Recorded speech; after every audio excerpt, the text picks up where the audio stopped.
Bleak House by Charles Dickens. Chapter 31. Nurse and Patient. I had not been at home again many days when one evening I went upstairs into my own room to take a peep over Charley's shoulder and see how she was getting on with her copybook. Writing was a trying business to Charley, who seemed to have no natural power over a pen, but in whose hand every pen appeared to become perversely animated, and to go wrong and crooked, and to stop and splash and sidle into corners like a saddle-donkey. It was very odd to see what old letters Charley's young hand had made, they so wrinkled and shrivelled and tottering, it so plump and round. Yet Charley was uncommonly expert at other things, and had as nimble little fingers as I ever watched. "Well, Charley," said I, looking over a copy of the letter O, in which it was represented as square, triangular, pear-shape, and collapsed in all kinds of ways, "we are improving. If we only get to make it round, we shall be perfect, Charley." Then I made one, and Charley made one, and the pen wouldn't join Charley's neatly, but twisted it up into a knot. "Never mind, Charley, we shall do it in time." Charley laid down her pen, the copy being finished, opened and shut her cramped little hand, looked gravely at the page, half in pride and half in doubt, and got up and dropped me a curtsy. "Thank you, miss.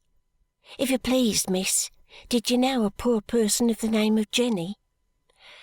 "A brickmaker's wife, Charley? Yes." "She came and spoke to me when I was out a little while ago and said you knew her, miss. She asked me if I wasn't the young lady's little maid, meaning you for the young lady, miss, and I said yes, miss." "I thought she had left this neighbourhood altogether, Charley." "Oh, so she had, miss, but she's come back again to where she used to live, she and Liz. Did you know another poor person of the name of Liz, miss?" "I think I do, Charley, though not by name." "That's what she said," returned Charley. "They have both come back, miss, and have been tramping high and low." "Tramping high and low, have they, Charley?" "Yes, miss." If Charley could have only have made the letters in her copy as round as the eyes with which she looked into my face, they would have been excellent. "And this poor person came about the house 3 or 4 days, hoping to get a glimpse of you, miss. All she wanted, she said, but you were away. That was when she saw me. She saw me a-going about, miss," said Charley, with a short laugh of the greatest delight and pride, "and she thought I looked like your maid." "Did she, though, really, Charley?" "Oh, yes, miss," said Charley, "really and truly." And Charley, with another short laugh of the purest glee, made her eyes very round again and looked as serious as became my maid. I was never tired of seeing Charley in the full enjoyment of that great dignity, standing before me with her youthful face and figure, and her steady manner and her childish exultation breaking through it now and then in the pleasantest way. "And where did you see her, Charley?" said I. My little maid's countenance fell as she replied, "By the doctor's shop, miss," for Charley wore her black frock yet. I asked if the brickmaker's wife were ill, but Charley said no. It was some one else, some one in her cottage who had tramped down to St. Albans and was tramping he didn't know where. A poor boy, Charley said. No father, no mother, no any one. "Like as Tom might have been, miss, if Emma and me had died after father," said Charley, her round eyes filling with tears. "And she was getting medicine for him, Charley?" "She said, miss," returned Charley, "how that he had once done as much for her." My little maid's face was so eager, and her quiet hands were folded so closely in one another as she stood looking at me, that I had no great difficulty in reading her thoughts. "Well, Charley," said I, "it appears to me that you and I can do no better than go round to Jenny's and see what's the matter." The alacrity with which Charley brought my bonnet and veil, and having dressed me, quaintly pinned herself into a warm shawl and made herself look like a little old woman, sufficiently expressed her readiness. So Charley and I, without saying anything to any one, went out. It was a cold, wild night, and the trees shuddered in the wind. The rain had been thick and heavy all day, and with little intermission for many days. None was falling just then, however. The sky had partly cleared, but was very gloomy even above us, where a few stars were shining. In the north and north-west, where the sun had set 3 hours before, there was a pale dead light, both beautiful and awful, and into it long sullen lines of cloud waved up, like a sea stricken immovable as it was heaving. Towards London a lurid glare overhung the whole dark waste, and the contrast between these two lights, and the fancy which the redder light engendered of an unearthly fire, gleaming on all the unseen buildings of the city and on all the faces of its many thousands of wandering inhabitants, was as solemn as might be.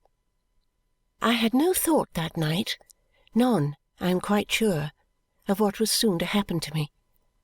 But I have always remembered since that when we had stopped at the garden gate to look up at the sky, and when we went upon our way, I had for a moment an undefinable impression of myself as being something different from what I then was. I know it was then and there that I had it. I have ever since connected the feeling with that spot and time, and with everything associated with that spot and time, to the distant voices in the town, the barking of a dog, and the sound of wheels coming down the miry hill. It was Saturday night, and most of the people belonging to the place where we were going were drinking elsewhere. We found it quieter than I had previously seen it, though quite as miserable. The kilns were burning, and a stifling vapour set towards us with a pale blue glare. We came to the cottage, where there was a feeble candle in the patched window. We tapped at the door and went in. The mother of the little child who had died was sitting in a chair on one side of the poor fire by the bed, and opposite to her a wretched boy, supported by the chimney-piece, was cowering on the floor. He held under his arm, like a little bundle, a fragment of fur cap, and as he tried to warm himself, he shook until the crazy door and window shook. The place was closer than before and had an unhealthy and a very peculiar smell. I had not lifted my veil when I first spoke to the woman, which was at the moment of our going in. The boy staggered up instantly and stared at me with a remarkable expression of surprise and terror.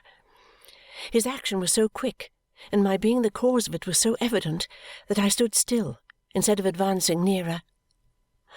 "I won't go no more to the burying ground," muttered the boy. "I ain't a-going there, so I tell you." I lifted my veil and spoke to the woman. She said to me in a low voice, "Don't mind him, ma'am. He'll soon come back to his head," and said to him, "Joe, what's the matter?" "I know what she's come for," cried the boy. "Who?" "The lady there. She's come to get me to go along with her to the burying ground. I won't go to the burying ground. I don't like the name on it. She might go a-burying me." His shivering came on again, and as he leaned against the wall, he shook the hovel. "He has been talking off and on about such like all day, ma'am," said Jenny softly. "Why, how you stare! This is my lady, Joe." "Is it?" returned the boy doubtfully, and surveying me with his arm held out above his burning eyes. "She looks to me the t'other one. It ain't the bonnet, nor yet it ain't the gownd, but she looks to me the t'other one."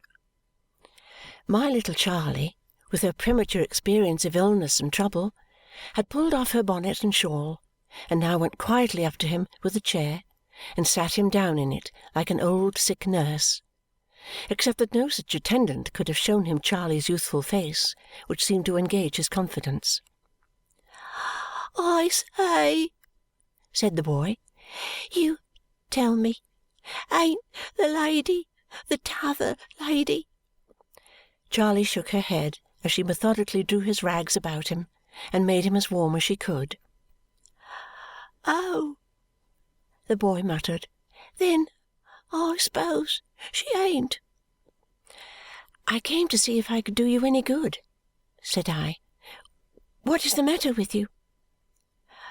"I'm a being froze," returned the boy hoarsely, with his haggard gaze wandering about me, "and then burnt up, and then froze, and then burnt up, ever so many times in an hour, and my head's all sleepy and all a-going mad like, and I'm so dry, and my bones isn't half so much bones as pain."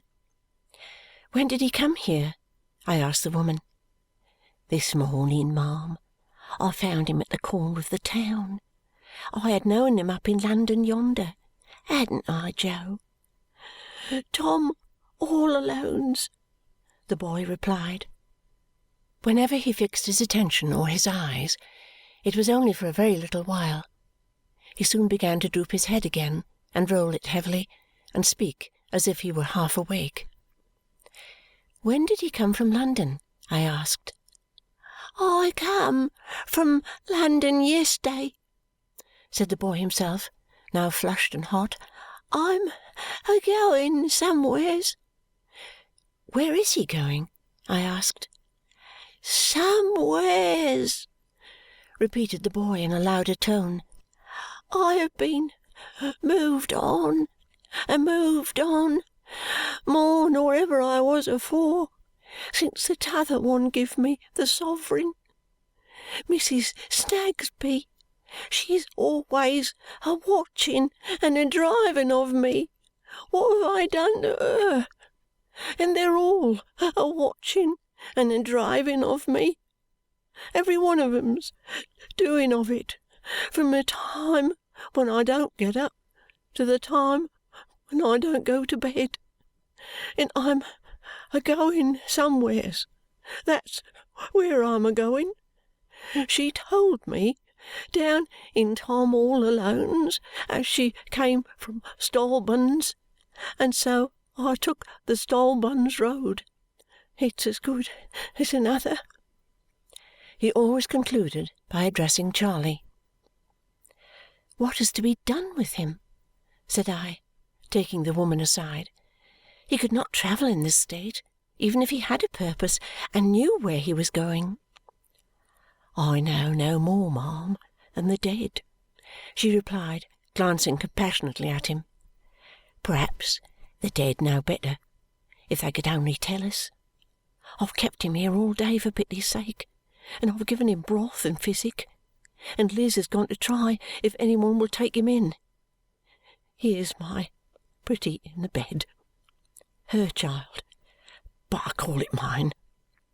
But I can't keep him long, for if my husband was to come home and find him here, he'd be rough in putting him out and might do him a hurt. Hark! Here comes Liz back." The other woman came hurriedly in as she spoke, and the boy got up with a half-obscured sense that he was expected to be going. When the little child awoke, and when and how Charley got at it, took it out of bed, and began to walk about hushing it, I don't know. There she was, doing all this in a quiet motherly manner, as if she were living in Mrs. Blinder's attic with Tom and Emma again. The friend had been here and there, and had been played about from hand to hand, and had come back as she went. At first it was too early for the boy to be received into the proper refuge, and at last it was too late. One official sent her to another, and the other sent her back again to the first, and so backward and forward until it appeared to me as if both must have been appointed for their skill in evading their duties instead of performing them. And now, after all, she said, breathing quickly, for she had been running and was frightened too, "Oh, Jenny, your master's on the road home, and mine's not far behind, and the Lord help the boy, for we can do no more for him." They put a few halfpence together and hurried them into his hand, and so, in an oblivious, half thankful, half insensible way, he shuffled out of the house. "Give me the child, my dear," said its mother to Charley, "and thank you kindly too. Jenny, woman dear, good night. Young lady, if my master don't fall out with me, I'll look down by the kiln by and by, where the boy will be most like, and again in the morning." She hurried off, and presently we passed her, hushing and singing to her child at her own door, and looking anxiously along the road for her drunken husband. I was afraid of staying then to speak to either woman, lest I should bring her into trouble. But I said to Charley that we must not leave the boy to die. Charley, who knew what to do much better than I did, and whose quickness equalled her presence of mind, glided on before me, and presently we came up with Joe just short of the brick kiln. I think he must have begun his journey with some small bundle under his arm, and must have had it stolen or lost. For he still carried his wretched fragment of fur cap like a bundle, though he went bareheaded through the rain, which now fell fast. He stopped when we called to him, and again showed a dread of me when I came up, standing with his lustrous eyes fixed upon me, and even arresting in his shivering fit. I asked him to come with us, and we would take care that he had some shelter for the night. "I don't want no shelter," he said. "I can lay amongst the warm bricks." "But don't you know that people die there?" replied Charley. "They dies everywheres," said the boy. "They dies in their lodgings. She knows where. I showed her. And they dies down in Tom all Alone's in heaps. They dies more than they lives, according to what I see." Then he hoarsely whispered Charley, "If she ain't the t'other one, she ain't the foreigner. Is there 3 of them, then?" Charley looked at me a little frightened. I felt half frightened at myself when the boy glared on me so. But he turned and followed when I beckoned to him, and finding that he acknowledged that influence in me, I led the way straight home. It was not far, only at the summit of the hill. We passed but one man. I doubted if we should have got home without assistance, the boy's steps were so uncertain and tremulous. He made no complaint, however, and was strangely unconcerned about himself, if I may say so strange a thing. Leaving him in the hall for a moment, shrunk into the corner of the window-seat, and staring with an indifference that scarcely could be called wonder at the comfort and brightness about him, I went into the drawing-room to speak to my guardian. There I found Mr. Skimpole, who had come down by the coach, as he frequently did without notice, and never bringing any clothes with him, but always borrowing everything he wanted. They came out with me directly to look at the boy. The servants had gathered in the hall too, and he shivered in the window-seat with Charley standing by him like some wounded animal that had been found in a ditch. "This is a sorrowful case," said my guardian, after asking him a question or two, and touching him and examining his eyes. "What do you say, Harold?" "You had better turn him out," said Mr. Skimpole. "What do you mean?" inquired my guardian almost sternly. "My dear Jarndyce," said Mr. Skimpole, "you know what I am. I am a child. Be cross to me if I deserve it, but I've a constitutional objection to this sort of thing. I always had when I was a medical man. He's not safe, you know. There's a very bad sort of fever about him." Mr. Skimpole had retreated from the hall to the drawing-room again, and said this in his airy way, seated on the music-stool as we stood by. "You'll say it's childish," observed Mr. Skimpole, looking gaily at us. "Well, I dare say it may be, but I am a child, and I never pretend to be anything else. If you put him out in the road, you only put him where he was before. He will be no worse off than he was, you know. Even make him better off, if you like. Give him 6pence. or 5 shillings, or £5.10. You are arithmeticians, and I'm not, and get rid of him." "And what is he to do then?" asked my guardian. "Upon my life," said Mr. Skimpole, shrugging his shoulders with his engaging smile, "I have not the least idea what he is to do then, but I have no doubt he'll do it." "Now, is it not a horrible reflection," said my guardian, to whom I had hastily explained the unavailing efforts of the two women, "is it not a horrible reflection," walking up and down and rumpling his hair, "that if this wretched creature were a convicted prisoner, his hospital would be wide open to him, and he would be as well taken care of as any sick boy in the kingdom?" "My dear Jarndyce," returned Mr. Skimpole, "you pardon the simplicity of the question, coming as it does from a creature who is perfectly simple in worldly matters. But why isn't he a prisoner, then?" My guardian stopped and looked at him with a whimsical mixture of amusement and indignation in his face. "Our young friend is not to be suspected of any delicacy, I should imagine?" said Mr. Skimpole, unabashed and candid. "It seems to me that it would be wiser, as well as in a certain kind of way more respectable, if he showed some misdirected energy that got him into prison. There would be more of an adventurous spirit in it, and consequently more of a certain sort of poetry." "I believe," returned my guardian, resuming his uneasy walk, "that there is not such another child on earth as yourself." "Do you really?" said Mr. Skimpole. "I dare say. But I confess I don't see why our young friend, in his degree, should not seek to invest himself with such poetry as is open to him.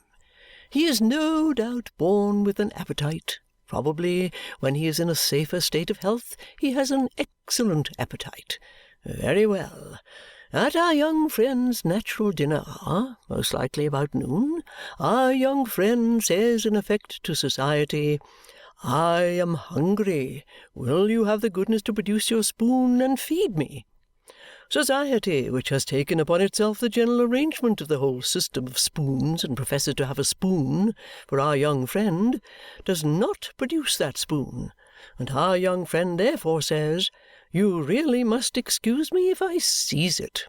Now, this appears to me a case of misdirected energy, which has a certain amount of reason in it and a certain amount of romance, and I don't know but what I should be more interested in our young friend as an illustration of such a case than merely as a poor vagabond which any one can be." "In the meantime," I ventured to observe, "he's getting worse." "In the meantime," said Mr. Skimpole cheerfully, "as Miss Summerson with her practical good sense observes, he is getting worse. Therefore I recommend your turning him out before he gets still worse." The amiable face with which he said it, I think I shall never forget. "Of course, little woman," observed my guardian, turning to me, "I can ensure his admission into the proper place by merely going there to enforce it, though it's a bad state of things when, in his condition, that is necessary. But it's growing late, and it's a very bad night, and the boy is worn out already. There is a bed in the wholesome loft-room by the stable. We had better keep him there till morning, when he can be wrapped up and removed. We'll do that." "Oh!" said Mr. Skimpole, with his hands upon the keys of the piano as he moved away. "Are you going back to our young friend?" "Yes," said my guardian. "How I envy you your constitution, Jarndyce!" returned Mr. Skimpole with playful admiration. "You don't mind these things. Neither does Miss Summerson. You're ready at all times to go anywhere and do anything. Such is will. I have no will at all, and no, won't, simply can't." "You can't recommend anything for the boy, I suppose?" said my guardian, looking back over his shoulder half angrily. Only half angrily, for he never seemed to consider Mr. Skimpole an accountable being. My dear Jarndyce, I observe a bottle of cooling medicine in his pocket, and it's impossible for him to do better than take it. You can tell them to sprinkle a little vinegar about the place where he sleeps, and to keep it moderately cool and him moderately warm. But it is mere impertinence in me to offer any recommendation. Miss Summerson has such a knowledge of detail and such a capacity for the administration of detail that she knows all about it. We went back into the hall and explained to Jo what we proposed to do, which Charley explained to him again, and which he received with the languid unconcern I had already noticed, wearily looking on at what was done, as if it were for somebody else. The servants compassionating his miserable state, and being very anxious to help, we soon got the loft-room ready, and some of the men about the house carried him across the wet yard, well wrapped up.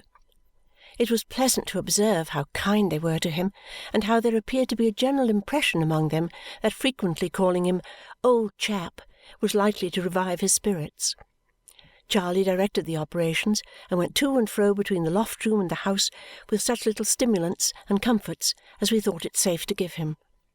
My guardian himself saw him before he was left for the night, and reported to me when he returned to the growlery to write a letter on the boy's behalf, which a messenger was charged to deliver at daylight in the morning, that he seemed easier and inclined to sleep. They had fastened his door on the outside, he said, in case of his being delirious, but had so arranged that he could not make any noise without being heard. Ada being in our room with a cold, Mr. Skimpole was left alone all this time, and entertained himself by playing snatches of pathetic airs, and sometimes singing to them, as we heard at a distance, with great expression and feeling. When we rejoined him in the drawing-room, he said he would give us a little ballad which had come into his head, apropos of our young friend, and he sang one about a peasant boy. Thrown on the wide world, doomed to wander and roam, bereft of his parents, bereft of a home. Quite exquisitely. It was a song that always made him cry, he told us. He was extremely gay all the rest of the evening, for he absolutely chirped. Those were his delighted words, when he thought by what a happy talent for business he was surrounded. He gave us, in his glass of negus, "Better health to our young friend," and supposed and gaily pursued the case of his being reserved, like Whittington, to become Lord Mayor of London. In that event, no doubt, he would establish the Jarndyce Institution, and the Summerson almshouses, and a little annual corporation pilgrimage to St. Albans. He had no doubt, he said, that our young friend was an excellent boy in his way, but his way was not the Harold Skimpole way. What Harold Skimpole was, Harold Skimpole had found himself, to his considerable surprise, when he first made his own acquaintance. He had accepted himself with all his failings, and had thought it sound philosophy to make the best of the bargain, and he hoped we would do the same. Charley's last report was that the boy was quiet. I could see from my window the lantern they had left him burning quietly, and I went to bed very happy to think that he was sheltered. There was more movement and more talking than usual a little before daybreak, and it awoke me. As I was dressing, I looked out of my window and asked one of our men, who had been among the active sympathizers last night, whether there was anything wrong about the house. The lantern was still burning in the loft window. "It's the boy, miss," said he. "Is he worse?" I inquired. "Gone, miss." "Dead?" "Dead, miss? No. Gone clean off." At what time of the night he had gone, or how, or why, it seemed hopeless ever to divine.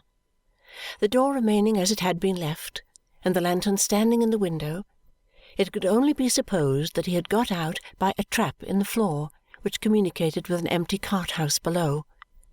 But he had shut it down again, if that were so, and it looked as if it had not been raised.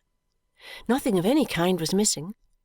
On this fact being clearly ascertained, we all yielded to the painful belief that delirium had come upon him in the night, and that, allured by some imaginary object or pursued by some imaginary horror, he had strayed away in that worse than helpless state, all of us, that is to say, but Mr. Skimpole, who repeatedly suggested, in his usual easy, light style, that it had occurred to our young friend that he was not a safe inmate, having a bad kind of fever upon him, and that he had with great natural politeness taken himself off.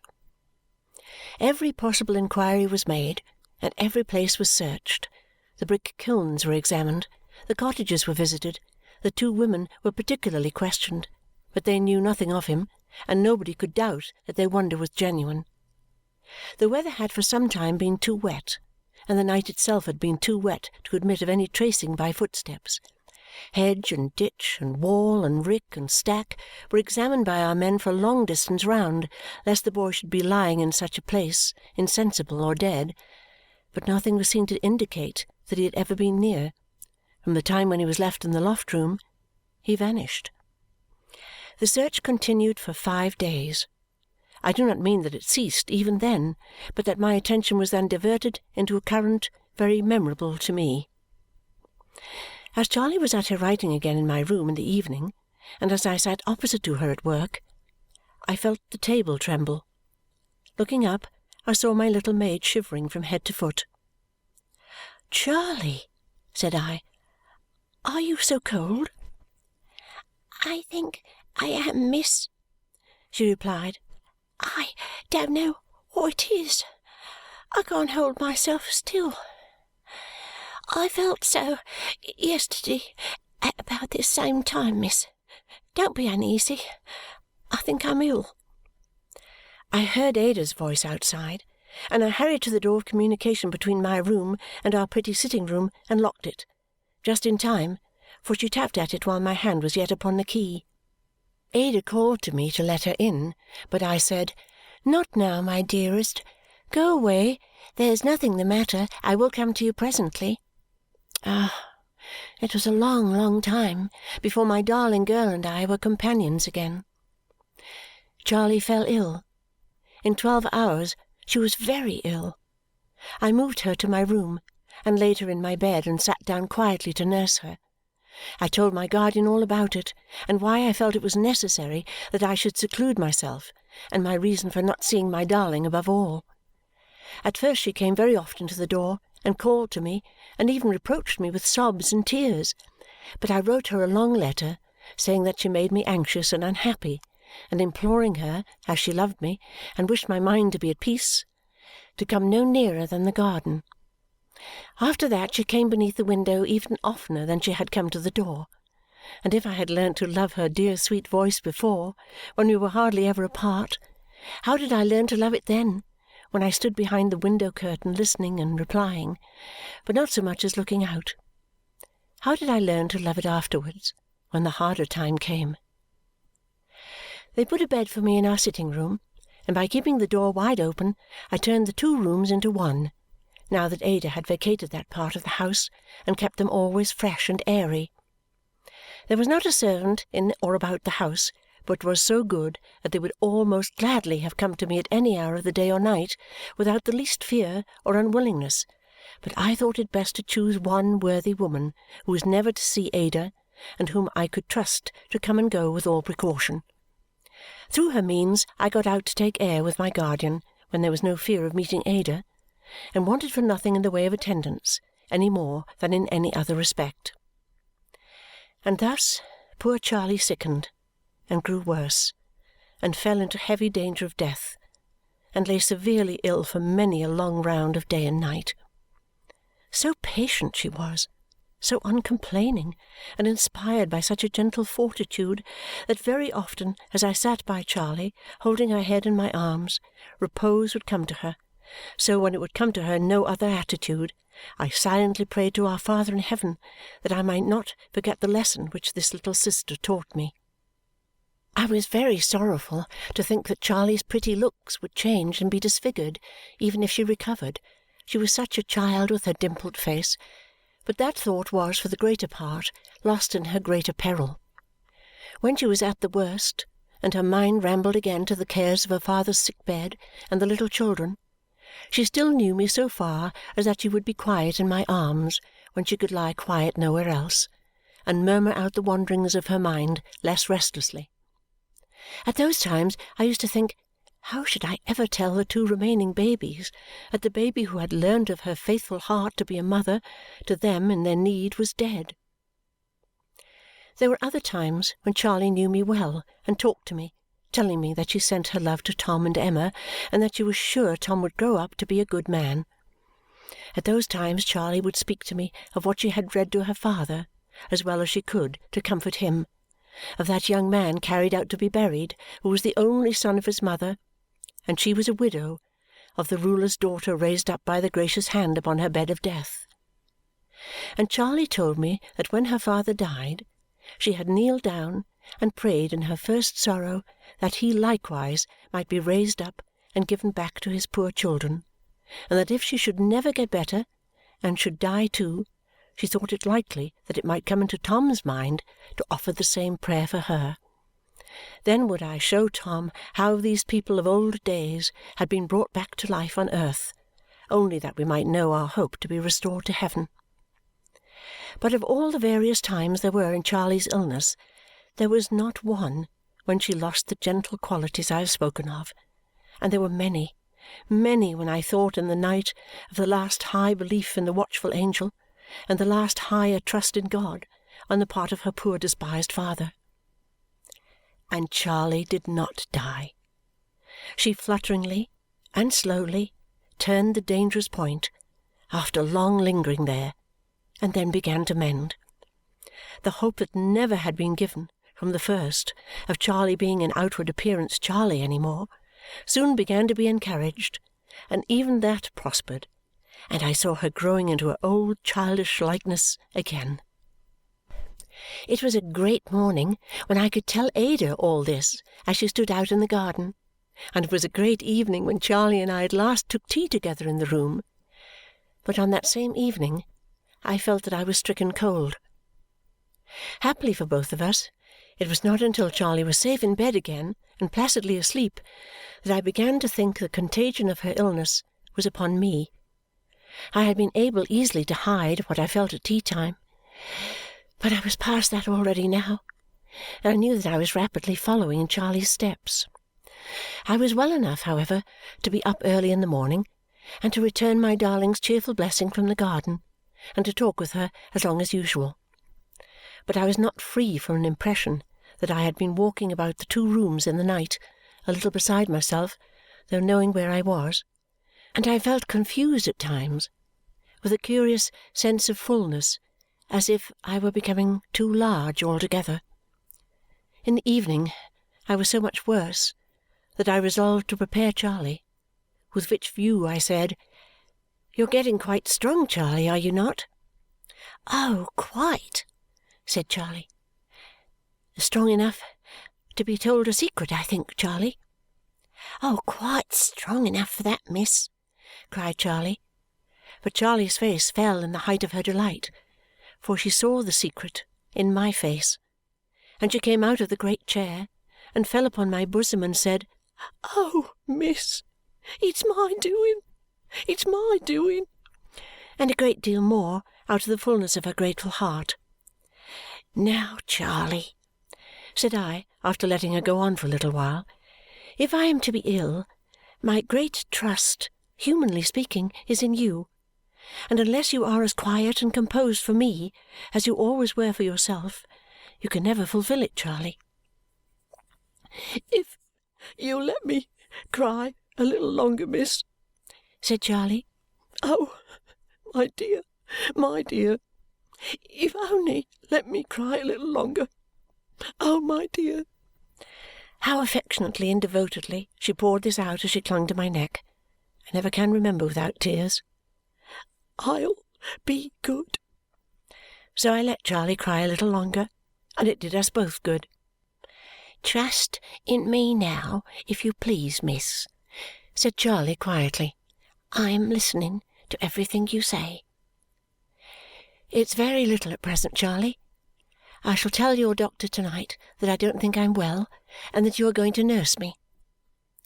For that the poor child thanked me with her whole heart. "And in the morning, when you hear Miss Ada in the garden, if I should not be quite able to go to the window-curtain as usual, do you go, Charley, and say I am asleep that I have rather tired myself and am asleep. At all times keep the room as I have kept it, Charley, and let no one come." Charley promised, and I lay down, for I was very heavy.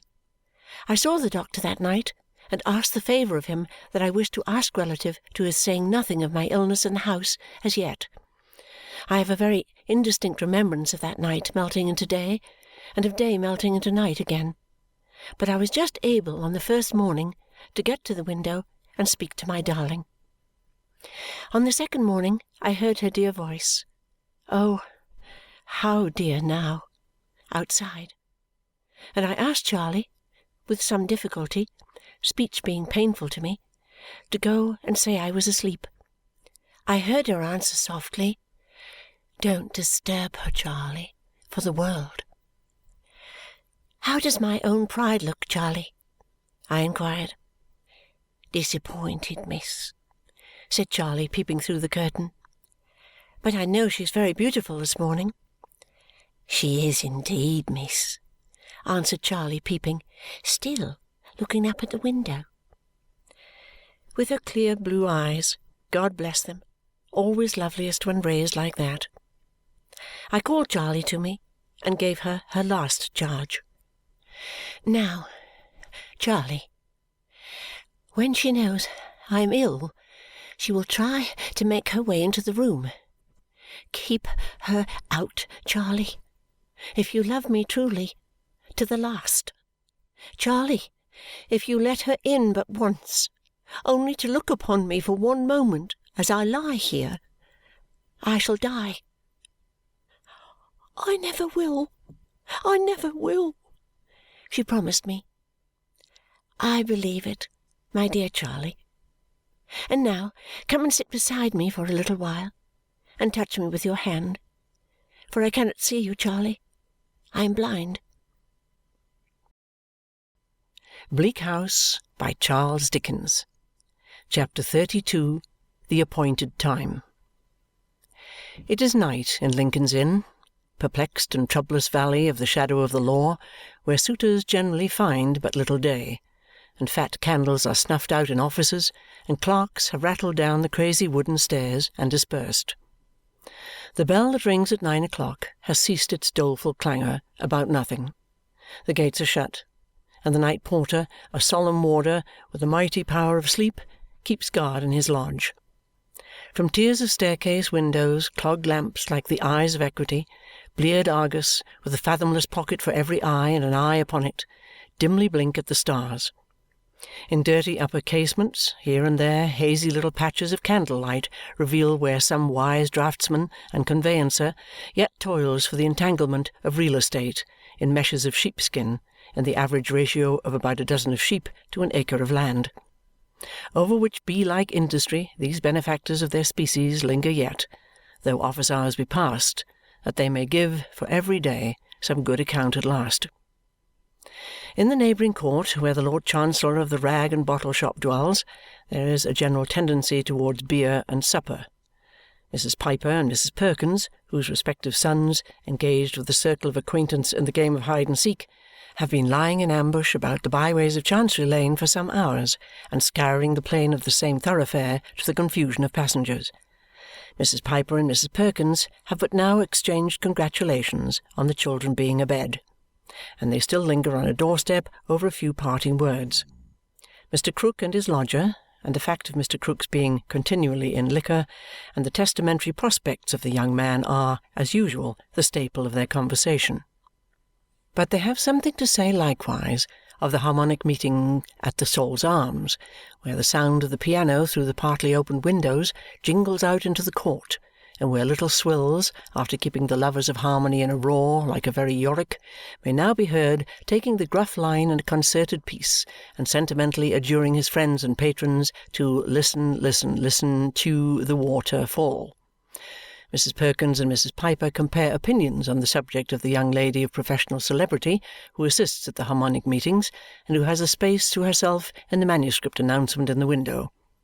Mrs. Perkins possessing information that she has been married a year and a half, though announced as Miss M. Melvilleson, the noted siren, and that her baby is clandestinely conveyed to the Sol's Arms every night to receive its natural nourishment during the entertainments. Sooner than which myself, says Mrs. Perkins, I would get my living by selling lucifers. Mrs. Piper, as in duty bound, is of the same opinion, holding that a private station is better than public applause, and thanking heaven for her own, and by implication Mrs. Perkins', respectability. By this time the pot-boy of the Sol's Arms appearing with her supper pint well frothed, Mrs. Piper accepts that tankard and retires indoors, first giving a fair good night to Mrs. Perkins, who has had her own pint in her hand ever since it was fetched from the same hostelry by young Perkins before he was sent to bed. Now there is a sound of putting up shop shutters in the court, and a smell as of the smoking of pipes, and shooting stars are seen in upper windows, further indicating retirement to rest.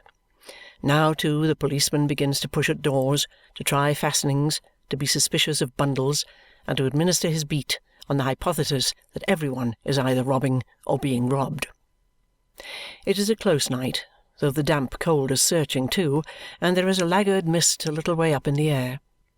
It is a fine steaming night to turn the slaughter-houses, the unwholesome trades, the sewerage, bad water, and burial grounds to account, and give the registrar of deaths some extra business. It may be something in the air, there is plenty in it, or it may be something in himself that is in fault, but Mr. Weevle, otherwise Jobling, is very ill at ease. He comes and goes between his own room and the open street door 20 times an hour. He has been doing so ever since it fell dark.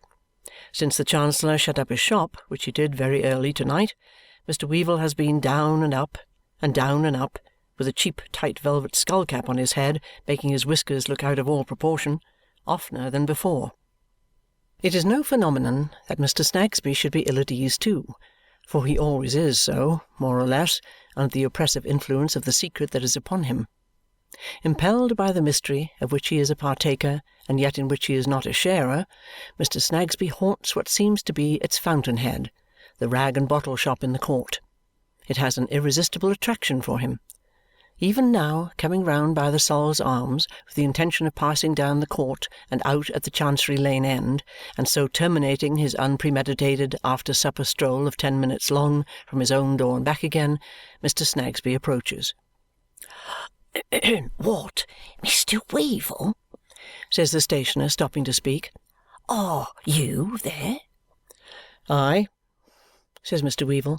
"Here I am, Mr. Snagsby." Airing yourself, as I am doing, before you go to bed?" the stationer inquires. "Why, there's not much air to be got here, and what there is not very freshening," Weevle answers, glancing up and down the court. "Very true, sir. Don't you observe?" says Mr. Snagsby, pausing to sniff and taste the air a little. "Don't you observe, Mr. Weevle, that you're, not to put too fine a point upon it, that you're rather greasy here, sir?" "Why, I have noticed myself that there is a queer kind of flavour in the place to-night," Mr. Weevle rejoins. "I suppose it's chops at the Sol's Arms." "Chops? Do you think so? Oh, chops, eh?" Mr. Snagsby sniffs and tastes again. "Well, sir, I suppose it is, but I should say their cook at the Sol wanted a little looking after. She has been burning 'em, sir, and I don't think—" Mr. Snagsby sniffs and tastes again and then spits and wipes his mouth. "I don't think, not to put too fine a point upon it, that they were quite fresh when they were shown the gridiron." "That's very likely. It's a tainting sort of weather." "It is a tainting sort of weather," says Mr. Snagsby, "and I find it sinking to the spirits." "By George, I find it gives me the horrors," returns Mr. Weevle. "Then, you see, you live in a lonesome way and in a lonesome room with a black circumstance hanging over it," says Mr. Snagsby, looking in past the other's shoulder along the dark passage and then falling back a step to look up at the house. "I couldn't live in that room alone, as you do, sir. I should get so fidgety and worried of an evening sometimes that I should be driven to come to the door and stand here sooner than sit there. But then it's very true you didn't see in your room what I saw there. That makes a difference." "I know quite enough about it," returns Tony. "It's not agreeable, is it?" pursues Mr. Snagsby, coughing his cough of mild persuasion behind his hand. "Mr. Krook ought to consider it in the rent. I hope he does, I am sure." "I hope he does," says Tony, "but I doubt it." "You find the rent too high, do you, sir?" returns the stationer. "Rents are high about here. I don't know how it is exactly, but the law seems to put things up in price. Not," adds Mr. Snagsby with his apologetic cough, "that I mean to say a word against the profession I get my living by." Mr. Weevle again glances up and down the court and then looks at the stationer. Mr. Snagsby, blankly catching his eye, looks upward for a star or so and coughs a cough expressive of not exactly seeing his way out of this conversation. "It's a curious fact, sir," he observes, slowly rubbing his hands, "that he should have been—" "Who's he?" interrupts Mr. Weevle. "The deceased, you know," says Mr. Snagsby, twitching his head and right eyebrow towards the staircase and tapping his acquaintance on the button. "Ah, to be sure," returns the other, as if he were not over fond of the subject. "I thought we had done with him." "I was only going to say it's a curious fact, sir, that he should have come and lived here and been one of my writers, and then that you should come and live here and be one of my writers too, which there is nothing derogatory, but far from it, in the appellation," says Mr. Snagsby, breaking off with a mistrust that he may have unpolitely asserted a kind of proprietorship in Mr. Weevle. "Because I have known writers that have gone into brewers' houses and done really very respectable indeed. Eminently respectable, sir," adds Mr. Snagsby with a misgiving that he has not improved the matter. "It's a curious coincidence, as you say," answers Weevle, once more glancing up and down the court. "Seems a fate in it, don't there?" suggests the stationer. "There does." "Just so," observed the stationer with his confirmatory cough. "Quite a fate in it. Quite a fate. Well, Mr. Weevle, I'm afraid I must bid you a good night." Mr. Snagsby speaks as if it made him desolate to go, though he has been casting about for any means of escape ever since he stopped to speak. "My little woman will be looking for me else. Good night, sir." If Mr. Snagsby hastens home to save his little woman the trouble of looking for him, he might set his mind at rest on that score. His little woman has had her eye upon him round the Sol's Arms all this time, and now glides after him with a pocket-handkerchief wrapped over her head, honouring Mr. Weevle and his doorway with a searching glance as she goes past. "You'll know me again, ma'am, at all events," says Mr. Weevle to himself, "and I can't compliment you on your appearance, whoever you are, with your head tied up in a bundle. Is this fellow never coming?" This fellow approaches as he speaks. Mr. Weevle softly holds up his finger and draws him into the passage and closes the front door. Then they go upstairs, Mr. Weevle heavily, and Mr. Guppy, for it is he, very lightly indeed. When they are shut into the back room, they speak low. "I thought you'd gone to Jericho at least instead of coming here," says Tony. "Why, I said about 10." "You said about 10?" Tony repeats. "Yes, so you did say about 10. According to my count, it's 10 times 10. It's 100 o'clock. I never had such a night in my life." "What has been the matter?" "That's it," says Tony. "Nothing has been the matter. But here have I been stewing and fuming in this jolly old crib till I have had the horrors falling on me as thick as hail. There's a blessed-looking candle," says Tony, pointing to the heavily burning taper on his table, with a great cabbage head and a long winding sheet. "That's easily improved," Mr. Guppy observes as he takes the snuffers in hand. "Is it?" returns his friend. "Not so easily as you think. It has been smouldering like that ever since it was lighted." "Why, What's the matter with you, Tony?" inquires Mr. Guppy, looking at him, snuffers in hand, as he sits down with his elbow on the table. "William Guppy," replies the other. "I'm in the Downs. It's this unbearably dull, suicidal room and old bogey downstairs, I suppose." Mr. Weevle moodily pushes the snuffers tray from him with his elbow, leans his head on his hand, puts his feet on the fender, and looks at the fire. Mr. Guppy, observing him, slightly tosses his head and sits down on the other side of the table in an easy attitude. "Wasn't that Snagsby talking to you, Tony?" "Yes. And he?" "Yes, it was Snagsby," said Mr. Weevle, altering the construction of his sentence. "On business?" "No, no business. He was only sauntering by and stopped to prose." "I thought it was Mr. Snagsby," says Mr. Guppy, "and thought it as well that he shouldn't see me, so I waited till he was gone." "There we go again, William G.!" cried Tony, looking up for an instant. "So mysterious and secret. By George, if we were going to commit a murder, we couldn't have more mystery about it." Mr. Guppy affects to smile, and with the view of changing the conversation, looks with an admiration, real or pretended, round the room at the Galaxy Gallery of British Beauty, terminating his survey with the portrait of Lady Dedlock over the mantel-shelf, in which she is represented on a terrace, with a pedestal upon the terrace, and a vase upon the pedestal, and her shawl upon the vase, and a prodigious piece of fur upon the shawl, and her arm on the prodigious piece of fur, and a bracelet on her arm. "That's very like Lady Dedlock," says Mr. Guppy. "It's a speaking likeness." "I wish it was," growls Tony, without changing his position. "I should have some fashionable conversation here then." Finding by this time that his friend is not to be wheedled into a more sociable humour, Mr. Guppy puts about upon the ill-used tack and remonstrates with him. "Tony," says he, "I can make allowances for lowness of spirit, for no man knows what it is when it does come upon a man better than I do, and no man perhaps has a better right to know it than a man who has an unrequited image imprinted on his heart.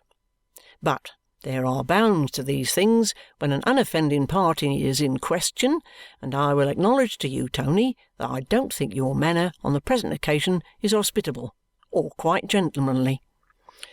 "This is strong language, William Guppy," returns Mr. Weevle. "Sir, it may be," retorts Mr. William Guppy, "but I feel strongly when I use it." Mr. Weevle admits that he has been wrong and begs Mr. William Guppy to think no more about it. Mr. William Guppy, however, having got the advantage, cannot quite release it without a little more injured remonstrance. "Now, dash it, Tony," says that gentleman, "you really ought to be careful how you wound the feelings of a man who has an unrequited image imprinted on his heart, and who is not altogether happy in those chords which vibrate to the tenderest emotions. You, Tony, possess in yourself all that is calculated to charm the eye and allure the taste.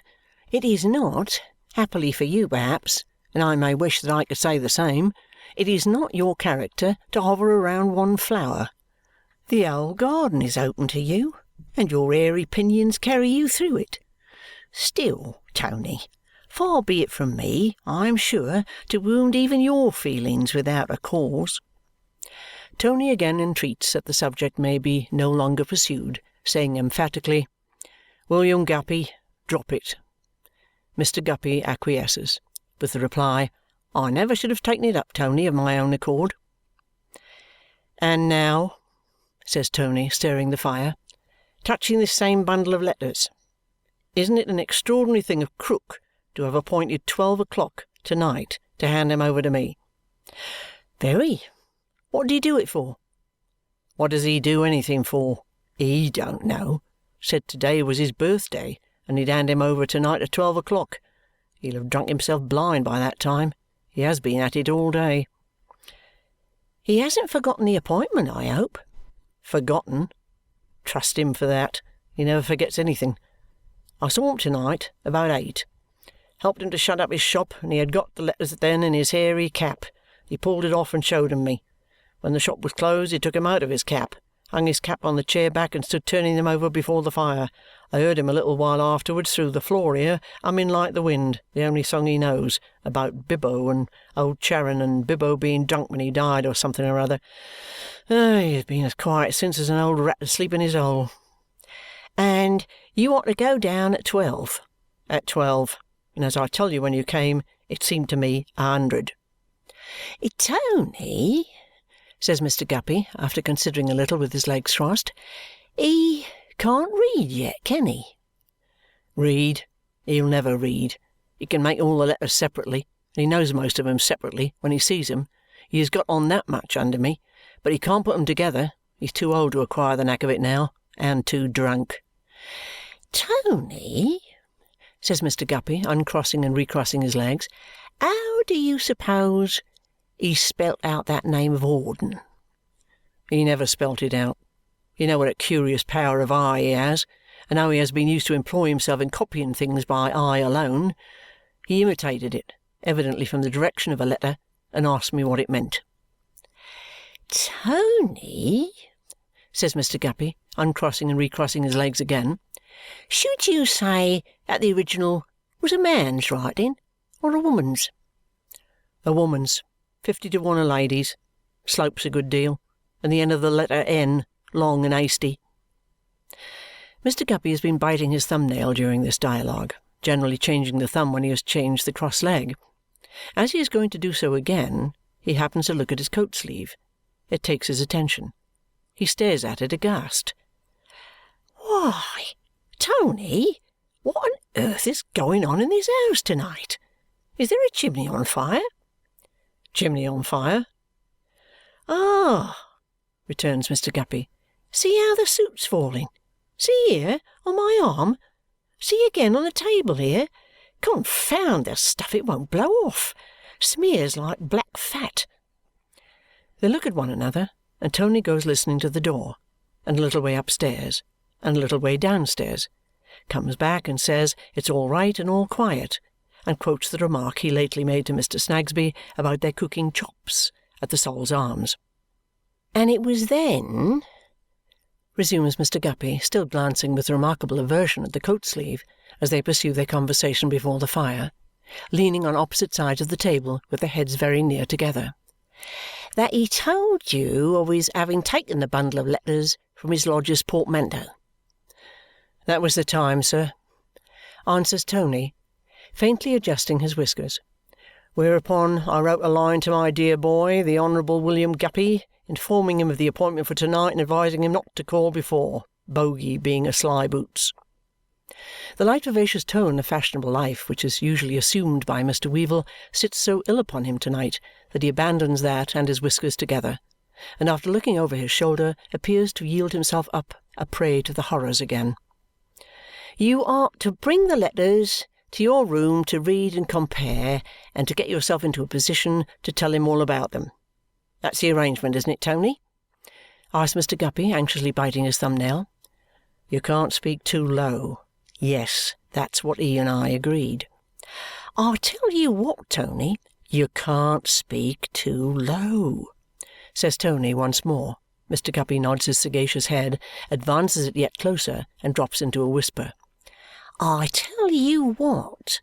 The first thing to be done is to make another packet like the real one, so that if he should ask to see the real one while it's in my possession, you can show him the dummy. And suppose he detects the dummy as soon as he sees it, which, with his biting screw of an eye, is about 500 times more likely than not, suggests Tony. Then we'll face it out. They don't belong to him. They never did. You found that, and you placed them in my hands. A legal friend of yours for security. If he forces us to it, they'll be producible, won't they? Yes, is Mr. Weevle's reluctant admission. Why, Tony, remonstrates his friend, how you look. You don't doubt William Guppy. You don't suspect any harm. I don't suspect anything more than I know, William, returns the other gravely. And what do you know? Urges Mr. Guppy, raising his voice a little, but on his friend's once more warning him. I tell you, you can't speak too low. He repeats his question without any sound at all forming with his lips, only the words, What do you know? I know three things. First, I know that here we are whispering in secrecy a pair of conspirators." "Well," says Mr. Guppy, "and we had better be that than a pair of noodles, which we should be if we were doing anything else, for it's the only way of doing what we want to do. Secondly, it's not made out to me how it's likely to be profitable after all." Mr. Guppy casts up his eyes at the portrait of Lady Dedlock over the mantel-shelf and replies, "Tony, you are asked to leave that to the honour of your friend. Besides, it's being calculated to serve that friend in those chords of the human mind which need not be called into agonizing vibration on the present occasion. Your friend is no fool. What's that?" "It's 11 o'clock striking by the bell of St. Paul's. Listen, and you'll hear all the bells in the city jangling." Both sit silent, listening to the metal voices, near and distant, resounding from towers of various heights, in tones more various than their situations. When these at length cease, all seems more mysterious and quiet than before. One disagreeable result of whispering is that it seems to evoke an atmosphere of silence, haunted by the ghosts of sound, strange cracks and tickings, the rustling of garments that have no substance in them, and the tread of dreadful feet that would leave no mark on the sea sand or the winter snow. So sensitive the two friends happen to be that the air is full of these phantoms, and the two look over their shoulders by one consent to see that the door is shut. "Yes, Tony?" says Mr. Guppy, drawing nearer to the fire and biting his unsteady thumb-nail. "You were going to say, thirdly?" "It's far from a pleasant thing to be plotting about a dead man in the room where he died, especially when you happen to live in it." "But we are plotting nothing against him, Tony." "Maybe not. Still, I don't like it. Live here by yourself and see how you like it." "As to dead men, Tony," proceeds Mr. Guppy, evading this proposal, "there have been dead men in most rooms." "I know there have, but in most rooms you let 'em alone, and they let you alone," Tony answers. The two look at each other again. Mr. Guppy makes a hurried remark to the effect that they may be doing the deceased a service, that he hopes so. There is an oppressive blank until Mr. Weevle, by stirring the fire suddenly, makes Mr. Guppy start as if his heart had been stirred instead. "Faugh! Here's more of this hateful soot hanging about," says he. "Let us open the window a bit and get a mouthful of air. It's too close." He raises the sash, and they both rest on the window-sill, half in and half out of the room. The neighbouring houses are too near to admit of their seeing any sky without craning their necks and looking up, but lights in frowsy windows here and there, and the rolling of distant carriages, and the new expression that there is of the stir of men, they find to be comfortable. Mr. Guppy, noiselessly tapping on the window-sill, resumes his whispering in quite a light comedy tone. "By the by, Tony, don't forget old Smallweed," meaning the younger of that name. "I've not let him into this, you know. That grandfather of his is too keen by half. It runs in the family." "I remember," says Tony. "I'm up to all that." "And as to Krook," resumes Mr. Guppy, "now, do you suppose he has really got hold of any other papers of importance as he has boasted to you since you have been such allies?" Tony shakes his head. "I don't know. Can't imagine. If we get through this business without rousing his suspicions, I shall be better informed, no doubt. How can I know without seeing them, when he don't know himself? He's always spelling out words from them, and chalking them over the table and the shop wall, and asking what this is and what that is, but his whole stock from beginning to end may easily be the waste paper he bought it as, for anything I can say. It's a monomania with him to think he is possessed of documents. He's been going to learn to read them this last quarter of a century, I should judge, from what he tells me." "How did he first come by that idea, though? That's the question," Mr. Guppy suggests with one eye shut, after a little forensic meditation. "He may have found papers in something he bought, where papers were not supposed to be, and may have got it into his shrewd head from the manner and place of their concealment that they are worth something. Or he may have been taken in some pretended bargain. Or he may have been muddled altogether by long staring at whatever he has got, and by drink, and by hanging about the Lord Chancellor's court and hearing of documents for ever," returns Mr. Weevle.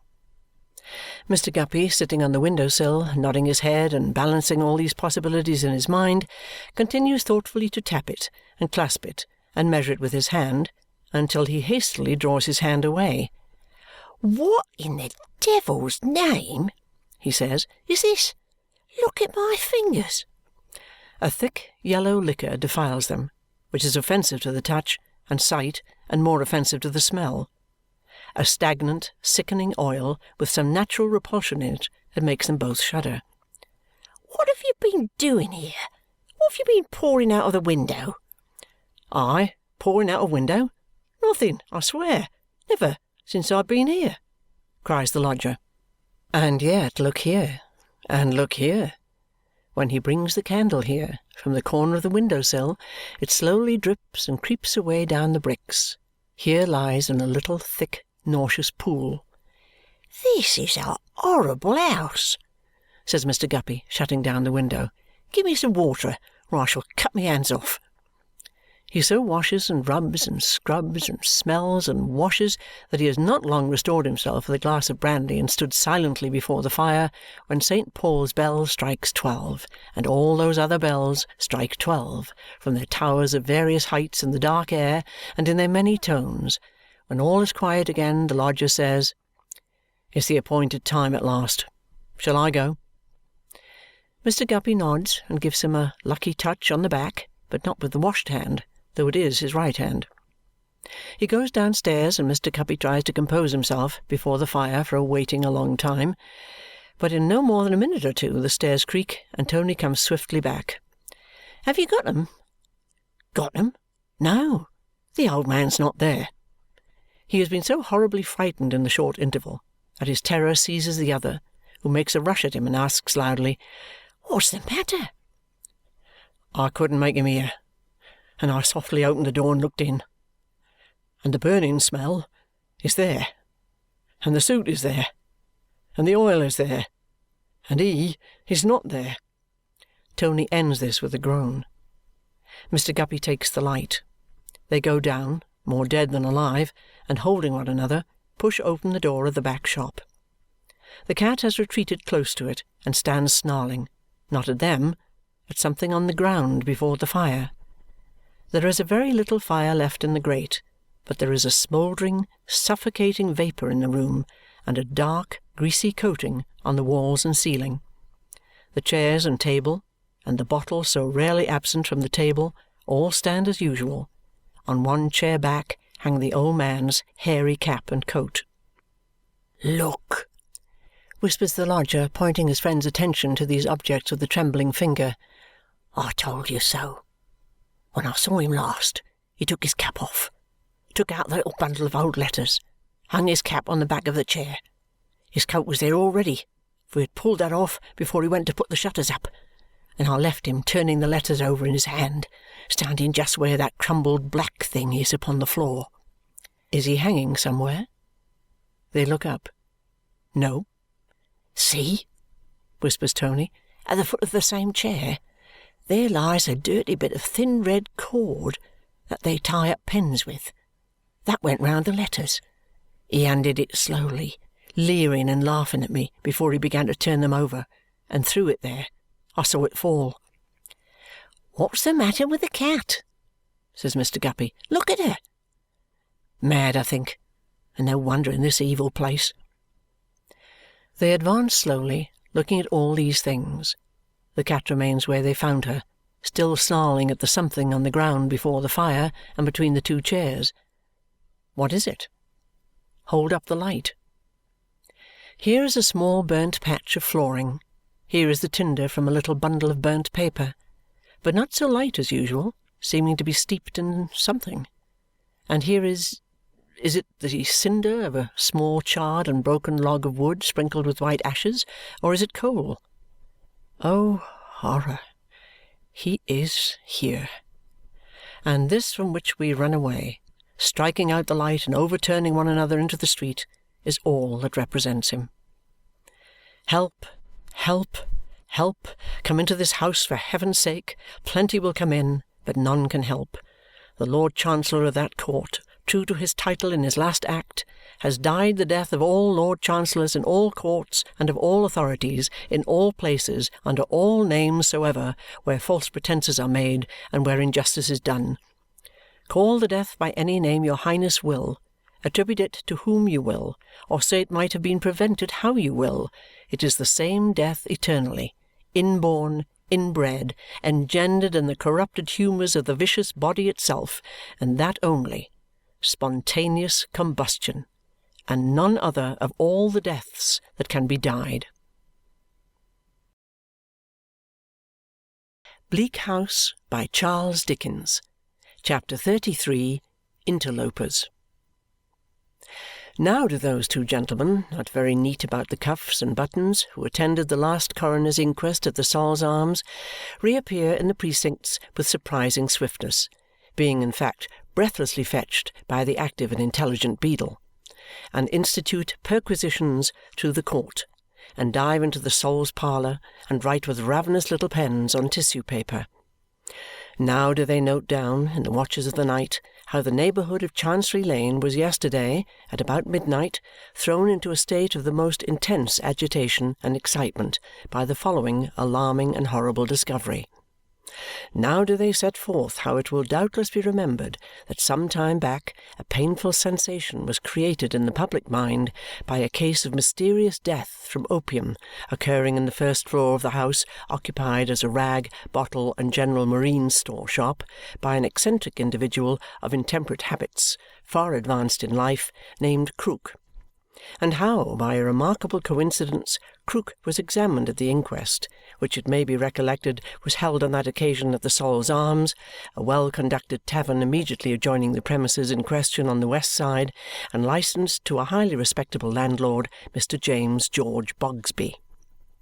Now do they show, in as many words as possible, how during some hours of yesterday evening a very peculiar smell was observed by the inhabitants of the court, in which the tragical occurrence which forms the subject of that present account transpired, and which odour was at one time so powerful that Mr. Swills, a comic vocalist professionally engaged by Mr. J. G. Bogsby, has himself stated to our reporter that he mentioned to Miss M. Melvilleson, a lady of some pretensions to musical ability, likewise engaged by Mr. J. G. Bogsby, to sing at a series of concerts called harmonic assemblies, or meetings, which it would appear I held at the Sol's Arms under Mr. Bogsby's direction, pursuant to the Act of George II, that he, Mr. Swills, found his voice seriously affected by the impure state of the atmosphere, his jocose expression at the time being that he was like an empty post-office, for he hadn't a single note in him.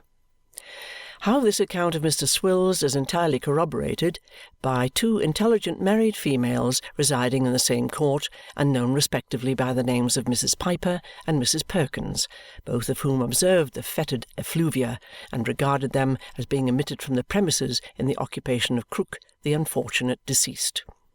All this and a great deal more the two gentlemen who have formed an amicable partnership in the melancholy catastrophe write down on the spot, and the boy population of the court, out of bed in a moment, swarm up the shutters of the Sol's Arms parlour to behold the tops of their heads while they are about it. The whole court, adult as well as boy, is sleepless for that night, and can do nothing but wrap up its many heads and talk of the ill-fated house and look at it. Miss Flite has been bravely rescued from her chamber as if it were in flames, and accommodated with a bed at the Sol's Arms. The Sol neither turns off its gas nor shuts its door all night, for any kind of public excitement makes good for the Sol and causes the court to stand in need of comfort. The house has not done so much on the stomachic article of cloves or in brandy and water warm since the inquest. The moment the potboy heard what had happened, he rolled up his shirt-sleeves tight to his shoulders and said, "There'll be a run upon us." In the first outcry, young Piper dashed off for the fire-engines and returned in triumph at a jolting gallop, perched up aloft on the Phoenix, and holding on to that fabulous creature with all his might in the midst of helmets and torches. One helmet remains behind after careful investigation of all chinks and crannies, and slowly paces up and down before the house, in company with one of the two policemen who have likewise been left in charge thereof. To this trio, everybody in the court possessed of sixpence has an insatiate desire to exhibit hospitality in a liquid form. Mr. Weevle and his friend Mr. Guppy are within the bar at the Sol, and are worth anything to the Sol that the bar contains if they will only stay there. "This is not a time," says Mr. Bogsby, "to haggle about money," though he looks something sharply after it over the counter. "Give your orders, you two gentlemen, and you're welcome to whatever you put a name to." Thus entreated, the two gentlemen, Mr. Weevle especially, put names to so many things that in course of time they find it difficult to put a name to anything quite distinctly, though they still relate to all newcomers some version of the night they have had of it, and of what they said, and what they thought, and what they saw. Meanwhile, one or other of the policemen often flits about the door, and pushing it open a little way at the full length of his arm, looks in from outer gloom. Not that he has any suspicions, but that he may as well know what they are up to in there. Thus night pursues its leaden course, finding the court still out of bed through the unwonted hours, still treating and being treated, still conducting itself similarly to a court that has had a little money left it unexpectedly. Thus night at length with slow retreating steps departs, and the lamplighter going his rounds like an executioner to a despotic king strikes off the little heads of fire that have aspired to lessen the darkness. Thus the day cometh, whether or no. And the day may discern, even with its dim London eye, that the court has been up all night. Over and above the faces that have fallen drowsily on tables, and the heels that lie prone on hard floors instead of beds, the brick and mortar physiognomy of the very court itself looks worn and jaded. And now the neighbourhood, waking up and beginning to hear of what has happened, comes streaming in half-dressed to ask questions, and the two policemen and the helmet, who are far less impressible externally than the court, have enough to do to keep the door. "Good gracious, gentlemen," says Mr. Snagsby, coming up. "What's this I hear?" "Why, it's true," returns one of the policemen. "That's what it is. Now move on here. Come." Why, good gracious, gentlemen," says Mr. Snagsby, somewhat promptly backed away, "I was at this door last night betwixt 10 and 11 o'clock in conversation with the young man who lodges here." "Indeed," returns the policeman. "You will find a young man next door, then. Now move on here, some of you." "Not hurt, I hope?" says Mr. Snagsby. "Hurt? No. What's to hurt him?" Mr. Snagsby, wholly unable to answer this or any question in his troubled mind, repairs to the Sol's Arms and finds Mr. Weevle languishing over tea and toast with a considerable expression on him of exhausted excitement and exhausted tobacco smoke. "And Mr. Guppy likewise," quoth Mr. Snagsby. "Oh, dear, dear, dear, what a fate there seems in all this, and my Mr. Snagsby's power of speech deserts him in the formation of the words, "my little woman," for to see that injured female walk into the Sol's Arms at that hour of the morning and stand before the beer engine with her eyes fixed upon him like an accusing spirit strikes him dumb. "My dear," says Mr. Snagsby when his tongue is loosened, "will you take anything? A little, not to put too fine a point upon it, drop of shrub?" "No," says Mrs. Snagsby. "My love, you know these two gentlemen?" "Yes," says Mrs. Snagsby, and in a rigid manner acknowledges their presence, still fixing Mr. Snagsby with her eye. The devoted Mr. Snagsby cannot bear this treatment. He takes Mrs. Snagsby by the hand and leads her aside to an adjacent cask. "My little woman, why do you look at me in that way? Pray don't do it." "I can't help my looks," says Mrs. Snagsby, "and if I could, I wouldn't." Mr. Snagsby, with his cough of meekness, rejoins, "Wouldn't you, really, my dear?" and meditates, then coughs his cough of trouble and says, "This is dreadful mystery, my love," still fearfully disconcerted by Mrs. Snagsby's eye. "It is," returns Mrs. Snagsby, shaking her head, "a dreadful mystery." "My little woman," urges Mr. Snagsby in a piteous manner, Don't, for goodness sake, speak to me with that bitter expression and look at me in that searching way. I beg and entreat of you not to do it. Good Lord, you don't suppose that I would go spontaneously combusting any person, my dear? I can't say, returns Mrs. Snagsby. On a hasty review of his unfortunate position, Mr. Snagsby can't say either. He is not prepared positively to deny that he may have had something to do with it. He has had something, he don't know what, to do with so much in this connection that is mysterious that it is possible he may even be implicated, without knowing it, in the present transaction. He faintly wipes his forehead with his handkerchief and gasps, "Oh, my life," says the unhappy stationer. Would you have any objections to mention why, being in general so delicately circumspect in your conduct, to come into a wine vaults before breakfast?" "Why do you come here?" inquires Mrs. Snagsby. My dear, merely to know the rights of the fatal accident which has happened to the venerable party who has been combusted." Mr. Snagsby has made a pause to suppress a groan. "I should then have related them to you, my love, over your French roll." "I dare say you would. You relate everything to me, Mr. Snagsby." "Every minute." "I should be glad," said Mrs. Snagsby, after contemplating his increased confusion with a severe and sinister smile, "if you would come home with me. I think you may be safer there, Mr. Snagsby, than anywhere else." "My love, I don't know but what I may be. I'm sure I'm ready to go."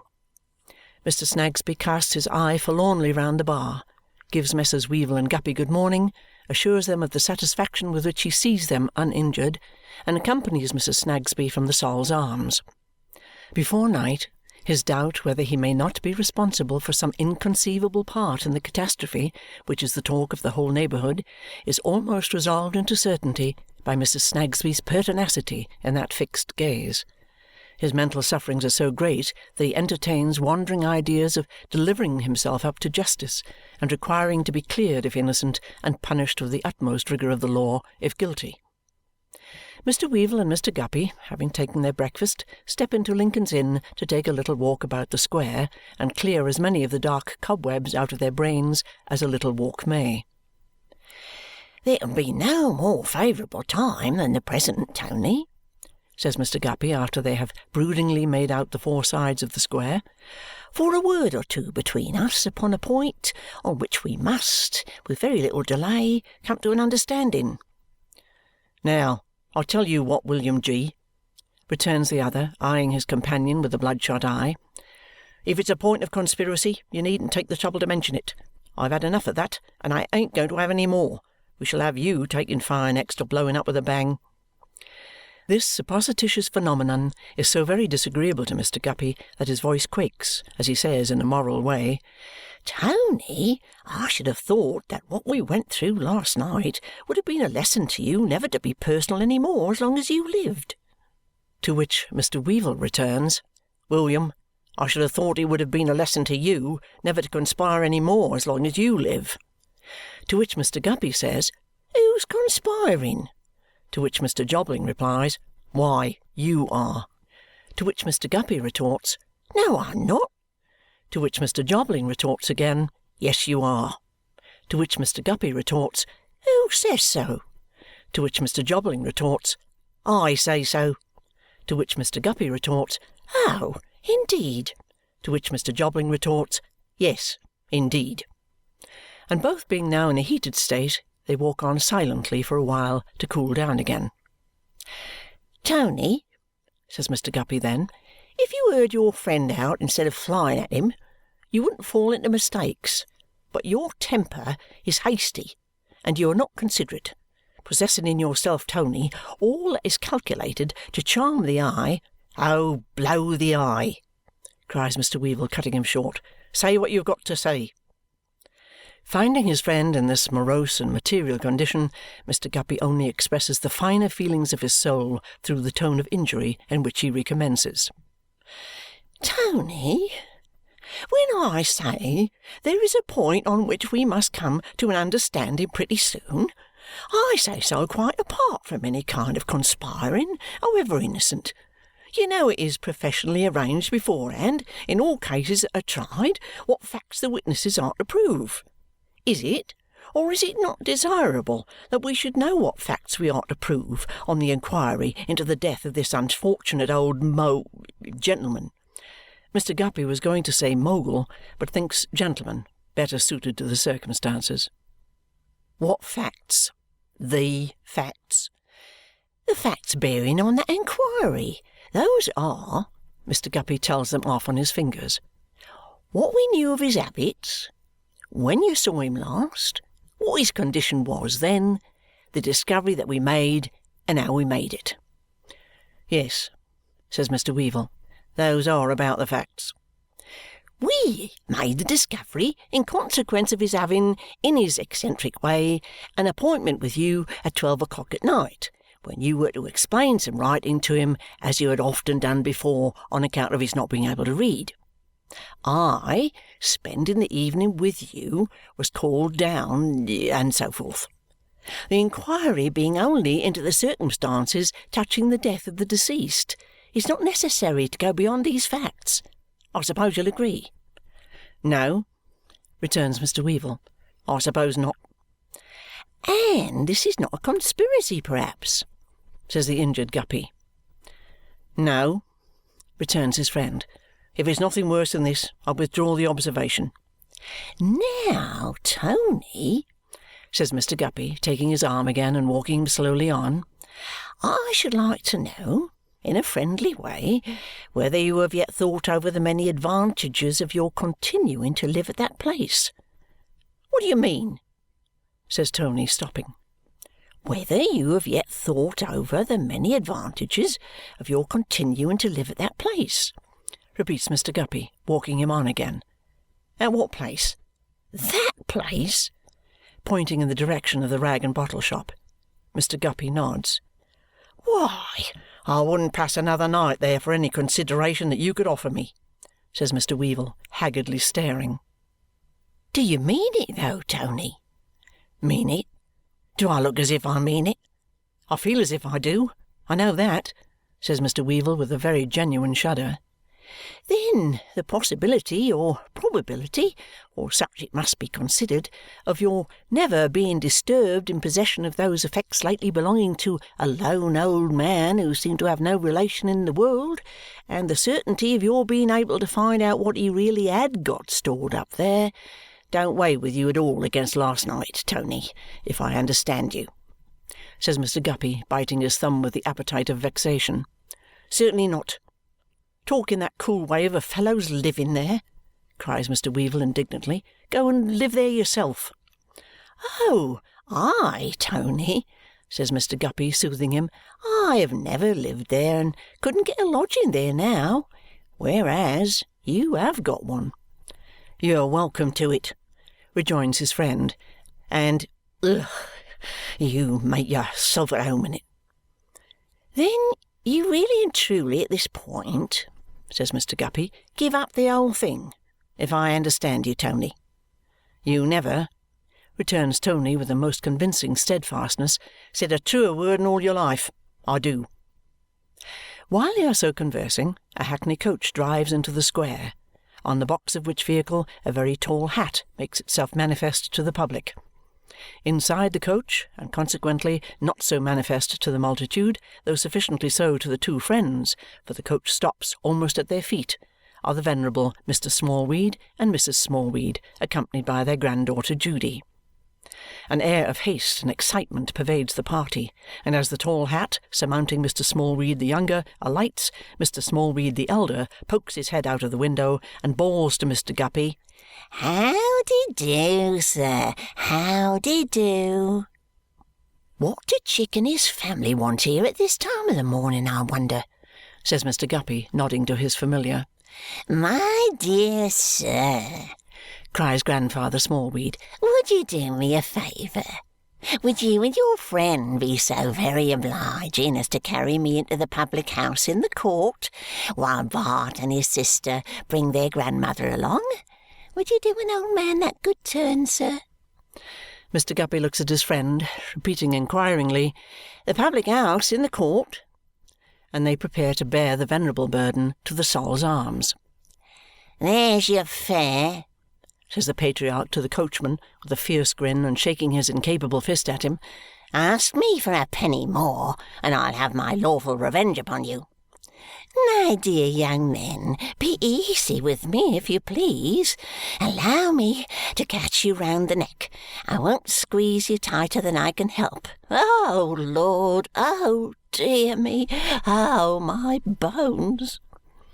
It is well that the Sol is not far off, for Mr. Weevle presents an apoplectic appearance before half the distance is accomplished, with no worse aggravation of his symptoms, however, than the utterance of divers croaking sounds expressive of obstructed respiration.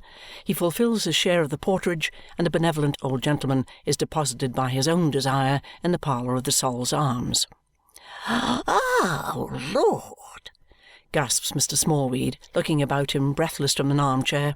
"Oh, dear me! Oh, my bones and back! Oh, my aches and pains!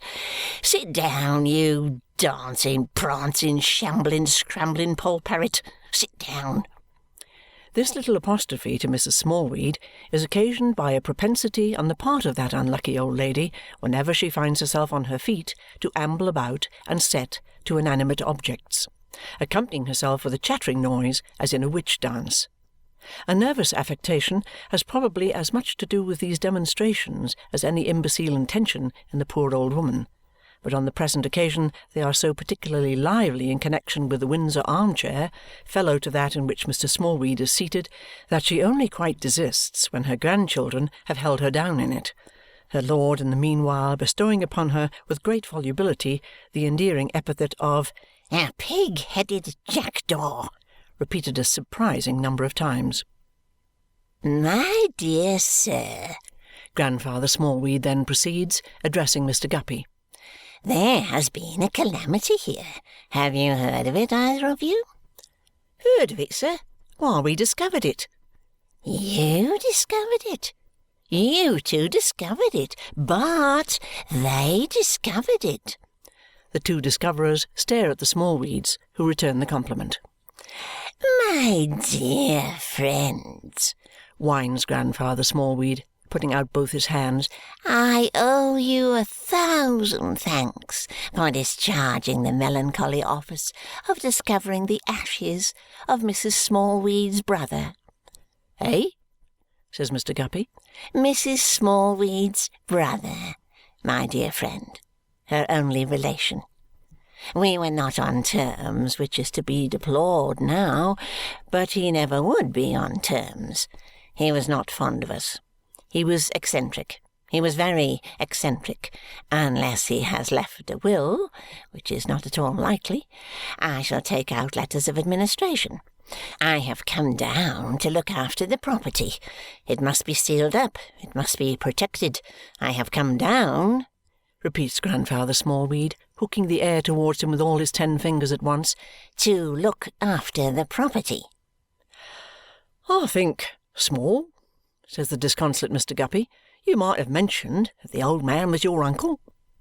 "You two are so close about him that I thought you would like me to be the same," returns that old bird with a secretly glistening eye. "Besides, I wasn't proud of him."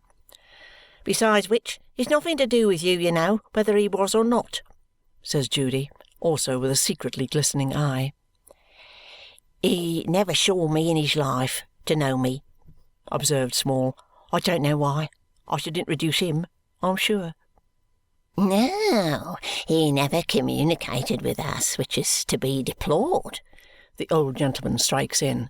"But I have come to look after the property, to look over the papers and to look after the property.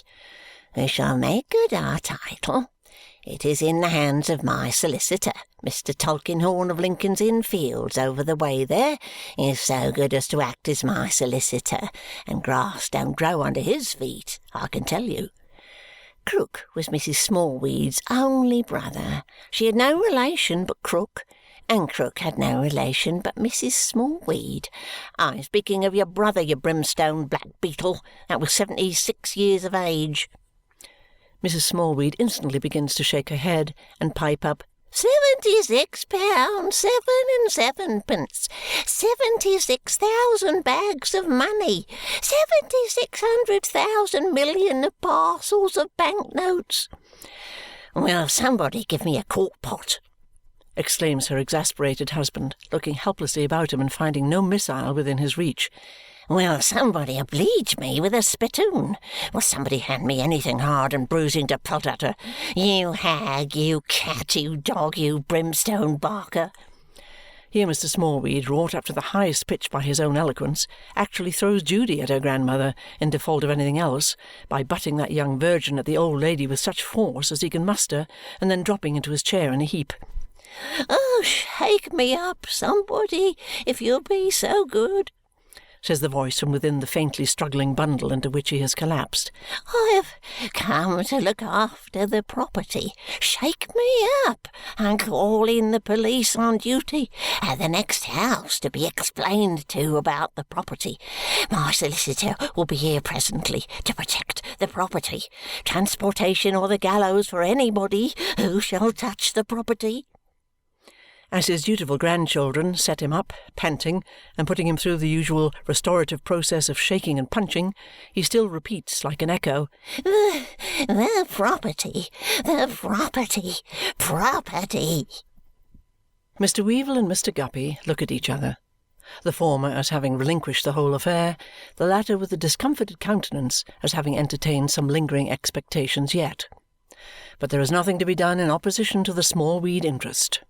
Mr. Tulkinghorn's clerk comes down from his official pew in the chambers to mention to the police that Mr. Tulkinghorn is answerable for its being all correct about the next of kin, and that the papers and effects will be formally taken possession of in due time and course. Mr. Smallweed is at once permitted so far to assert his supremacy as to be carried on a visit of sentiment into the next house and upstairs into Miss Flite's deserted room, where he looks like a hideous bird of prey newly added to her aviary. The arrival of this unexpected heir, soon taking wind in the court, still makes good for the soul and keeps the court upon its mettle. Mrs. Piper and Mrs. Perkins think it hard upon the young man if there really is no will, and consider that a handsome present ought to be made him out of the estate. Young Piper and young Perkins, as members of that restless juvenile circle which is the terror of the foot-passengers in Chancery Lane, crumble into ashes behind the pump and under the archway all day long, where wild yells and hootings take place over their remains. Little Swills and Miss M. Melvilleson enter into affable conversation with their patrons, feeling that these unusual occurrences level the barriers between professionals and non-professionals. Mr. Bogsby puts up the popular song of King Death, with chorus by the whole strength of the company, as the great harmonic feature of the week, and announces in the bill that J.G.B. is induced to do so at a considerable extra expense in consequence of a wish, which has been very generally expressed at the bar by a large body of respectable individuals, and in homage to a late melancholy event which has aroused so much sensation. There is one point connected with the deceased upon which the court is particularly anxious, namely, that the fiction of a full-sized coffin should be preserved, though there is so little to put in it. Upon the undertaker's stating in the Sol's Bar in the course of the day that he has received orders to construct a 6-footer, the general solicitude is much relieved, and it is considered that Mr. Smallweed's conduct does him great honour. Out of the court, and a long way out of it, there is considerable excitement too, for men of science and philosophy come to look, and carriages set down doctors at the corner who arrive with the same intent, and there is more learned talk about inflammable gases and phosphoretted hydrogen than the court has ever imagined.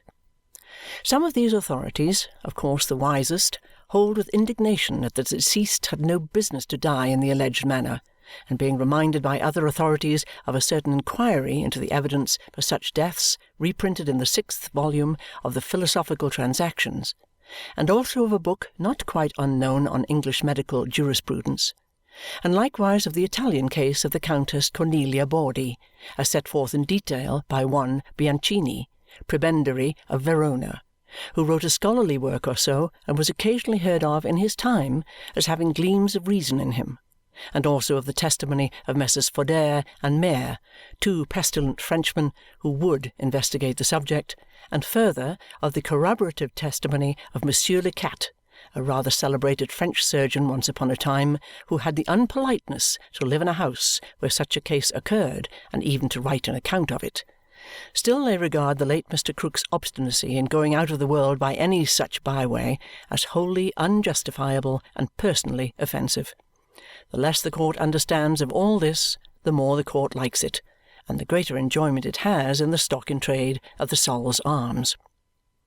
Then there comes the artist of a picture newspaper, with a foreground and figures ready drawn for anything from a wreck on the Cornish coast to a review in Hyde Park or a meeting in Manchester.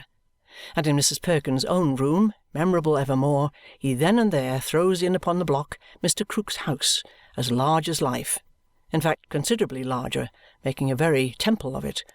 Similarly, being permitted to look in at the door of the fatal chamber, he depicts that apartment as 3/4 of a mile long by 50 yards high, at which the court is particularly charmed. All this time the two gentlemen before mentioned pop in and out of every house and assist at the philosophical disputations, going everywhere and listen to everybody, and yet are always diving into the Sol's parlour and writing with ravenous little pens on the tissue paper. At last come the coroner and his inquiry, like as before, except that the coroner cherishes this case as being out of the common way and tells the gentlemen of the jury in his private capacity that would seem to be an unlucky house next door, gentlemen, a destined house, but so we sometimes find it, and these are mysteries we can't account for." After which the 6-footer comes into action and is much admired. In all these proceedings Mr. Guppy has so slight a part, except when he gives his evidence, that he is moved on like a private individual and can only haunt the secret house on the outside, where he has the mortification of seeing Mr. Smallweed padlocking the door and of bitterly knowing himself to be shut out.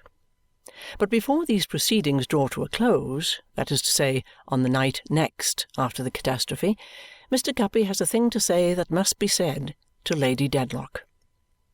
For which reason, with a sinking heart and with that hang-dog sense of guilt upon him which dread and watching enfolded in the Sol's Arms have produced, the young man of the name of Guppy presents himself at the town mansion at about 7 o'clock in the evening and requests to see her ladyship. Mercury replies that she is going out to dinner. Don't he see the carriage at the door? Yes, he does see the carriage at the door, but he wants to see my lady too. Mercury is disposed, as he will presently declare to a fellow gentleman in waiting, to pitch into the young man, but his instructions are positive. Therefore he sulkily supposes that the young man must come into the library. There he leaves the young man in a large room, not over light, while he makes report of him. Mr. Guppy looks into the shade in all directions, discovering everywhere a certain charred and whitened little heap of coal or wood. Presently he hears a rustling. Is it? No. It's no ghost, but fair flesh and blood, most brilliantly dressed.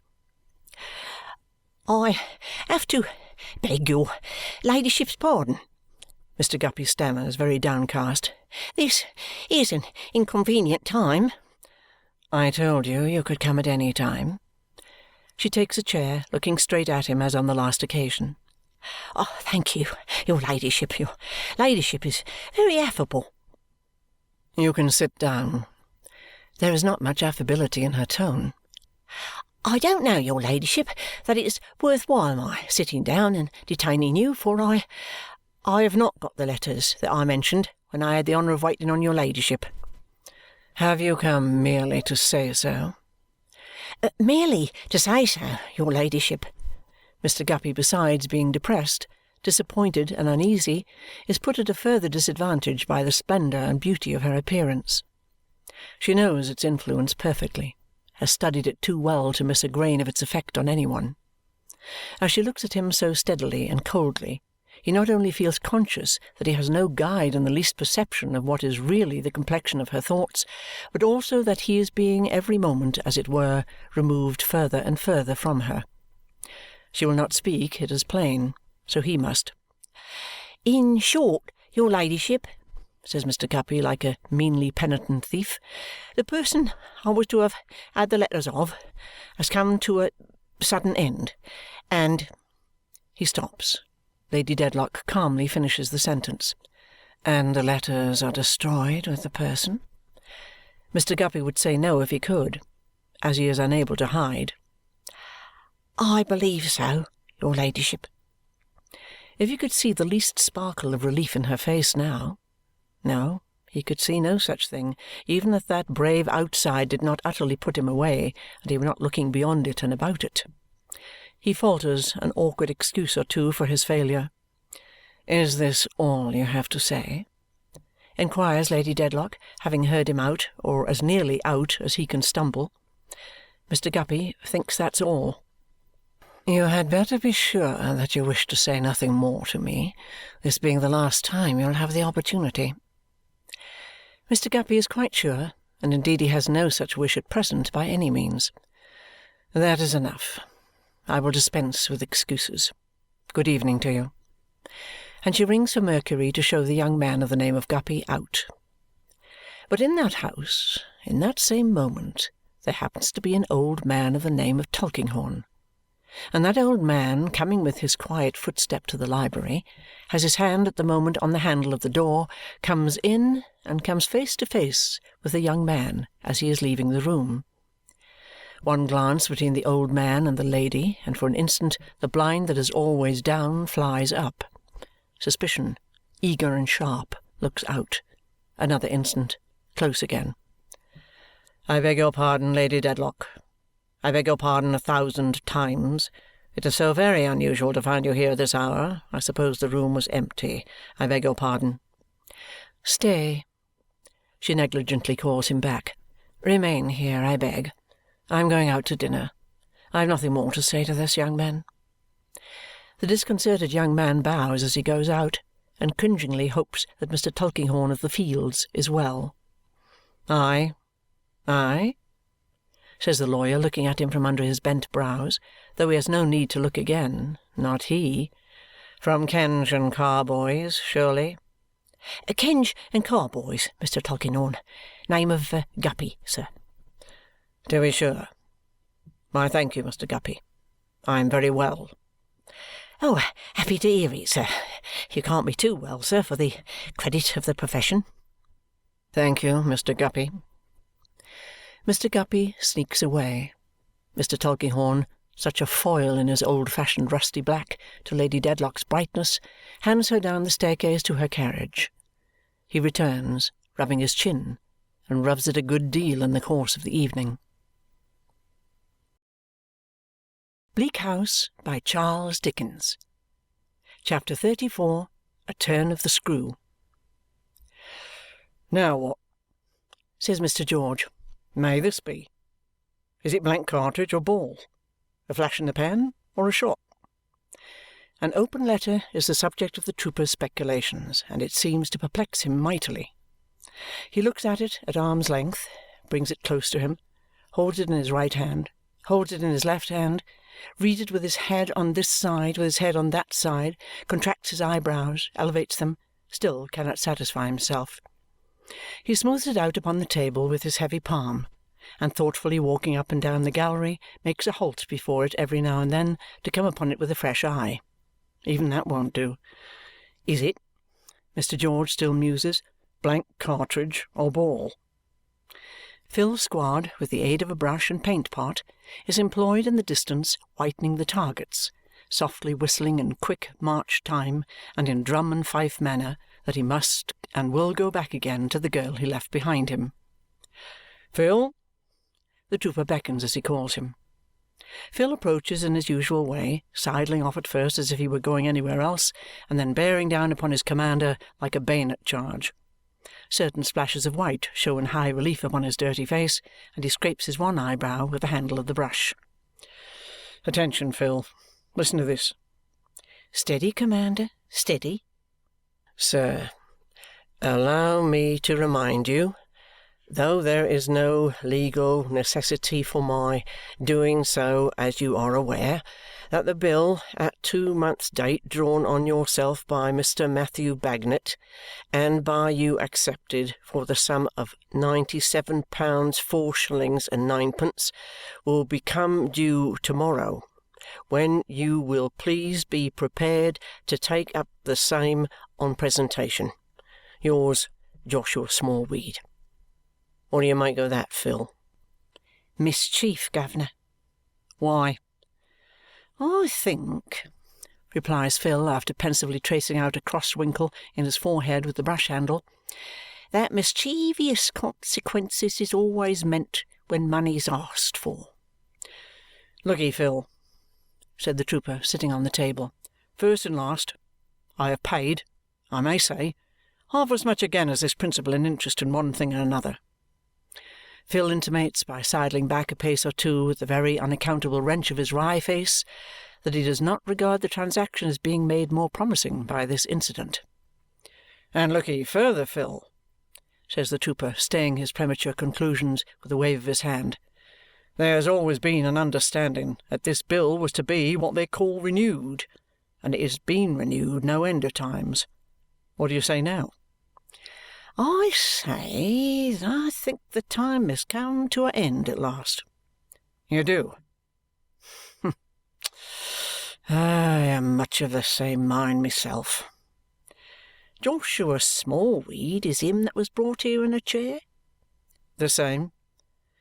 Governor, says Phil with exceeding gravity, he's a leech in his dispositions. He's a screw and a wice in his actions, a snake in his twistings and a lobster in his claws. Having thus expressively uttered his sentiments, Mr. Squod, after waiting a little to ascertain if any further remark be expected of him, gets back by his usual series of movements to the target he has in hand, and vigorously signifies through his former musical medium that he must and he will return to that ideal young lady.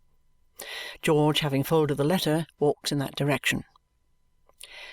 There is a way, Commander, says Phil, looking cunningly at him, of settling this.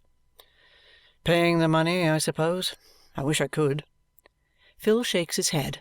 No, governor, no. Not so bad as that. There is a way, says Phil with a highly artistic turn of his brush. What I'm a-doing at present. Whitewashing? Phil nods. A pretty way that would be. Do you know what would become of the Bagnets in that case? Do you know they would be ruined to pay off my old scores? You're a moral character, says the trooper, eyeing him in his large way with no small indignation. Upon my life you are, Phil. Phil, on one knee at the target, is in course of protesting earnestly, though not without many allegorical scoops of his brush and smoothings of the white surface round the rim with his thumb, that he had forgotten the Bagnet responsibility and would not so much as injure a hair of the head of any member of that worthy family, when steps are audible in the long passage without, and a cheerful voice is heard to wonder whether George is at home. Phil, with a look at his master, hobbles up, saying, "Here's the governor, Mrs. Bagnet. Here he is." And the old girl herself, accompanied by Mr. Bagnet, appears. The old girl never appears in walking trim, in any season of the year, without a grey cloth cloak, coarse and much worn, but very clean, which is, undoubtedly, the identical garment rendered so interesting to Mr. Bagnet by having made its way home to Europe from another quarter of the globe in company with Mrs. Bagnet and an umbrella. The latter faithful appendage is also invariably a part of the old girl's presence out of doors. It is of no colour known in this life, and has a corrugated wooden crook for a handle, with a metallic object let into its prow or beak, resembling a little model of a fanlight over a street door, or one of the oval glasses out of a pair of spectacles, which ornamental object has not that tenacious capacity of sticking to its post that might be desired in an article long associated with the British Army. The old girl's umbrella is of a flabby habit of waist and seems to be in need of stays, an appearance that is possibly referable to its having served through a series of years at home as a cupboard and on journeys as a carpet-bag. She never puts it up, having the greatest reliance on her well-proved cloak with its capacious hood, but generally uses the instrument as a wand with which to point out joints of meat or bunches of greens in marketing, or to arrest the attention of tradesmen by a friendly poke. Without her market basket, which is a sort of wicker well with two flapping lids, she never stirs abroad. Attended by these her trusty companions, therefore, her honest sunburnt face looking cheerily out of a rough straw bonnet, Mrs. Bagnet now arrives, fresh-coloured and bright, in George's shooting gallery. "Well, George, old fellow," says she, "and how do you do this sunshiny morning?" Giving him a friendly shake of the hand, Mrs. Bagnet draws a long breath after her walk and sits down to enjoy a rest. Having a faculty, matured on the tops of baggage-wagons and in other such positions, of resting easily anywhere she perches on a rough bench, unties her bonnet strings, pushes back her bonnet, crosses her arms, and looks perfectly comfortable. Mr. Bagnet in the meantime has shaken hands with his old comrade and with Phil, on whom Mrs. Bagnet likewise bestows a good-humoured nod and smile. "Now, George," said Mrs. Bagnet briskly, "here we are, Lignum and myself." She often speaks of her husband by this appellation, on account, as it is supposed, of Lignum Vitae having been his old regimental nickname when they first became acquainted, in compliment to the extreme hardness and toughness of his physiognomy. "Just looked in, we have, to make it all correct as usual about that security. Give him the new bill to sign, George, and he'll sign it like a man." "I was coming to you this morning," observes the trooper reluctantly. "Yes, we thought you'd come to us this morning, but we turned out early and left Woolwich, the best of boys, to mind his sisters and came to you instead, as you see. For Lignum, he's tied so close now and gets so little exercise that a walk does him good. What's the matter, George?" asks Mrs. Bagnet, stopping in her cheerful talk. "You don't look yourself." "I'm not quite myself," returns the trooper. "I have been a little put out, Mrs. Bagnet." Her bright, quick eye catches the truth directly. "George," holding up her forefinger, "don't tell me there's anything wrong about that security of Lignum's. Don't do it, George, on account of the children." The trooper looks at her with a troubled visage. "George," says Mrs. Bagnet, using both her arms for emphasis and occasionally bringing down her open hands upon her knees, "if you have allowed anything wrong to come to that security of Lignum's, and if you have let him in for it, and if you have put us in danger of being sold up, and I see sold up in your face, George, as plain as print, you have done a shameful action and have deceived us cruelly. I tell you cruelly, George. There!" Mr. Bagnet, otherwise as immovable as a pump or a lamp-post, puts his large right hand on the top of his bald head, as if to defend it from a shower-bath, and looks with great uneasiness at Mrs. Bagnet. "George," says that old girl, "I wonder at you, George. I'm ashamed of you. George, I couldn't have believed you would have done it. I always knew you to be a rolling stone that gathered no moss, but I never thought you would have taken away that what little moss there was for Bagnet and the children to lie upon. You know what a hard-working, steady-going chap he is. You know what Quebec and Malta and Woolwich are, and I never did think you would, or could, have had the heart to serve us so. Oh, George!" Mrs. Bagnet gathers up her cloak to wipe her eyes on, in a very genuine manner. "How could you do it?"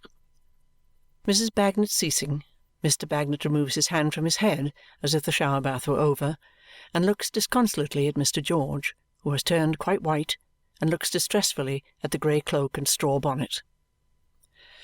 "Mat," says the trooper in a subdued voice, addressing him, but still looking at his wife, "I'm sorry you take it so much to heart, because I do hope it's not so bad as that comes to. I certainly have, this morning, received this letter," which he reads aloud, "but I hope it may be set right yet. As to a rolling stone, why, what you say is true. I am a rolling stone, and I never rolled in anybody's way, I fully believe, that I rolled the least good to. But it's impossible for an old vagabond comrade to like your wife and family better than I like 'em, Mat, and I trust you'll look upon me as forgivingly as you can. Don't think I've kept anything from you. I haven't had the letter more than a quarter of an hour." "Old girl," murmurs Mr. Bagnet after a short silence, "will you tell 'em my opinion?" "Oh, why didn't he marry," Mrs. Bagnet answers, half laughing and half crying, "Joe Poucher's widow in North America, and he wouldn't have got himself into these troubles." "The old girl," says Mr. Bagnet, "puts it correct. Why didn't you?" "Well, she has a better husband by this time, I hope," returns the trooper. "Anyhow, here I stand this present day, not married to Joe Poucher's widow. What shall I do? You see, all I've got about me, it's not mine, it's yours. Give the word, and I'll sell off every morsel. If I could have hoped it would have brought in nearly the sum wanted, I'd have sold all long ago. Don't believe that I leave you or yours in the lurch, Mat. I'd sell myself first. I only wish," says the trooper, giving himself a disparaging blow in the chest, "that I knew of any one who'd buy such a second-hand piece of old stores." "Old girl," murmurs Mr. Bagnet, "give him another bit of my mind." "George," says the old girl, "you're not so much to be blamed, on full consideration, except for ever taking this business without the means." "And that was like me," observes the penitent trooper, shaking his head. "Like me, I know." "Silence! The old girl," says Mr. Bagnet, "is correct in her way of giving my opinions. Hear me out." That was when you never ought to have asked for the security, George, and when you never ought to have got it, all things considered. But what's done can't be undone. You are always an honourable and straightforward fellow, as far as lays in your power, though a little flighty. On the other hand, you can't admit but what it's natural in us to be anxious with such a thing hanging over our heads. So forget and forgive all round, George. Come, forget and forgive all round." Mrs. Bagnet giving him one of her honest hands and giving her husband the other, Mr. George gives each of them one of his and holds them while he speaks. "I do assure you both there's nothing I wouldn't do to discharge this obligation. But whatever I have been able to scrape together has gone every 2 months in keeping it up. We have lived plainly enough here, Phil and I, but the gallery don't quite do what was expected of it. And it's not, in short, it's not the Mint. It was wrong in me to take it. Well, so it was.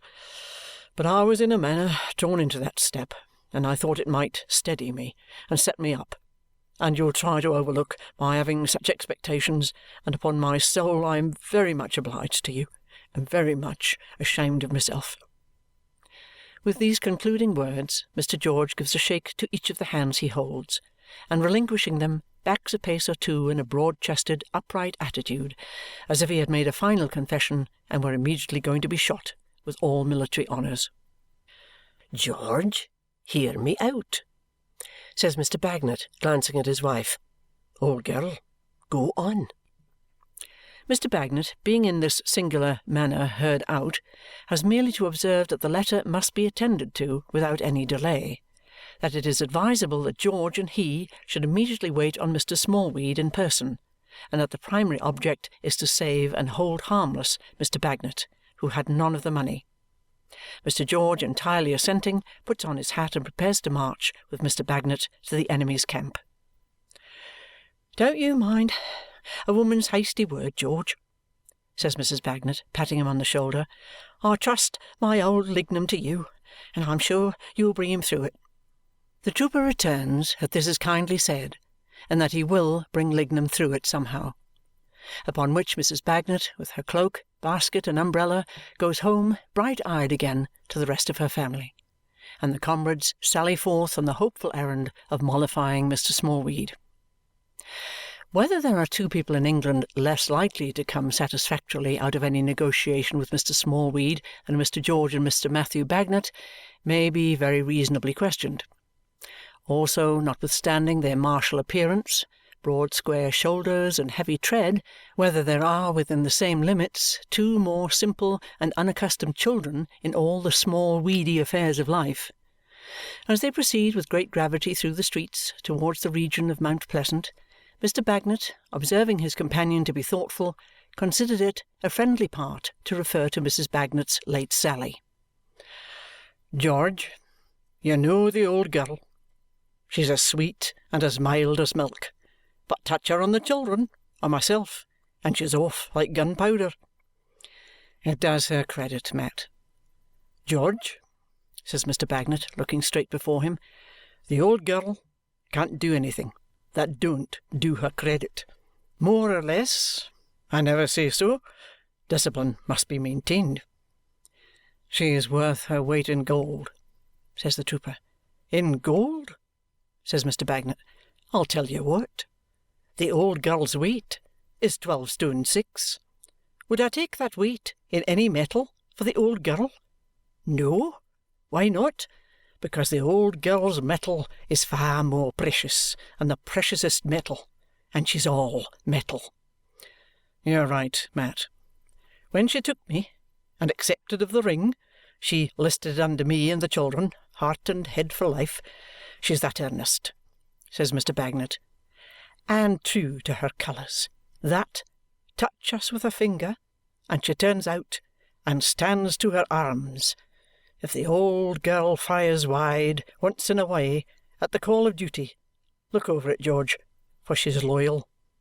"Why, bless her, Mat," returns the trooper, "I think the higher of her for it." "You're right," says Mr. Bagnet with the warmest enthusiasm, though without relaxing the rigidity of a single muscle. "Think as high of the old girl as the Rock of Gibraltar, and still you'll be thinking low of such merits. But I never owned to it before her. Discipline must be maintained."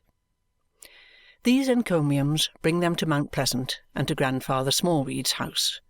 The door is opened by the perennial Judy, who, having surveyed them from top to toe with no particular favour, but indeed with a malignant sneer, leaves them standing there while she consults the oracle as to their admission. The oracle may be inferred to give consent from the circumstance of her returning with the words on her honey lips that they can come in if they want to. Thus privileged, they come in and find Mr. Smallweed with his feet in the drawer of his chair, as if it were a paper foot-bath, and Mrs. Smallweed obscured with a cushion like a bird that is not to sing. "My dear friend," says Grandfather Smallweed, with those two lean affectionate arms of his stretched forth, "how-de-do, how-de-do. Who is our friend, my dear friend?" "Why, this," returns George, not able to be very conciliatory at first, "is Matthew Bagnet, who has obliged me in that matter of ours, you know." "Oh, Mr. Bagnet, surely." The old man looks at him under his hand. "Hope you're well, Mr. Bagnet. Fine man, Mr. George. Military air, sir."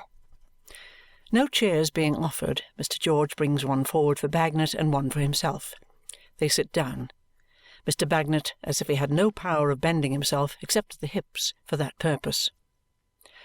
"Judy," says Mr. Smallweed, "bring the pipe." "Why, I don't know," Mr. George interposes, "that the young woman need give herself that trouble. But to tell you the truth, I'm not inclined to smoke it to-day." "Ain't you?"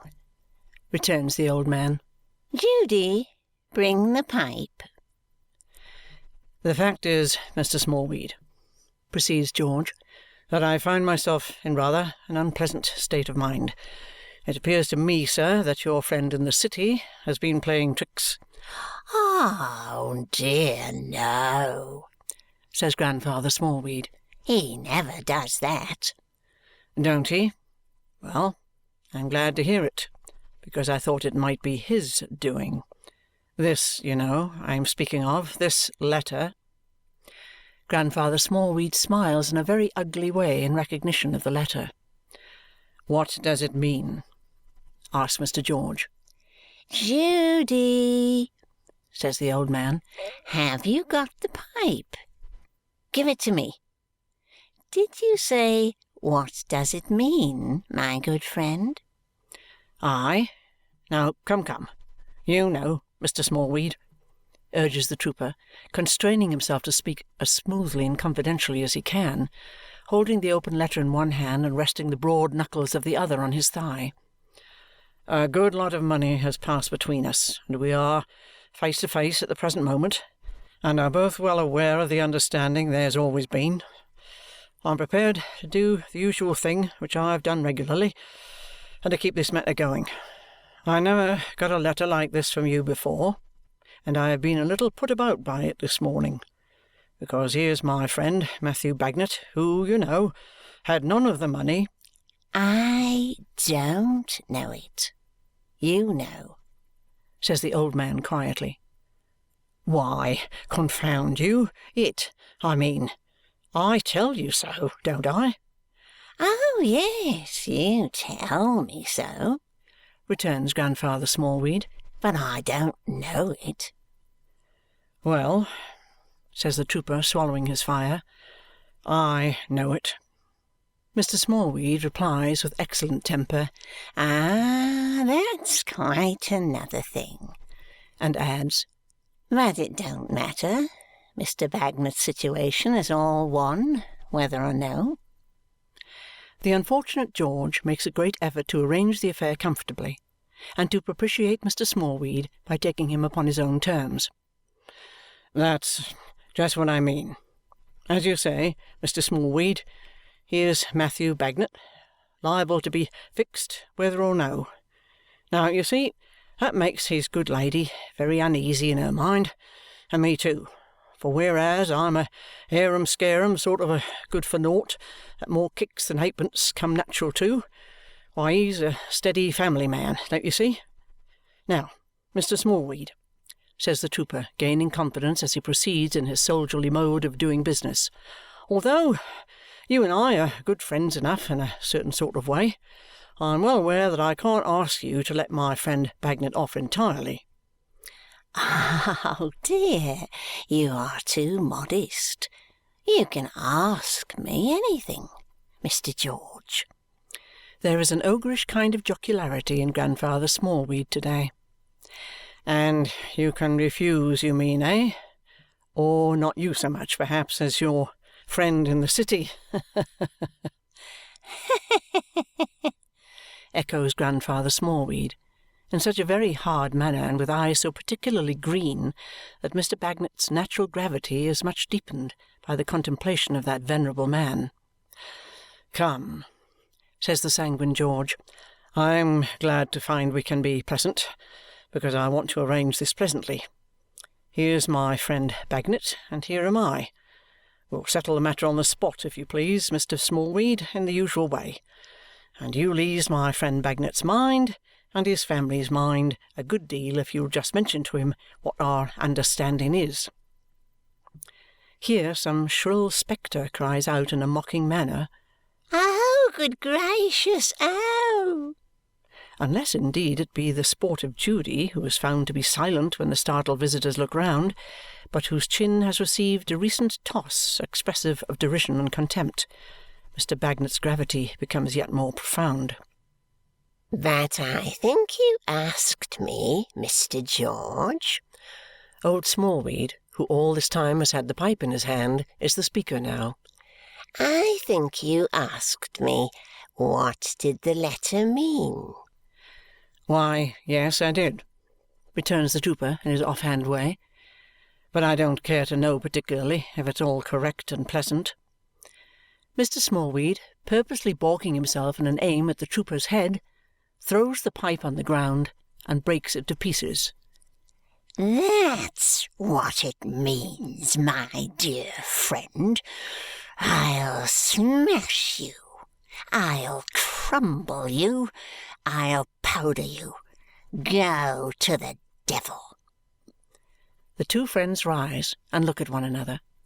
Mr. Bagnet's gravity has now attained its profoundest point. Go to the devil, repeats the old man. I'll have no more of your pipe-smokings and swaggerings. What? You're an independent dragoon too? Go to my lawyer, you remember where, you've been there before, and show your independence now, will you? Come, my dear friend, there's a chance for you. Open the door, Judy. Put these blusterers out. Call in help if they don't go. Put 'em out. He vociferates this so loudly that Mr. Bagnet, laying his hands on the shoulders of his comrade before the latter can recover from his amazement, gets him on the outside of the street door, which is instantly slammed by the triumphant Judy. Utterly confounded, Mr. George a while stands looking at the knocker. Mr. Bagnet, in a perfect abyss of gravity, walks up and down before the little parlour window like a sentry, and looks in every time he passes, apparently revolving something in his mind. "Come, Mat," says Mr. George when he has recovered himself. "We must try the lawyer. Now, what do you think of this rascal?" Mr. Bagnet, stopping to take a farewell look into the parlour, replies, with one shake of his head directed at the interior, "If my old girl had been here, I'd have told him." Having so discharged himself of the subject of his cogitations, he falls into step and marches off with the trooper, shoulder to shoulder. When they present themselves in Lincoln's Inn Fields, Mr. Tulkinghorn is engaged, and not to be seen. He is not at all willing to see them, for when they have waited a full hour, and the clerk, on his bell being rung, takes the opportunity of mentioning as much, he brings forth no more encouraging message than Mr. Tulkinghorn has nothing to say to them, and they had better not wait. They do wait, however, with the perseverance of military tactics, and at last the bell rings again, and the client in possession comes out of Mr. Tulkinghorn's room. The client is a handsome old lady, no other than Mrs. Rouncewell, housekeeper at Chesney Wold.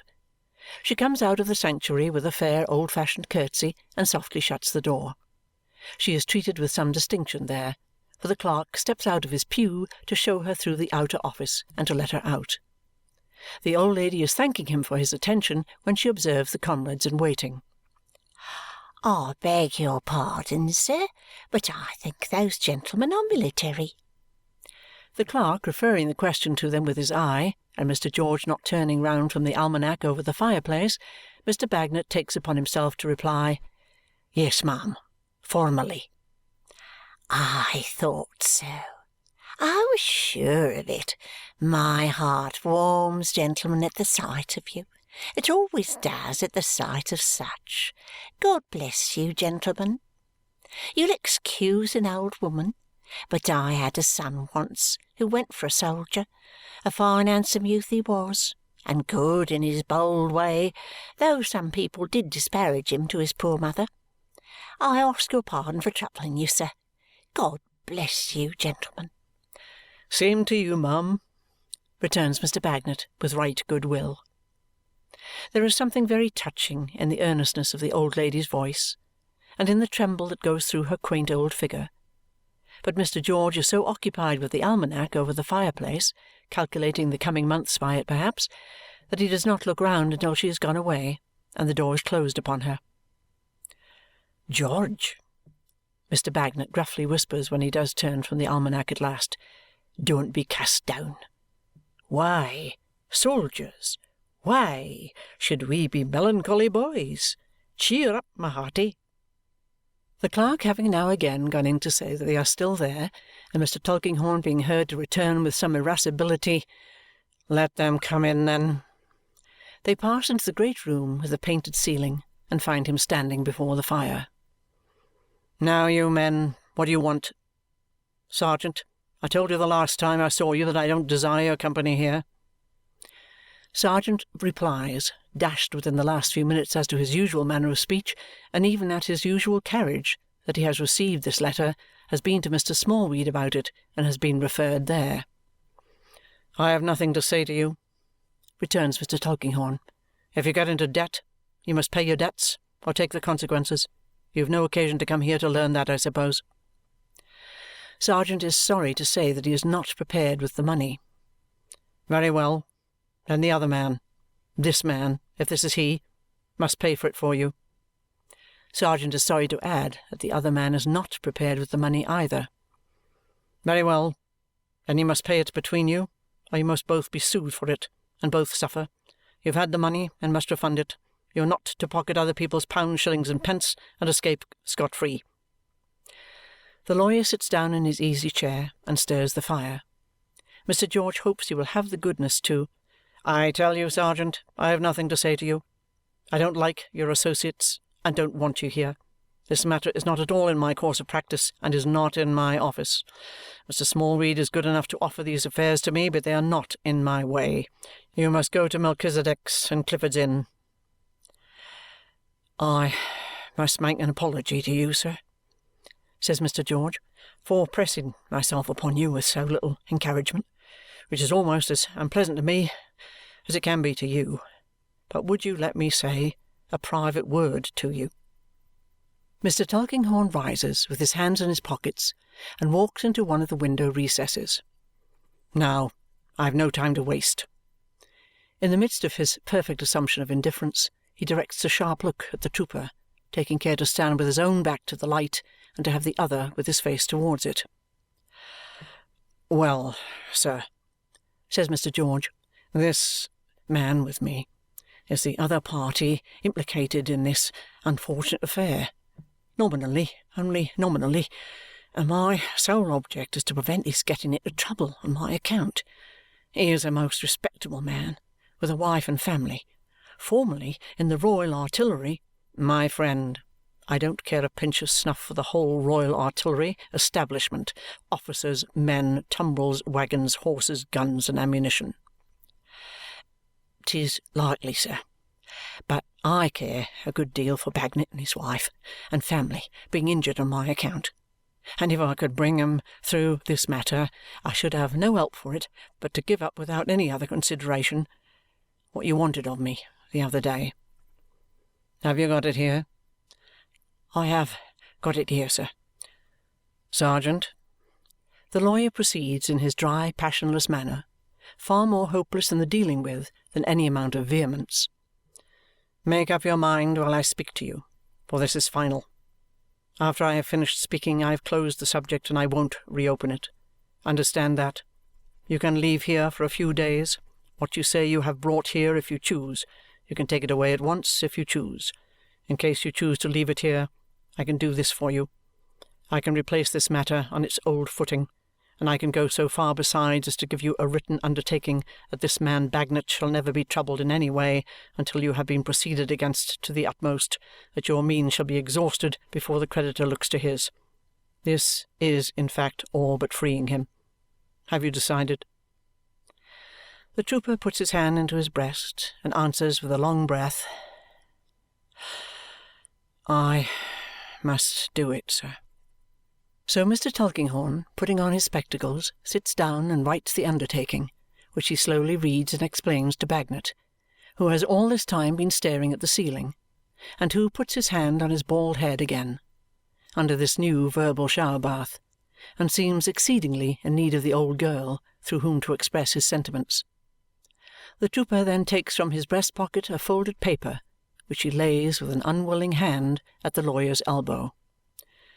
"'Tis only a letter of instructions, sir, the last I ever had from him." Look at a millstone, Mr. George, for some change in its expression, and you will find it quite as soon as in the face of Mr. Tulkinghorn when he opens and reads the letter. He refolds it and lays it in his desk with a countenance as unperturbable as death. Nor has he anything more to say or do but to nod once in the same frigid and discourteous manner and to say briefly, "You can go. Show these men out there." Being shown out, they repair to Mr. Bagnet's residence to dine.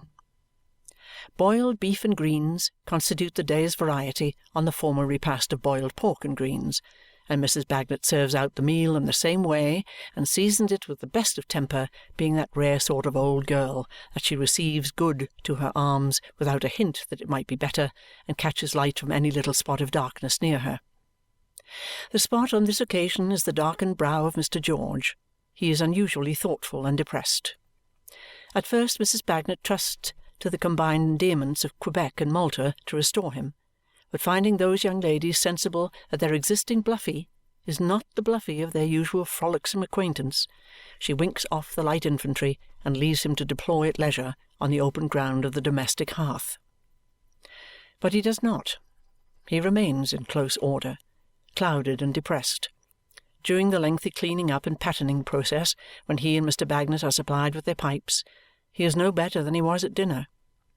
He forgets to smoke, looks at the fire and ponders, lets his pipe out, fills the breast of Mr. Bagnet with perturbation and dismay by showing that he has no enjoyment of tobacco.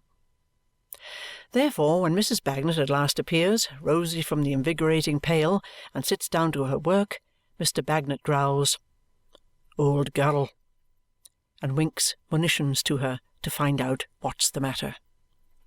"Why, George," says Mrs. Bagnet, quietly threading her needle, "how low you are!"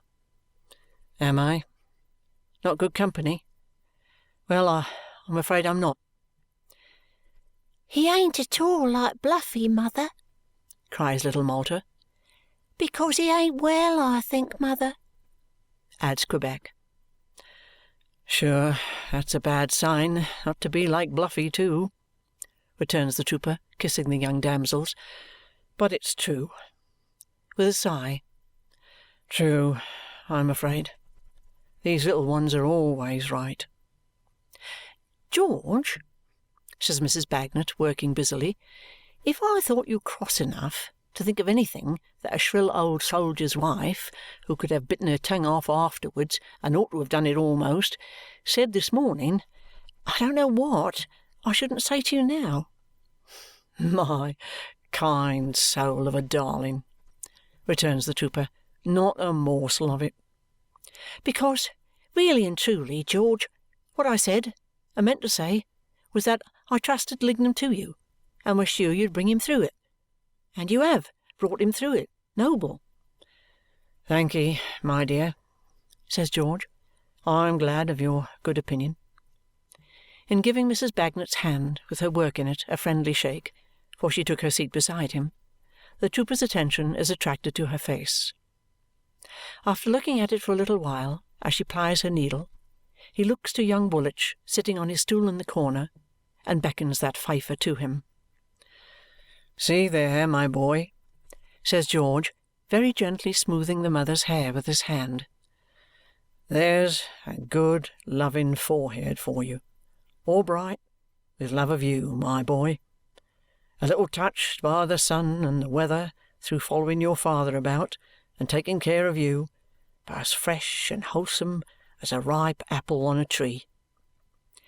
Mr. Bagnet's face expresses, so far as in its wooden material lies, the highest approbation and acquiescence. "The time will come, my boy," pursues the trooper, "when this hair of your mother's will be grey, and this forehead all crossed and recrossed with wrinkles, and a fine old lady she'll be then. Take care, while you are young, that you can think in those days. I never whitened a hair of her dear head. I never marked a sorrowful line in her face. For of all the many things that you can think of when you are a man, you had better have that by you, Woolwich."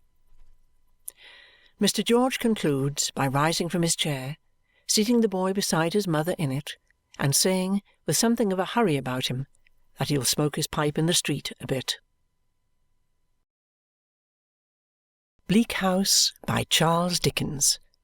Chapter 35. Esther's Narrative. I lay ill through several weeks, and the usual tenor of my life became like an old remembrance.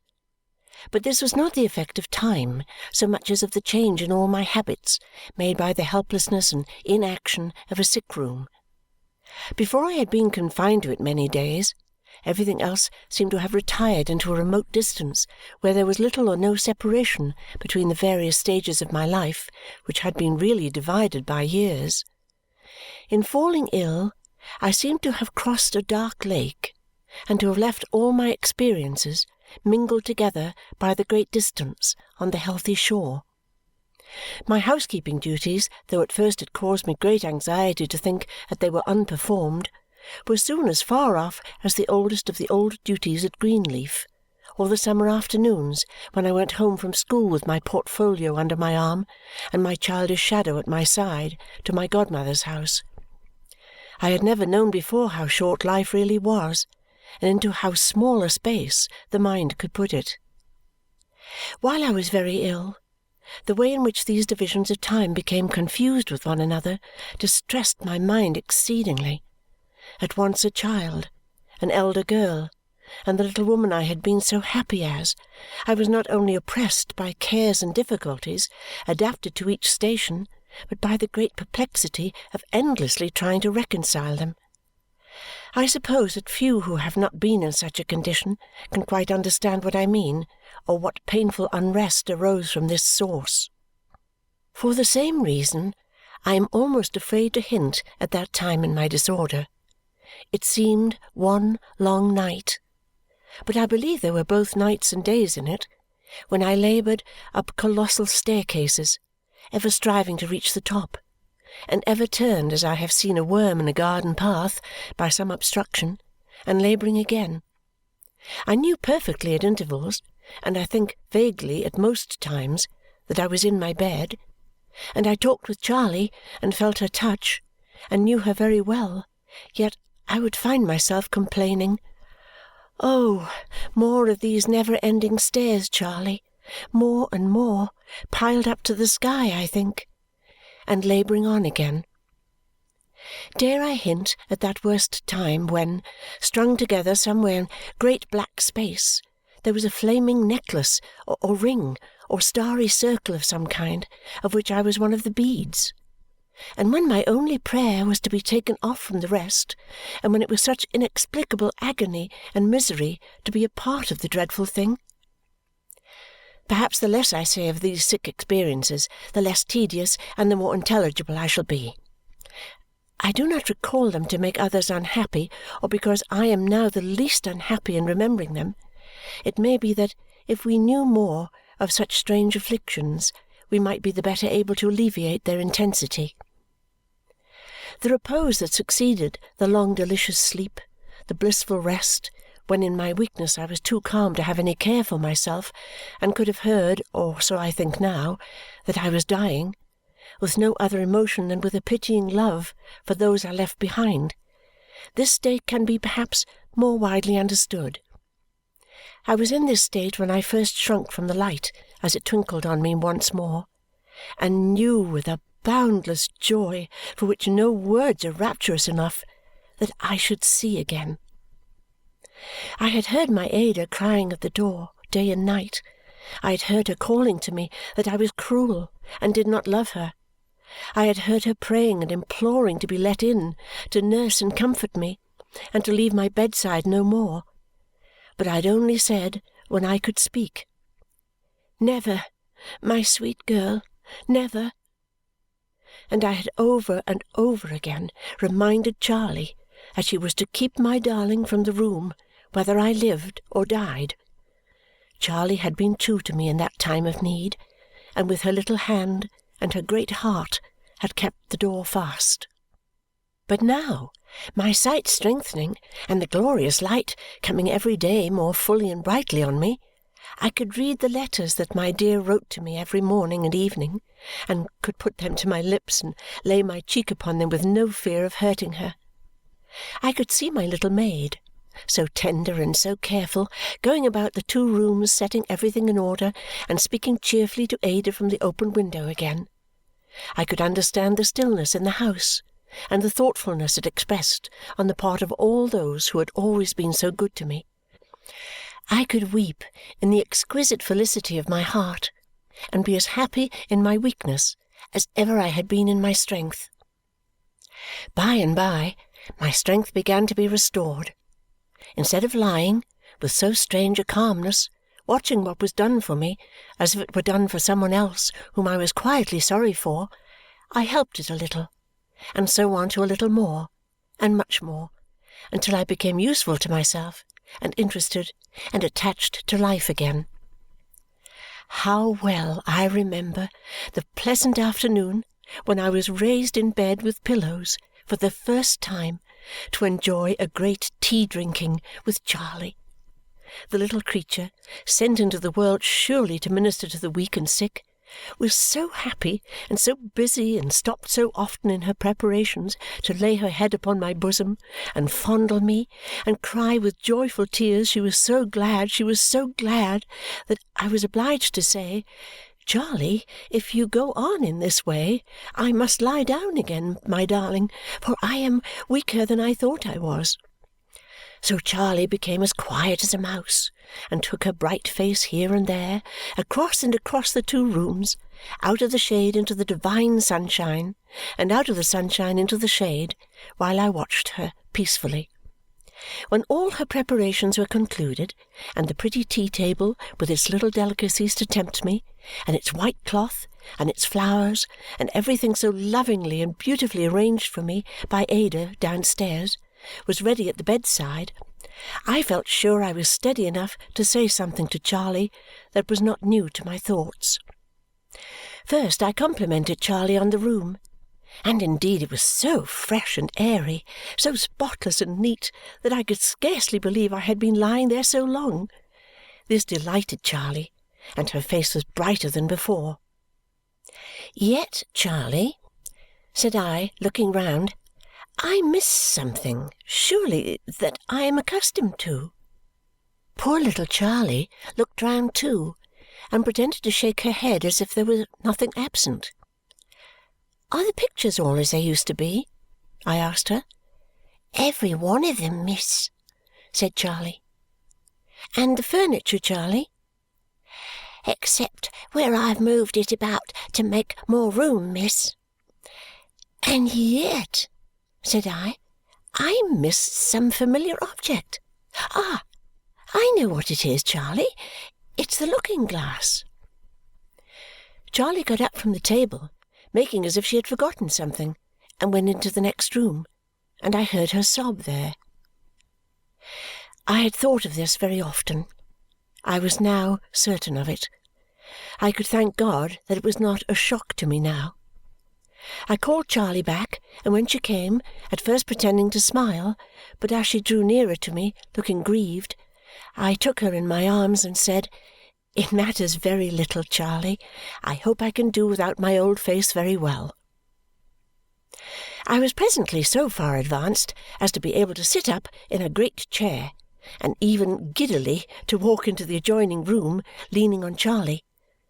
The mirror was gone from its usual place in that room too, but what I had to bear was none the harder to bear for that. My guardian had throughout been earnest to visit me, and there was now no good reason why I should deny myself that happiness. He came one morning, and when he first came in, could only hold me in his embrace and say, "My dear, dear girl!" I had long known, who could know better, what a deep fountain of affection and generosity his heart was, and was it not worth my trivial suffering and change to fill such a place in it? Oh, yes, I thought, he has seen me, and he loves me better than he did. He has seen me, and is even fonder of me than he was before. And what have I to mourn for?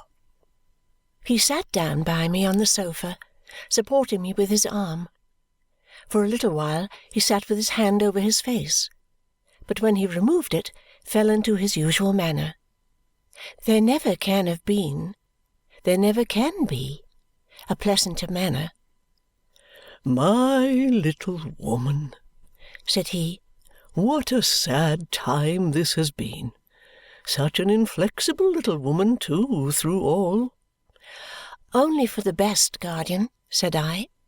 "For the best," he repeated tenderly. "Of course, for the best. But here have Ada and I been perfectly forlorn and miserable. Here has your friend Caddy been coming and going late and early. Here has every one about the house been utterly lost and dejected. Here has even poor Rick been writing to me, too, in his anxiety for you." I had read of Caddy and Ada's letters, but not of Richard. I told him so. "Why, no, my dear," he replied. "I have thought it better not to mention it to her." "And you speak of his writing to you?" said I, repeating his emphasis. "As if it were not natural for him to do so, guardian. As if he could write to a better friend." "He thinks he could, my love," returned my guardian, "and to many a better. The truth is, he wrote to me under a sort of protest, while unable to write to you with any hope of an answer. Wrote coldly, haughtily, distantly, resentfully. Well, dearest little woman, we must look forbearingly on it. He is not to blame. Jarndyce and Jarndyce has warped him out of himself and perverted me in his eyes. I have known it do as bad deeds and worse many a time. If two angels could be concerned in it, I believe it would change their nature." "It has not changed yours, guardian." "Oh, yes, it has, my dear," he said laughingly. "It has made the south wind easterly, I don't know how often. Rick mistrusts and suspects me, goes to lawyers, and is taught to mistrust and suspect me. Hears I have conflicting interests, claims clashing against his, and what not. Whereas heaven knows that if I could get out of the mountains of wiglomeration on which my unfortunate name has been so long bestowed, which I can't, or could level them by the extinction of my own original right, which I can't either, and no human power ever can anyhow, I believe, to such a pass have we got, I would do it this hour. I would rather restore to poor Rick his proper nature than be endowed with all the money that dead suitors, broken heart and soul upon the wheel of Chancery, have left unclaimed with the Accountant General. And that's money enough, my dear, to be cast into a pyramid in memory of Chancery's transcendent wickedness." "Is it possible, guardian," I asked, amazed, "that Richard can be suspicious of you?" "Ah, my love," he said, "it is in the subtle poison of such abuses to breed such diseases. His blood is infected, and objects lose their natural aspects in his sight. It is not his fault." "But it is a terrible misfortune, guardian." "It is a terrible misfortune, little woman, to be ever drawn within the influences of Jarndyce and Jarndyce. I know none greater. By little and little he has been induced to trust in that rotten reed, and it communicates some portion of its rottenness to everything around him. But again I say with all my soul, we must be patient with poor Rick and not blame him. What a troop of fine fresh hearts like this have I seen in my time, turned by the same means." I could not help expressing something of my wonder and regret that his benevolent, disinterested intentions had prospered so little. "We must not say so, Dame Durden," he cheerfully replied. "Ada is the happier, I hope, and that is much. I did think that I and both these young creatures might be friends instead of distrustful foes, and that we might so far counteract the suit and prove too strong for it. But it was too much to expect. Jarndyce and Jarndyce was the curtain of Rick's cradle." "But, guardian, may we not hope that a little experience will teach him what a false and wretched thing it is?" "We will hope so, my Esther," said Mr. Jarndyce, "and that it may not teach him so too late. In any case, we must not be hard on him. There are not many grown and matured men living while we speak, good men too, who, if they were thrown into this same court as suitors, would not be vitally changed and depreciated within 3 years, within 2, within one. How can we stand amazed at poor Rick, a young man so unfortunate?" Here he fell into a lower tone, as if he were thinking aloud. "Cannot at first believe, who could, that Chancery is what it is. He looks to it, flushed and fitfully, to do something with his interests and bring them to some settlement. It procrastinates, disappoints, tries, tortures him, wears out his sanguine hopes and patience, thread by thread, but he still looks to it, and hankers after it, and finds his whole world treacherous and hollow. Well, well, well. Enough of this, my dear."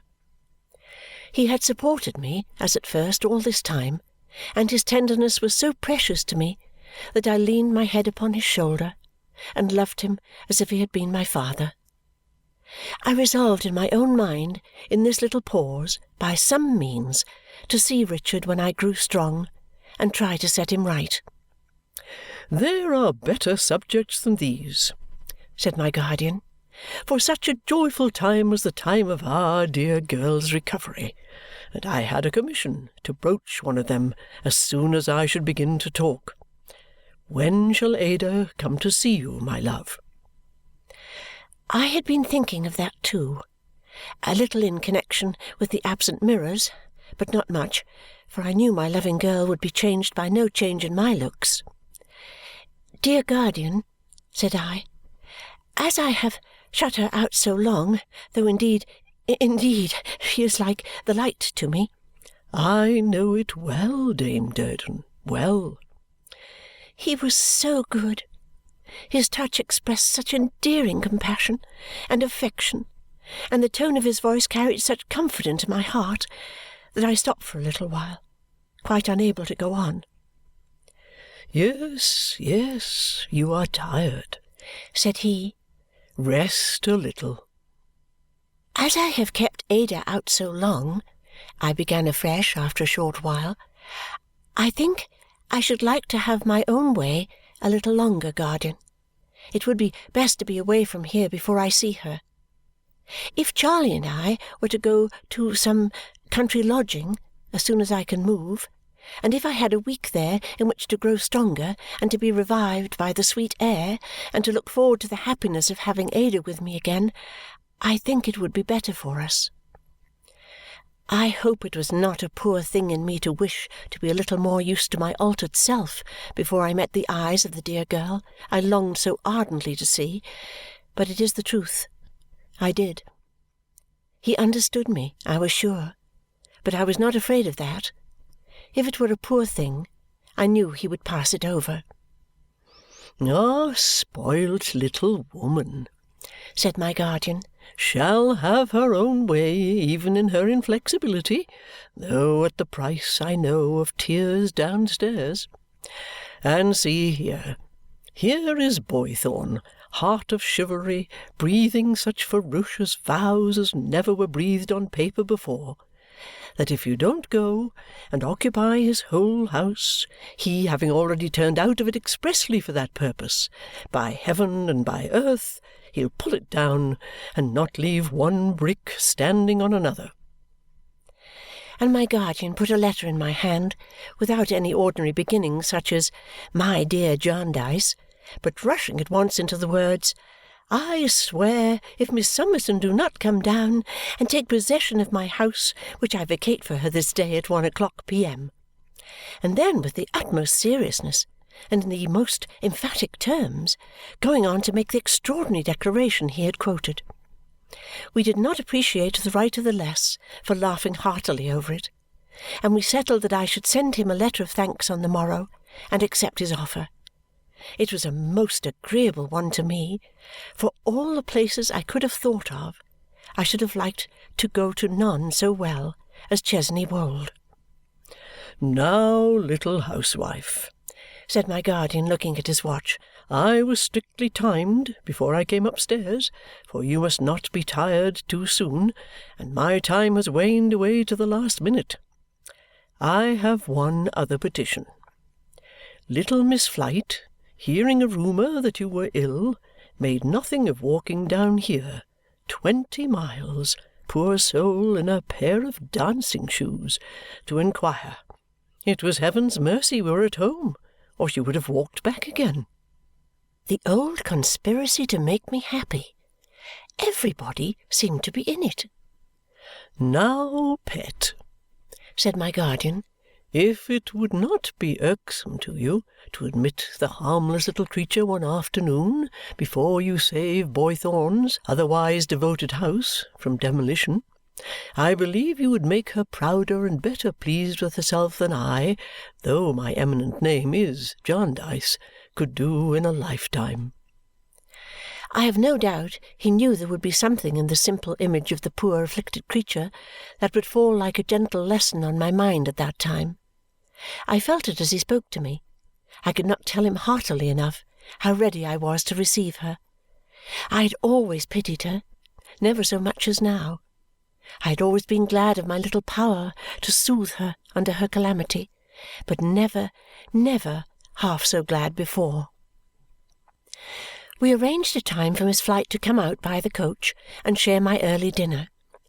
When my guardian left me, I turned my face away upon my couch and prayed to be forgiven if I, surrounded by such blessings, had magnified to myself the little trial that I had to undergo. The childish prayer of that old birthday, when I had aspired to be industrious, contented, and true-hearted, and to do good to some one and win some love to myself if I could, came back into my mind with a reproachful sense of all the happiness I had since enjoyed, and all the affectionate hearts that had been turned towards me. If I were weak now, what had I profited by those mercies? I repeated the old childish prayer in its old childish words, and found that its old peace had not departed from it. My guardian now came every day. In a week or so more, I could walk about our rooms and hold long talks with Ada from behind the window curtain. Yet I never saw her, for I had not as yet the courage to look at the dear face, though I could have done so easily without her seeing me. On the appointed day, Miss Flite arrived. The poor little creature ran into my room, quite forgetful of her usual dignity, and crying from her very heart of hearts, "My dear Jarndyce," fell upon my neck and kissed me 20 times. "Dear me," said she, putting her hand into her reticule, "I have nothing here but documents, my dear Jarndyce. I must borrow a pocket-handkerchief." Charley gave her one, and the good creature certainly made use of it, for she held it to her eyes with both hands and sat so, shedding tears for the next 10 minutes. "With pleasure, my dear Jarndyce," she was careful to explain. "Not the least pain. Pleasure to see you well again. Pleasure at having the honour of being admitted to see you. I am so much fonder of you, my love, than of the Chancellor, though I do attend court regularly. By the by, my dear, mentioning pocket-handkerchiefs." Miss Flite here looked at Charley, who had been to meet her at the place where the coach stopped. Charley glanced at me and looked unwilling to pursue the suggestion. "Very right," said Miss Flite. "Very correct, truly. Highly indiscreet of me to mention it. But, my dear Miss Jarndyce, I am afraid I am at times, between ourselves you wouldn't think it, a little rambling, you know," said Miss Flite, touching her forehead. "Nothing more." "What were you going to tell me?" said I, smiling, for I saw she wanted to go on. "You have roused my curiosity, and now you must gratify it." Miss Flite looked at Charley for advice in this important crisis, who said, "If you please, ma'am, you'd better tell then," and therein gratified Miss Flite beyond measure. "So sagacious, our young friend," said she to me in her mysterious way. "Diminutive, but very sagacious. Well, my dear, it's a pretty anecdote, nothing more. Still, I think it charming. who should follow us down the road from the coach, my dear, but a poor person in a very ungenteel bonnet. Jenny, if you please, miss, said Charley. Just so, Miss Flite acquiesced with the greatest suavity. Jenny, yes. And what does she tell our young friend? But there has been a lady with a veil inquiring at her cottage after my dear Jarndyce's health, and taking a handkerchief away with her as a little keepsake, merely because it was my amiable Jarndyce's. Now, you know, so very prepossessing in the lady with the veil. If you please, miss, said Charley, to whom I looked in some astonishment, Jenny says that when her baby died, you left a handkerchief there, and that you put it away and kept it with the baby's little things. I think, if you please, partly because it was yours, miss, and partly because it had covered the baby. Diminutive, whispered Miss Flite, making a variety of motions about her own forehead to express intellect in Charley. But exceedingly sagacious. And so, dear, my love, she is clearer than any counsel I ever heard. Yes, Charley, I returned. I remember it. Well? Well, miss, said Charley, and that's the handkerchief the lady took. And Jenny wants you to know that she wouldn't have made away with it herself for a heap of money, but that the lady took it and left some money instead. Jenny don't know her at all, if you please, miss. Why, who can she be? Said I. My love, Miss Flite suggested, advancing her lips to my ear with her most mysterious look. In my opinion, don't mention this to our diminutive friend. She's the Lord Chancellor's wife. He's married, you know, and I understand she leads him a terrible life. Throws his lordship's papers into the fire, my dear, if he won't pay the jeweller. I did not think very much about this lady then, for I had an impression that it might be Caddy. Besides, my attention was diverted by my visitor, who was cold after her ride and looked hungry, and who, our dinner being brought in, required some little assistance in arraying herself with great satisfaction in a pitiable old scarf and a much-worn, often-mended pair of gloves, which she had brought down in a paper parcel. I had to preside, too, over the entertainment, consisting of a dish of fish, a roast fowl, a sweetbread, vegetables, pudding, and Madeira, and it was so pleasant to see how she enjoyed it, and with what state and ceremony she did honour to it, that I was soon thinking of nothing else. When we had finished and had our little dessert before us, embellished by the hands of my dear, who would yield the superintendence of everything, prepared for me to no one, Miss Flite was so very chatty and happy that I thought I would lead her to her own history. As she was always pleased to talk about herself, I began by saying, "You have attended on the Lord Chancellor many years, Miss Flite." "Oh, many, many, many years, my dear, but I expect a judgment shortly." There was an anxiety, even in her hopefulness, that made me doubtful if I had done right in approaching the subject. I thought I would say no more about it. "My father expected a judgment," said Miss Flite. "My brother, my sister, they all expected a judgment, the same that I expect." "They are all—" "Yes, dead, of course, my dear," said she. As I saw she would go on, I thought it best to try to be serviceable to her by meeting the theme rather than avoiding it. "Would it not be wiser," said I, "to expect this judgment no more?" "Why, my dear," she answered promptly, "of course it would." "And to attend the court no more?" "Equally, of course," said she. "Very wearing to be always in expectation of what never comes, my dear Jarndyce. Wearing, I assure you, to the bone." She slightly showed me her arm, and it was fearfully thin indeed. "But, my dear," she went on in her mysterious way, "there's a dreadful attraction in the place. Shh! Don't mention it to our diminutive friend when she comes in, or it may frighten her. With good reason.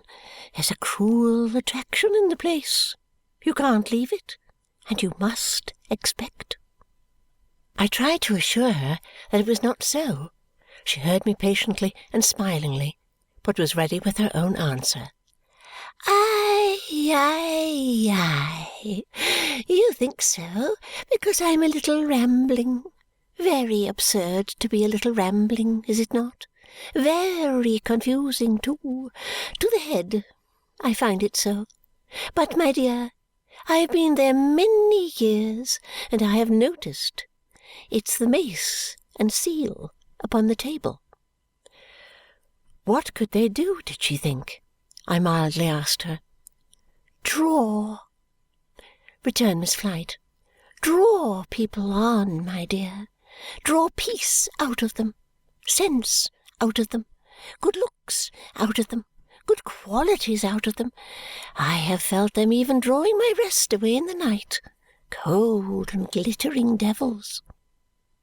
She tapped me several times upon the arm and nodded good-humouredly, as if she were anxious I should understand that I had no cause to fear her, though she spoke so gloomily and confided these awful secrets to me.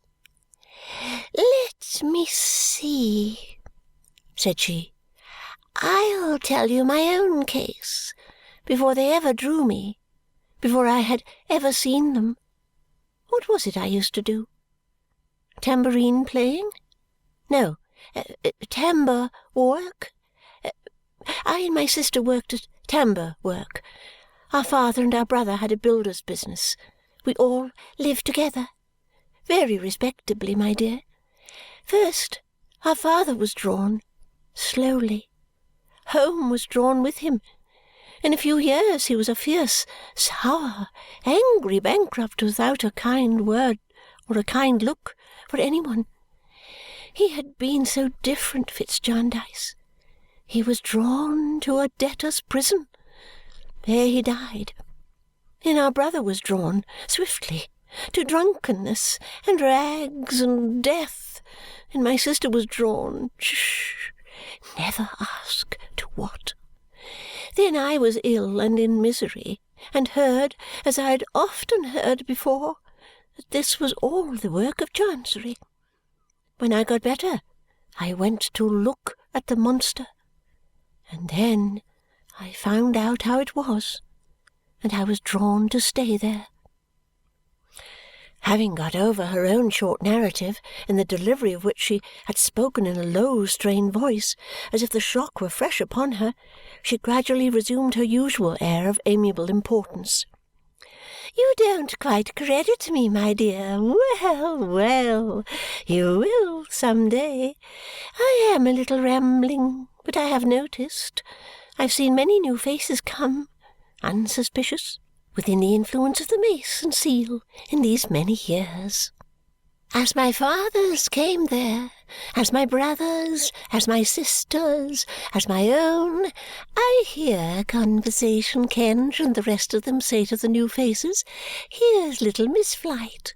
Oh, you are new here, and you must come and be presented to little Miss Flite. Very good. Proud, I am sure, to have the honour, and we all laugh. But, Jarndyce, I know what will happen. I know far better than they do when the attraction has begun. I know the signs, my dear.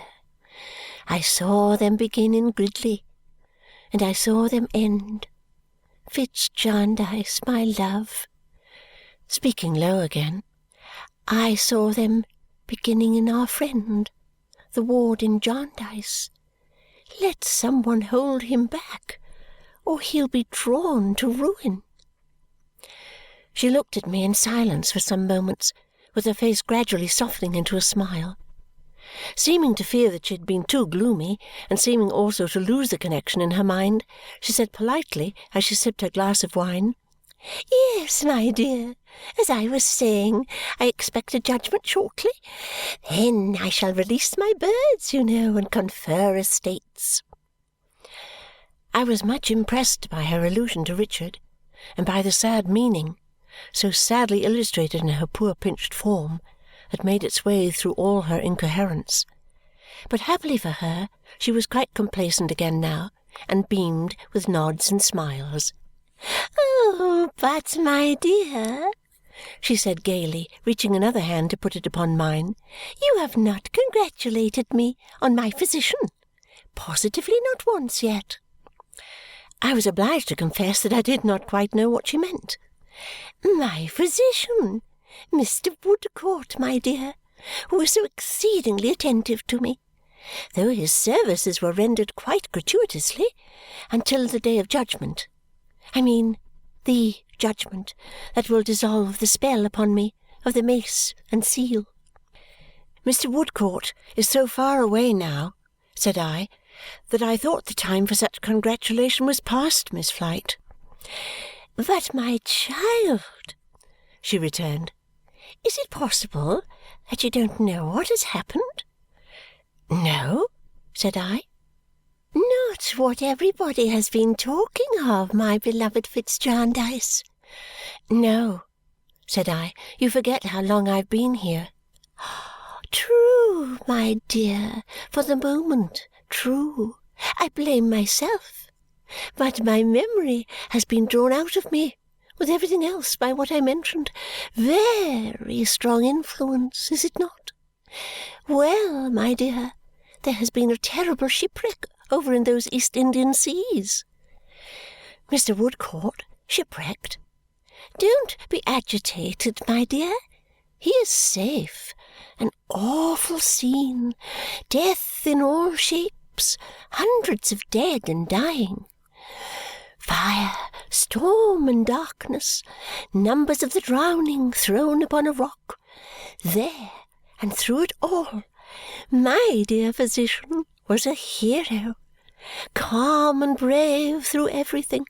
Saved many lives, never complained in hunger and thirst, wrapped naked people in his spare clothes, took the lead, showed them what to do, governed them, tended the sick, buried the dead, and brought the poor survivors safely off at last. My dear, the poor emaciated creatures all but worshipped him. They fell down at his feet when they got to the land and blessed him. The whole country rings with it. Stay! Where's my bag of documents? I have got it there, and you shall read it. You shall read it." And I did read all the noble history, though very slowly and imperfectly then, for my eyes were so dimmed that I could not see the words, and I cried so much that I was many times obliged to lay down the long account she had cut out of the newspaper. I felt so triumphant ever to have known the man who had done such generous and gallant deeds. I felt such glowing exultation in his renown. I so admired and loved what he had done that I envied the storm-worn people who had fallen at his feet and blessed him as their preserver.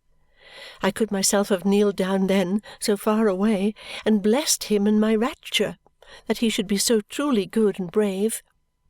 I felt that no one, mother, sister, wife, could honour him more than I. I did, indeed.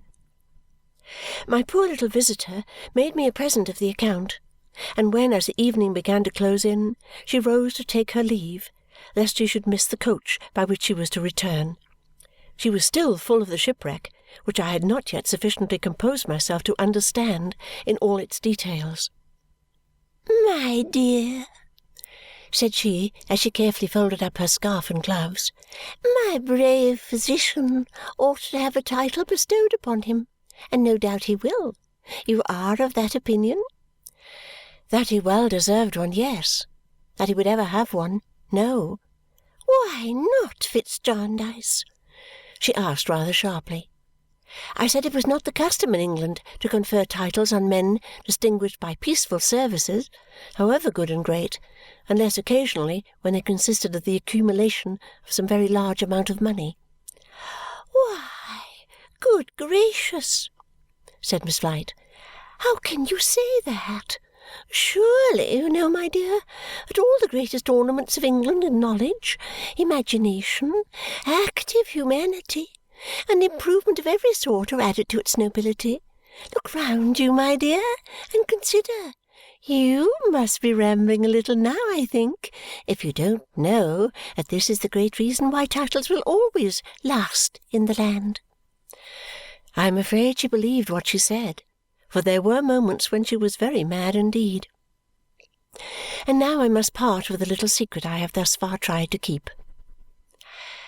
I had thought sometimes that Mr. Woodcourt loved me, and that if he had been richer he would perhaps have told me that he loved me before he went away. I had thought sometimes that if he had done so, I should have been glad of it. But how much better it was now that this had never happened! What should I have suffered if I had had to write to him and tell him that the poor face he had known as mine was quite gone from me, and that I freely released him from his bondage to one whom he had never seen? Oh, it was so much better as it was. With a great pang mercifully spared me, I could take back to my heart my childish prayer to be all he had so brightly shown himself, and there was nothing to be undone, no chain for me to break or for him to drag, and I could go, please God, my lowly way along the path of duty, and he could go his nobler way upon its broader road, and though we were apart upon the journey, I might aspire to meet him, unselfishly, innocently, better far than he had thought me when I found some favour in his eyes at the journey's end. Bleak House by Charles Dickens. Chapter 36. Chesney, Wold. Charley and I did not set off alone upon our expedition into Lincolnshire. My guardian had made up his mind not to lose sight of me until I was safe in Mr. Boythorn's house. So he accompanied us, and we were 2 days upon the road. I found every breath of air, and every scent, and every flower and leaf and blade of grass, and every passing cloud, and everything in nature more beautiful and wonderful to me than I had ever found it yet. This was my first gain from my illness. How little I had lost when the wide world was so full of delight for me!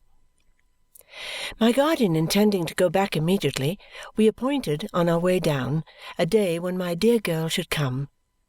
I wrote her a letter of which he took charge, and he left us within half an hour of our arrival at our destination, on a delightful evening in the early summer-time. If a good fairy had built the house for me with a wave of her wand, and I had been a princess and her favoured godchild, I could not have been more considered in it.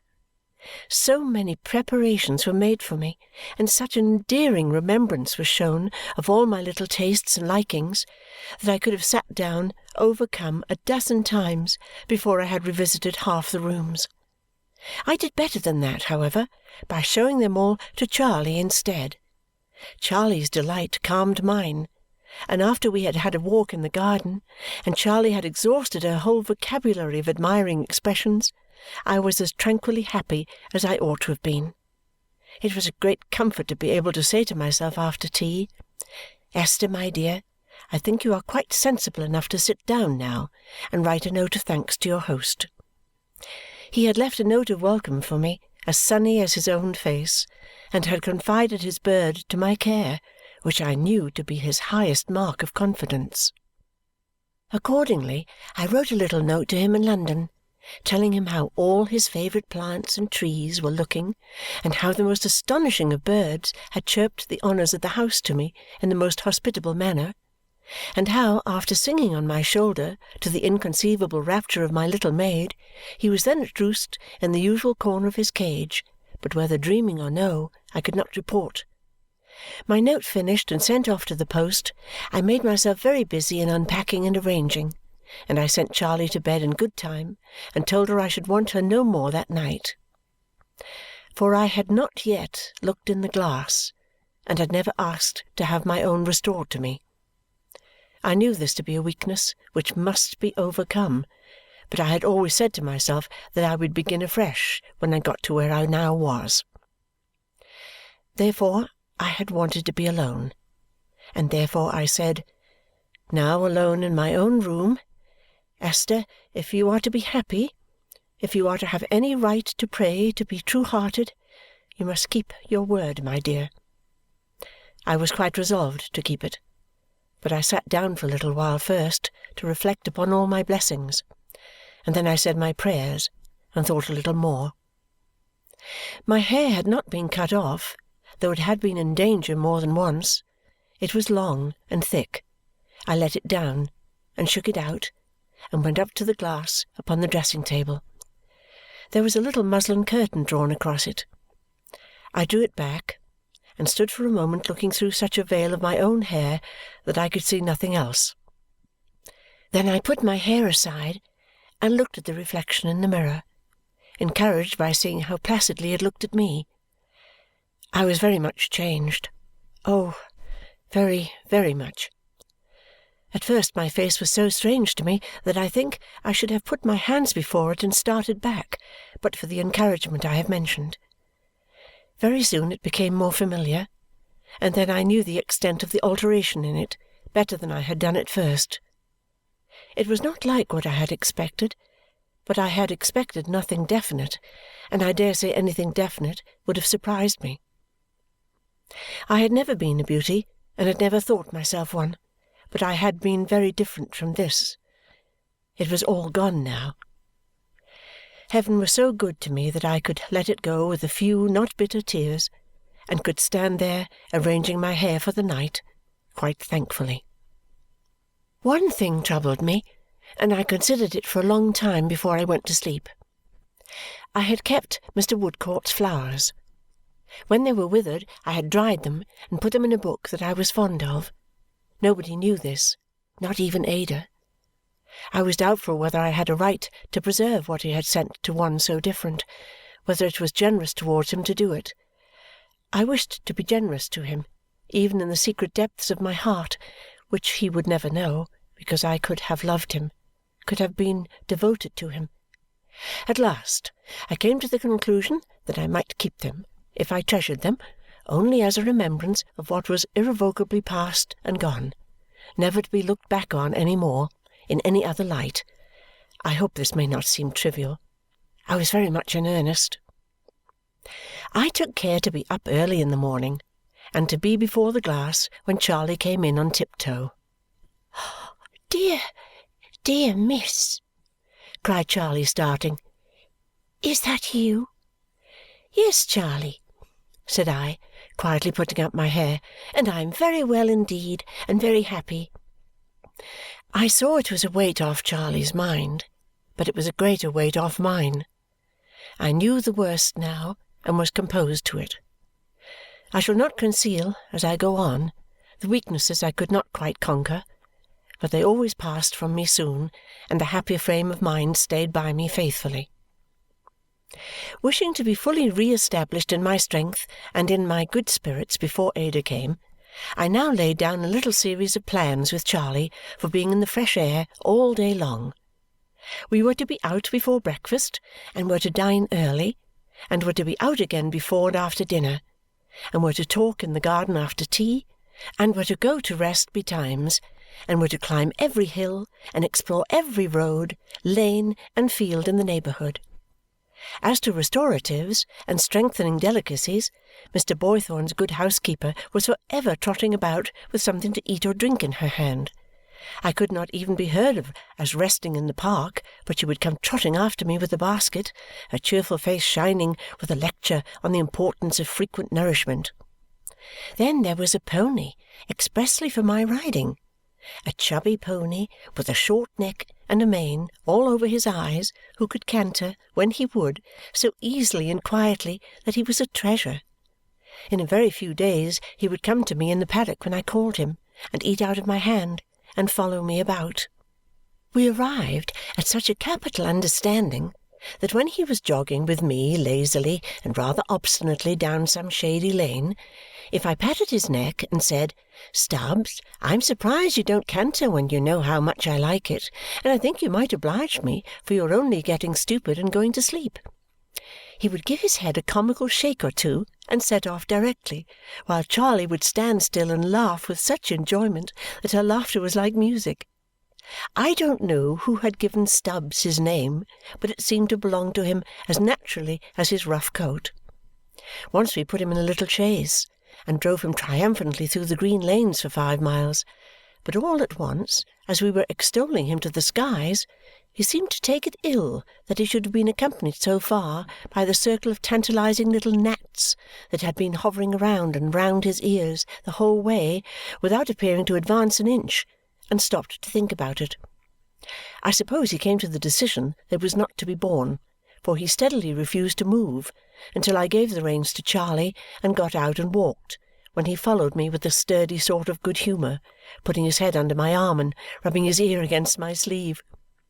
It was in vain for me to say, "Now, Stubbs, I feel quite sure from what I know of you that you will go on if I ride a little while," for the moment I left him he stood stock still again. Consequently, I was obliged to lead the way as before, and in this order we returned home, to the great delight of the village. Charley and I had reason to call it the most friendly of villages, I am sure, for in a week's time the people were so glad to see us go by, though ever so frequently in the course of a day, that there were faces of greeting in every cottage. I had known many of the grown people before, and almost all the children, but now the very steeple began to wear a familiar and affectionate look. Among my new friends was an old woman who lived in such a little thatched and whitewashed dwelling that when the outside shutter was turned up on its hinges it shut up the whole house front. This old lady had a grandson who was a sailor, and I wrote a letter to him for her and drew at the top of it the chimney corner in which she had brought him up, and where his old stool yet occupied its old place. This was considered by the whole village the most wonderful achievement in the world. But when an answer came back all the way from Plymouth, in which he mentioned that he was going to take the picture all the way to America, and from America would write again, I got all the credit that ought to have been given to the post office, and was invested with the merit of the whole system. Thus, what with being so much in the air, playing with so many children, gossiping with so many people, sitting on invitation in so many cottages, going on with Charley's education, and writing long letters to Ada every day, I had scarcely any time to think about that little loss of mine, and was almost always cheerful. If I did think of it at odd moments, now and then, I had only to be busy and forget it. I felt it more than I had hoped I should once when a little child said, "Mother, why is the lady not a pretty lady now, like she used to be?" But when I found the child was not less fond of me and drew its soft hand over my face with a kind of pitying protection in its touch, that soon set me up again. There were many little occurrences which suggested to me, with great consolation, how natural it is to gentle hearts to be considerate and delicate towards any inferiority. One of these particularly touched me. I happened to stroll into the little church when a marriage was just concluded, and the young couple had to sign the register. The bridegroom, to whom the pen was handed first, made a rude cross for his mark. The bride, who came next, did the same. Now, I had known the bride, when I was last there, not only as the prettiest girl in the place, but as having quite distinguished herself in the school, and I could not help looking at her with some surprise. She came aside and whispered to me, while tears of honest love and admiration stood in her bright eyes, "He's a dear good fellow, miss, but he can't write yet. He's going to learn of me, and I wouldn't shame him for the world." Why, what had I to fear, I thought, when there was this nobility in the soul of a labouring man's daughter? The air blew as freshly and revivingly upon me as it had ever blown, and the healthy colour came into my new face as it had come into my old one. Charley was wonderful to see. She was so radiant and so rosy, and we both enjoyed the whole day and slept soundly the whole night. There was a favourite spot of mine in the park woods of Chesney, Wold, where a seat had been erected, commanding a lovely view. The wood had been cleared and opened to improve this point of sight, and the bright sunny landscape beyond was so beautiful that I rested there at least once every day. A picturesque part of the hall, called the Ghost's Walk, was seen to advantage from this higher ground, and the startling name, and the old legend in the Dedlock family, which I had heard from Mr. Boythorn accounting for it, mingled with the view and gave it something of a mysterious interest in addition to its real charms. There was a bank here, too, which was a famous one for violets, and as it was a daily delight of Charley's to gather wildflowers, she took as much to the spot as I did. It would be idle to inquire now why I never went close to the house or never went inside it. The family were not there, I had heard on my arrival, and were not expected. I was far from being incurious or uninterested about the building. On the contrary, I often sat in this place wondering how the rooms ranged and whether any echo like a footstep really did resound at times, as the story said, upon the lonely Ghost's Walk. The indefinable feeling with which Lady Dedlock had impressed me may have had some influence in keeping me from the house, even when she was absent. I am not sure. Her face and figure were associated with it naturally, but I cannot say that they repelled me from it, though something did. For whatever reason or no reason, I had never once gone near it, down to the day at which my story now arrives. I was resting at my favourite point after a long ramble, and Charley was gathering violets at a little distance from me. I had been looking at the Ghost's Walk, lying in a deep shade of masonry afar off, and picturing to myself the female shape that was said to haunt it, when I became aware of a figure approaching through the wood. The perspective was so long and so darkened by leaves, and the shadows of the branches on the ground made it so much more intricate to the eye, that at first I could not discern what figure it was. By little and little it revealed itself to be a woman's, a lady's, Lady Dedlock's. She was alone, and coming to where I sat with a much quicker step, I observed to my surprise, than was usual with her. I was fluttered by her being unexpectedly so near. She was almost within speaking distance before I knew her, and would have risen to continue my walk. But I could not. I was rendered motionless. Not so much by her hurried gesture of entreaty, not so much by her quick advance and outstretched hands, not so much by the great change in her manner and the absence of her haughty self-restraint, as by a something in her face that I had pined for and dreamed of when I was a little child, something I had never seen in any face, something I had never seen in hers before. Her dread and faintness fell upon me, and I called to Charley. Lady Dedlock stopped upon the instant and changed back almost to what I had known her. "Miss Summerson, I am afraid I have startled you," she said, now advancing slowly. "You can scarcely be strong yet. You have been very ill, I know. I have been much concerned to hear it." I could no more have removed my eyes from her pale face than I could have stirred from the bench on which I sat. She gave me her hand, and its deadly coldness, so at variance with the enforced composure of her features, deepened the fascination that overpowered me. I cannot say what was in my whirling thoughts. "You are recovering again?"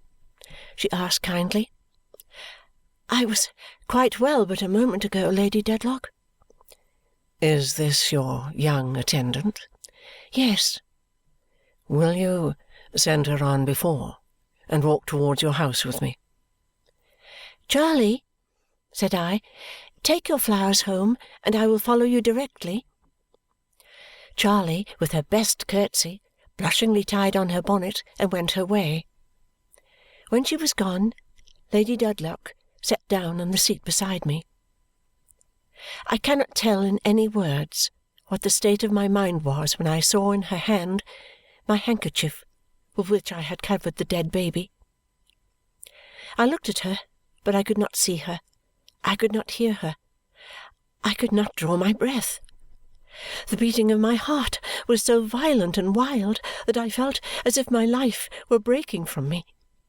But when she caught me to her breast, kissed me, wept over me, compassionated me, and called me back to myself, when she fell down on her knees and cried to me, "Oh, my child, my child, I am your wicked and unhappy mother. Oh, try to forgive me." When I saw her at my feet on the bare earth, in her great agony of mind, I felt, through all my tumult of emotion, a burst of gratitude to the providence of God that I was so changed as that I never could disgrace her by any trace of likeness, as that nobody could ever now look at me and look at her and remotely think of any near tie between us. I raised my mother up, praying and beseeching her not to stoop before me in such affliction and humiliation. I did so in broken, incoherent words, for besides the trouble I was in, it frightened me to see her at my feet.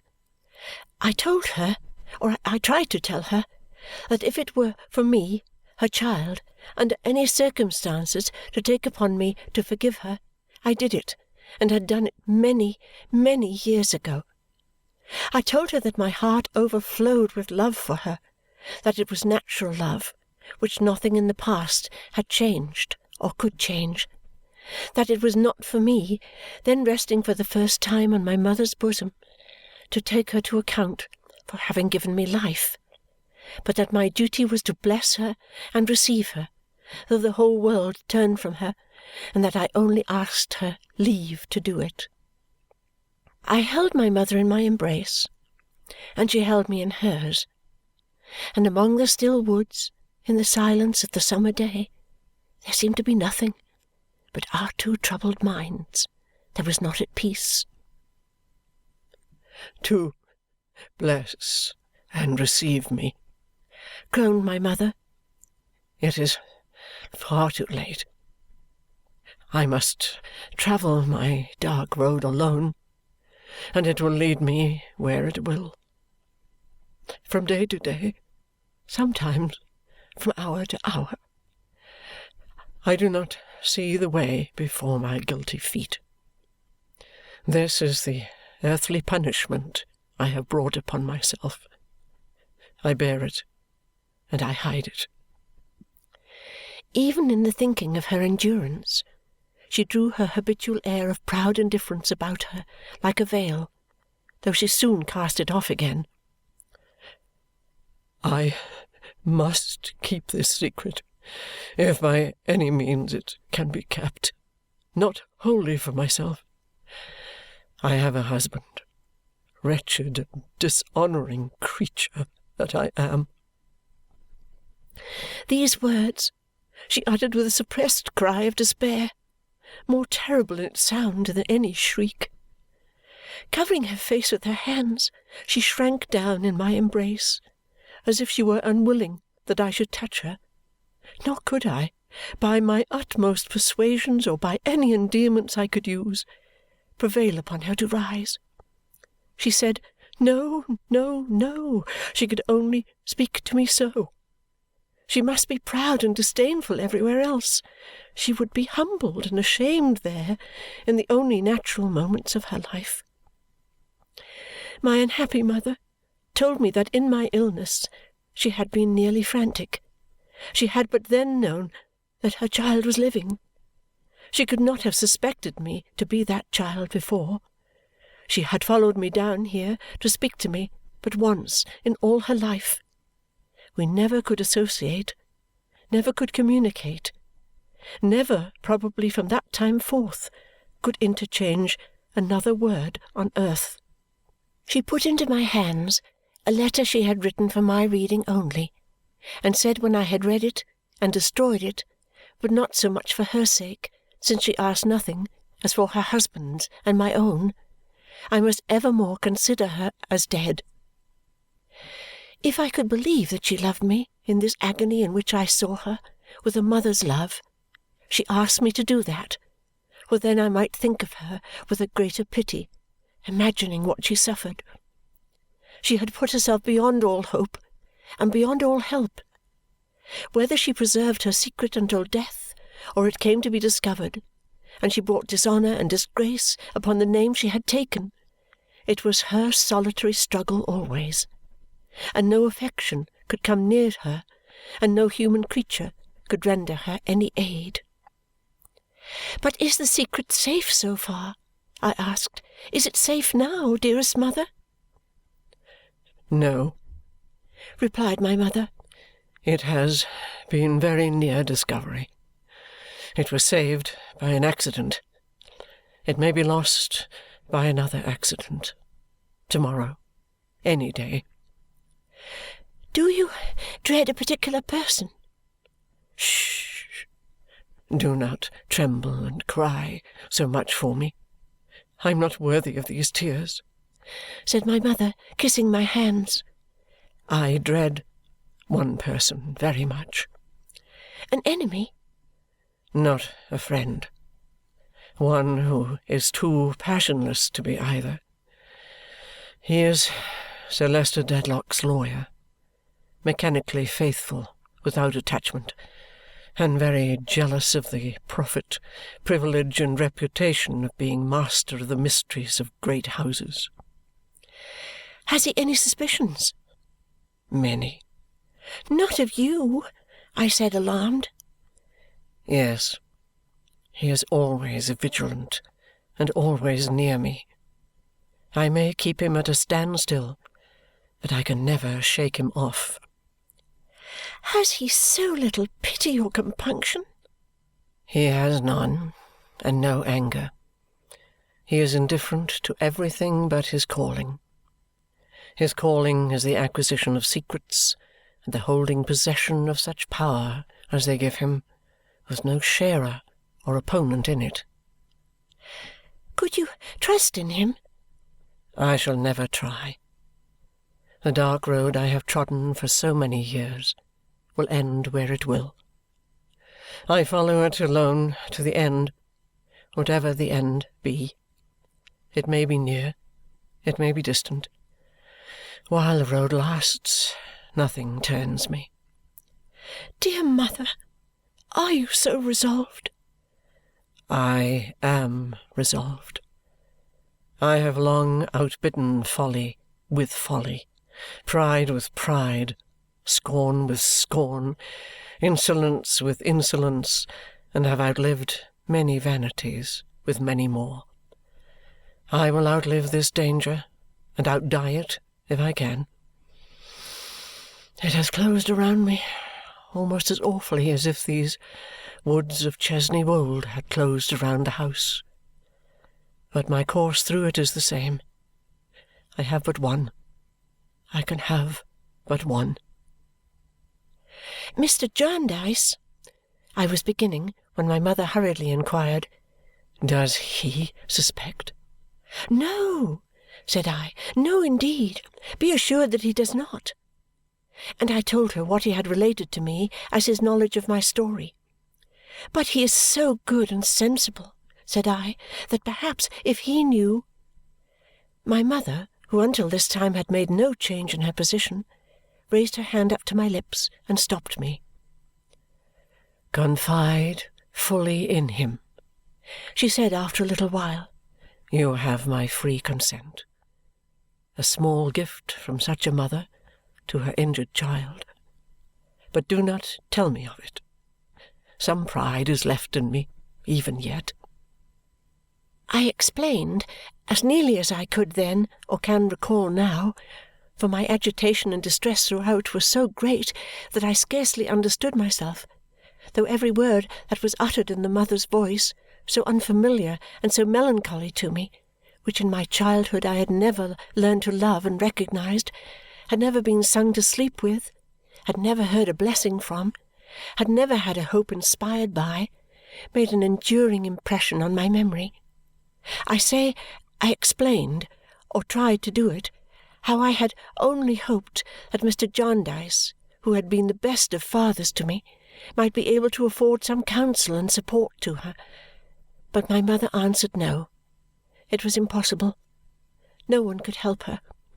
Through the desert that lay before her, she must go alone. "My child, my child," she said, "for the last time. These kisses for the last time. these arms upon my neck for the last time. We shall meet no more. To hope to do what I seek to do, I must be what I have been so long. Such is my reward and doom. If you hear of Lady Dedlock, brilliant, prosperous, and flattered, think of your wretched mother, conscience-stricken underneath that mask. Think that the reality is in her suffering, in her useless remorse, in her murdering within her breast the only love and truth of which it is capable.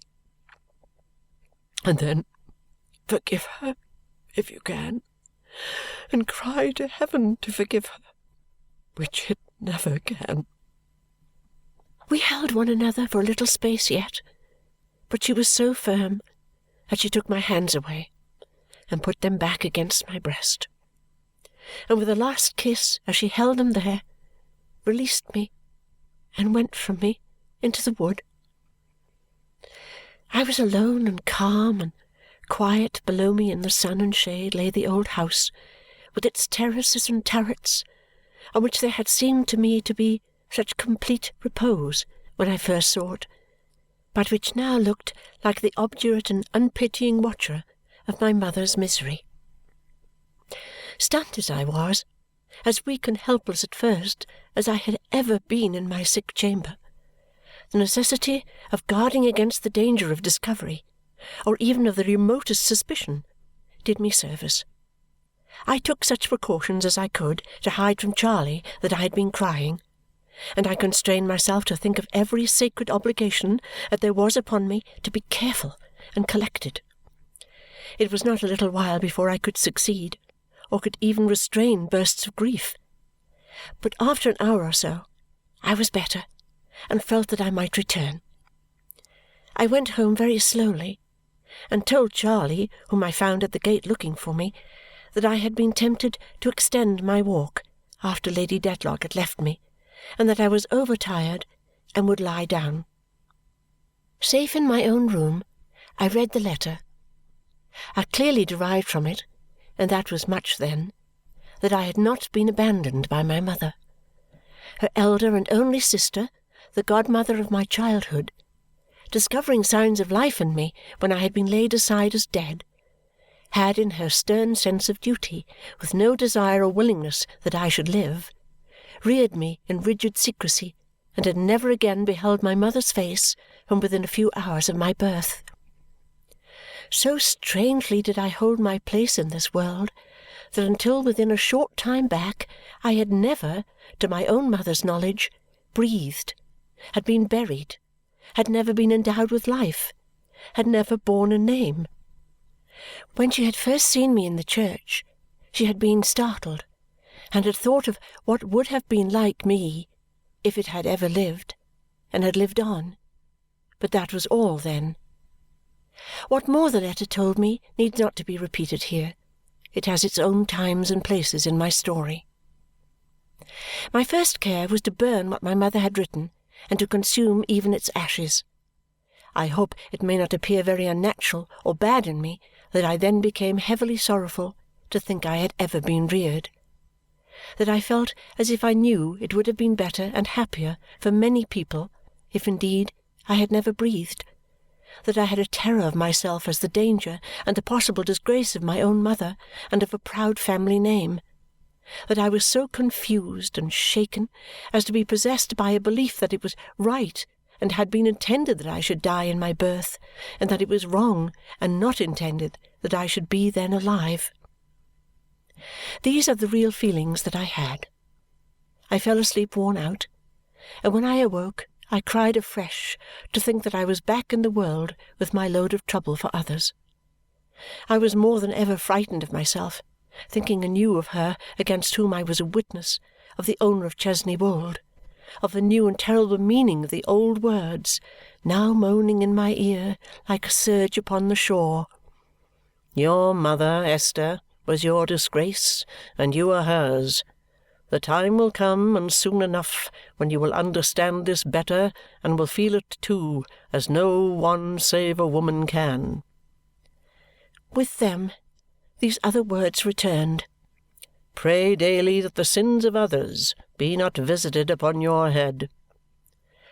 I could not disentangle all that was about me, and I felt as if the blame and the shame were all in me, and the visitation had come down. The day waned into a gloomy evening, overcast and sad, and I still contended with the same distress. I went out alone, and after walking a little in the park, watching the dark shades falling on the trees and the fitful flight of the bats, which sometimes almost touched me, was attracted to the house for the first time. Perhaps I might not have gone near it if I had been in a stronger frame of mind. As it was, I took the path that led close by it. I did not dare to linger or to look up, but I passed before the terrace garden with its fragrant odours, and its broad walks, and its well-kept beds and smooth turf, and I saw how beautiful and grave it was, and how the old stone balustrades and parapets, and wide flights of shallow steps, were seamed by time and weather, and how the trained moss and ivy grew about them, and around the old stone pedestal of the sundial, and I heard the fountain falling. Then away went by long lines of dark windows, diversified by turreted towers, and porches of eccentric shapes, where old stone lions and grotesque monsters bristled outside dens of shadow and snarled at the evening gloom over the escutcheons they held in their grip. Thence the path wound underneath a gateway and through a courtyard, where the principal entrance was.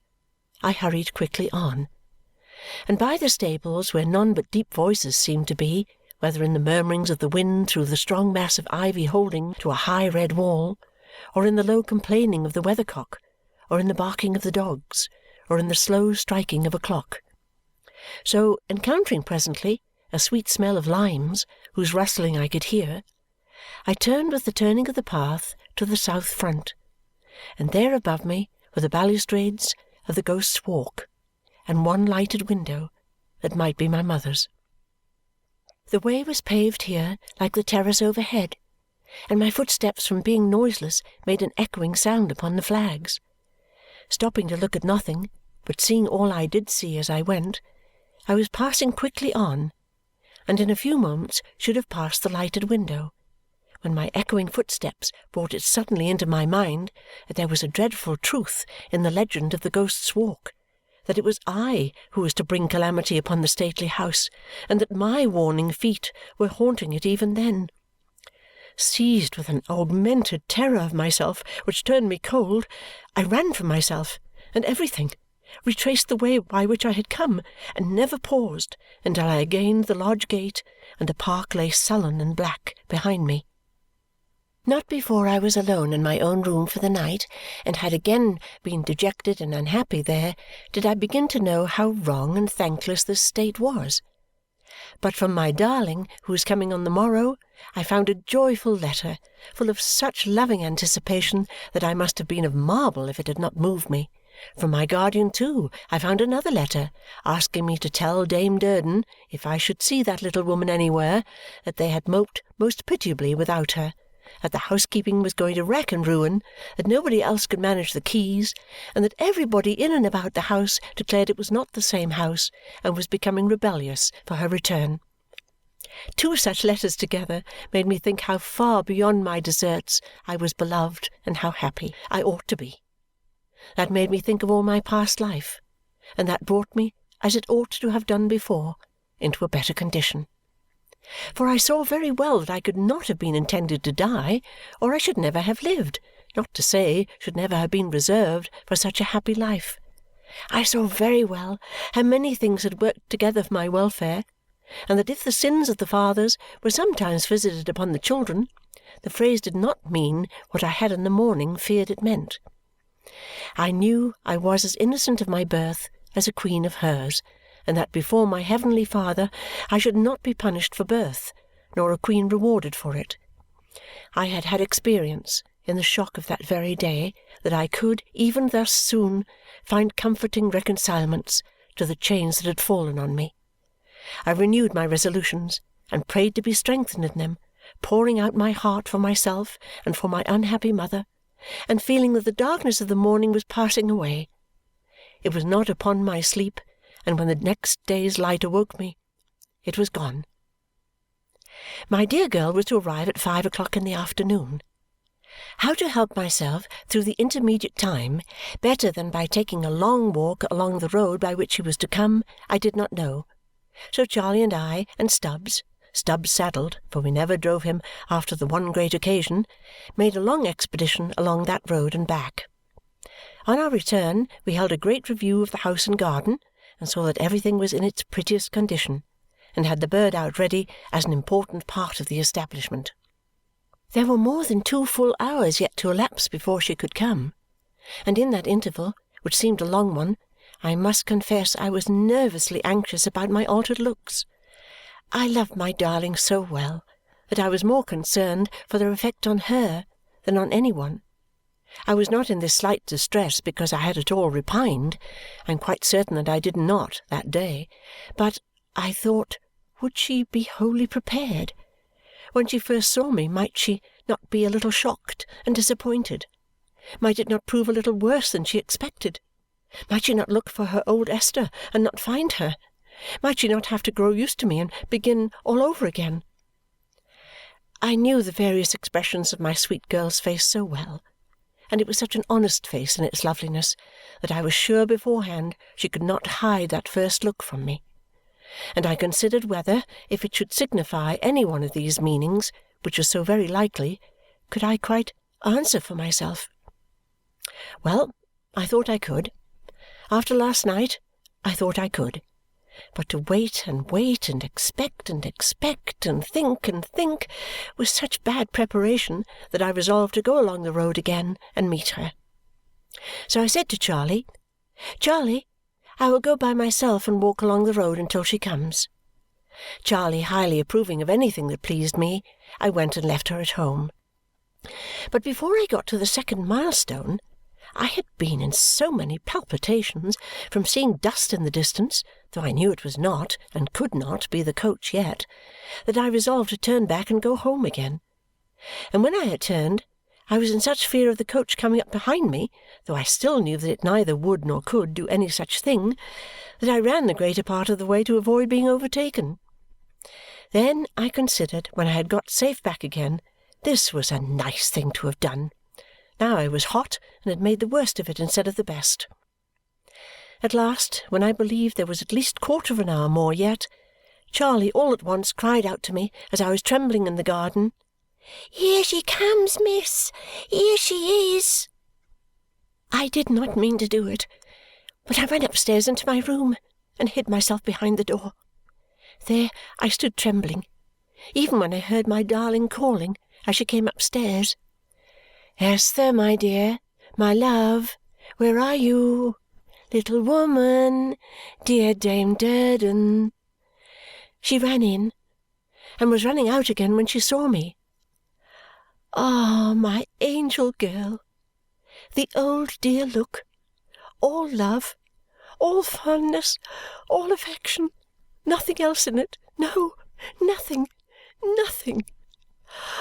Oh, how happy I was, down upon the floor, with my sweet, beautiful girl down upon the floor too, holding my scarred face to her lovely cheek, bathing it with tears and kisses, rocking me to and fro like a child, calling me by every tender name that she could think of, and pressing me to her faithful heart.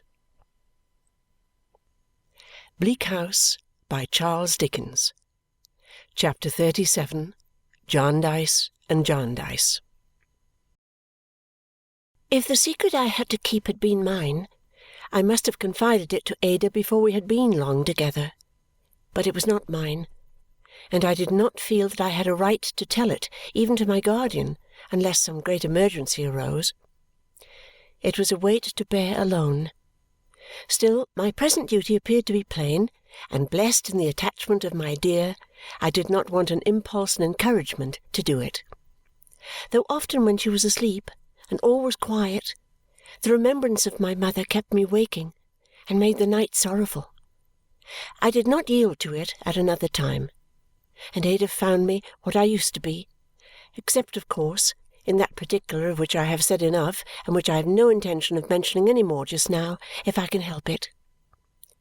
The difficulty that I felt in being quite composed that first evening when Ada asked me, over our work, if the family were at the house, and when I was obliged to answer yes, I believed so, for Lady Dedlock had spoken to me in the woods the day before yesterday, was great. Greater still when Ada asked me what she had said, and when I replied that she had been kind and interested, and when Ada, while admitting her beauty and elegance, remarked upon her proud manner and her imperious chilling air. But Charley helped me through, unconsciously, by telling us that Lady Dedlock had only stayed at the house 2 nights on her way from London, to visit at some other great house in the next county, and that she had left early on the morning after we had seen her at our view, as we called it. Charley verified the adage about little pictures, I am sure, for she heard of more sayings and doings in a day than would have come to my ears in a month. We were to stay a month at Mr. Boythorn's. My pet had scarcely been there a bright week, as I recollect the time, when one evening after we had finished helping the gardener in watering his flowers, and just as the candles were lighted, Charley, appearing with a very important air behind Ada's chair, beckoned me mysteriously out of the room. "Oh, if you please, miss," said Charley in a whisper, with her eyes their roundest and largest, "you're wanted at the Dedlock Arms." "Why, Charley," said I, "who can possibly want me at the public house?" "I don't know, miss," returned Charley, putting her head forward and folding her hands tight upon the band of her little apron, which she always did in the enjoyment of anything mysterious or confidential. "But it's a gentleman, miss, and his compliments, and will you please to come without saying anything about it?" "Whose compliments, Charley?" "His'n, miss," returned Charley, whose grammatical education was advancing, but not very rapidly. "And how do you come to be the messenger, Charley?" "I'm not the messenger, if you please, miss," returned my little maid. "It was W. Grubble, miss." "And who is W. Grubble, Charley?" "Mr. Grubble, miss," returned Charley. "Don't you know, miss, the Dedlock Arms by W. Grubble?" Which Charley delivered as if she were slowly spelling out the sign. "I? The landlord, Charley?" "Yes, miss, if you please, miss. His wife is a beautiful woman, but she broke her ankle, and it never joined. And her brother's the sawyer that was put in a cage, miss, and they expect he'll drink himself to death entirely on beer," said Charley. Not knowing what might be the matter, and being easily apprehensive now, I thought it best to go to this place by myself. I bade Charley be quick with my bonnet and veil and my shawl, and having put them on, went away down the little hilly street, where I was as much at home as in Mr. Boythorn's garden. Mr. Grubble was standing in his shirt-sleeves at the door of his very clean little tavern, waiting for me. He lifted off his hat with both hands when he saw me coming, and carrying it so, as if it were an iron vessel (it looked as heavy), preceded me along the sanded passage to his best parlour, a neat carpeted room with more plants in it than were quite convenient, a coloured print of Queen Caroline, several shells, a good many tea-trays, 2 stuffed and dried fish in glass cases, and either a curious egg or a curious pumpkin, but I don't know which, and I doubt if many people did, hanging from his ceiling. I knew Mr. Grubble very well by sight from his often standing at his door, a pleasant-looking, stoutish, middle-aged man who never seemed to consider himself cosily dressed for his own fireside without his hat and top-boots, but who never wore a coat except at church. He snuffed the candle and, backing away a little to see how it looked, backed out of the room, unexpectedly to me, for I was going to ask him by whom he had been sent. The door of the opposite parlour being then opened, I heard some voices, familiar in my ears, I thought, which stopped. A quick, light step approached the room in which I was, and who should stand before me but Richard. My dear Esther, he said, my best friend. And he really was so warm-hearted and earnest that in the first surprise and pleasure of his brotherly greeting I could scarcely find breath to tell him that Ada was well. Answering my very thoughts. Always the same dear girl, said Richard, leading me to a chair and seating himself beside me. I put up my veil, but not quite. Always the same dear girl, said Richard just as heartily as before. I put up my veil altogether, and laying my hand on Richard's sleeve and looking in his face, told him how much I thanked him for his kind welcome and how greatly I rejoiced to see him, the more so because of the determination I had made in my illness, which I now conveyed to him.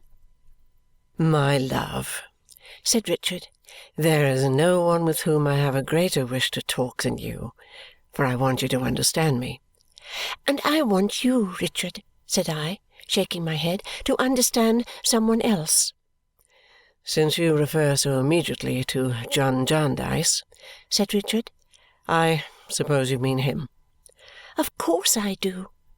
Then I may say at once that I am glad of it, because it is on that subject that I am anxious to be understood.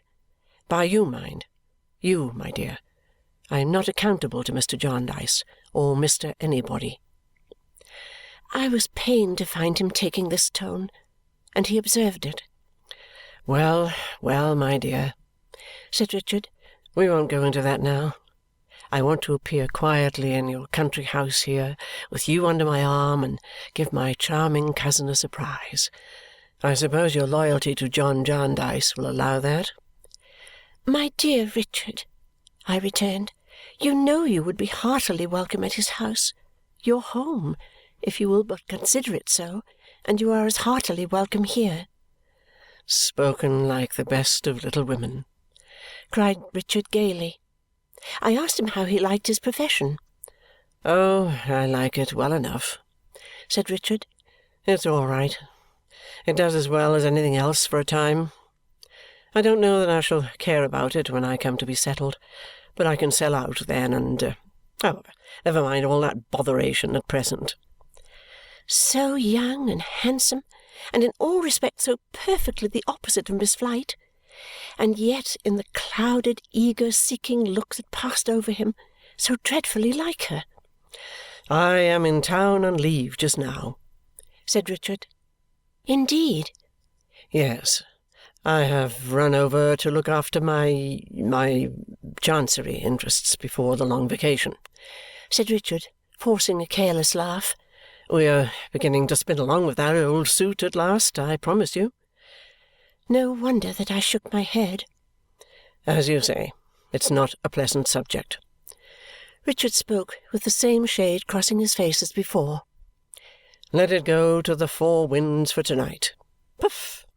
Gone. Who do you suppose is with me? Was it Mr. Skimpole's voice I heard? That's the man. He does me more good than anybody. What a fascinating child it is. I asked Richard if any one knew of their coming down together. He answered no, nobody. He had been to call upon the dear old infant, so he called Mr. Skimpole, and the dear old infant had told him where we were, and he had told the dear old infant he was bent on coming to see us, and the dear old infant had directly wanted to come too, and so he had brought him. And he is worth, not to say his sordid expenses, but thrice his weight in gold, said Richard.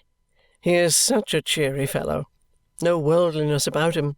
Fresh and green-hearted. I certainly did not see the proof of Mr. Skimpole's worldliness in his having his expenses paid by Richard, but I made no remark about that. Indeed, he came in and turned our conversation. He was charmed to see me, said he had been shedding delicious tears of joy and sympathy at intervals for 6 weeks on my account, had never been so happy as in hearing of my progress, began to understand the mixture of good and evil in the world now, felt that he appreciated health the more when somebody else was ill, didn't know but what it might be in the scheme of things that A should squint to make B happier in looking straight, or that C should carry a wooden leg to make D better satisfied with his flesh and blood in a silk stocking. My dear Miss Summerson, here is our friend Richard, said Mr. Skimpole, full of the brightest visions of the future which he evokes out of the darkness of Chancery.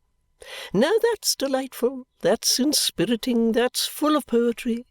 In old times the woods and solitudes were made joyous to the shepherd by the imaginary piping and dancing of Pan and the nymphs. This present shepherd, our pastoral Richard, brightens the dull inns of court by making Fortune and her train sport through them to the melodious notes of a judgment from the bench. That's very pleasant, you know. Some ill-conditioned growling fellow may say to me, "What's the use of these legal and equitable abuses? How do you defend them?" I reply, "My growling friend, I don't defend them, but they are very agreeable to me. There is a shepherd, youth, a friend of mine, who transmutes them into something highly fascinating to my simplicity. I don't say it is for this that they exist, for I am a child among you worldly grumblers and not called upon to account to you or myself for anything.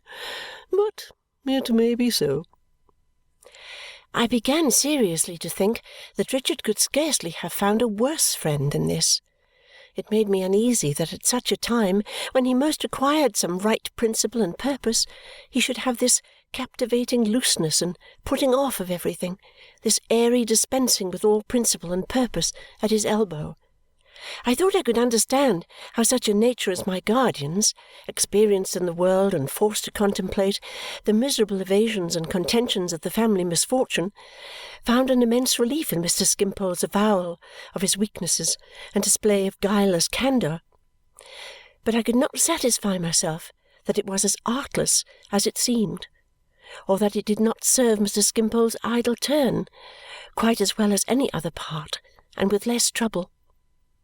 They both walked back with me, and Mr. Skimpole leaving us at the gate, I walked softly in with Richard and said, "Ada, my love, I have brought a gentleman to visit you." It was not difficult to read the blushing, startled face. She loved him dearly, and he knew it, and I knew it. It was a very transparent business, that meeting as cousins only. I almost mistrusted myself as growing quite wicked in my suspicions, but I was not so sure that Richard loved her dearly. He admired her very much.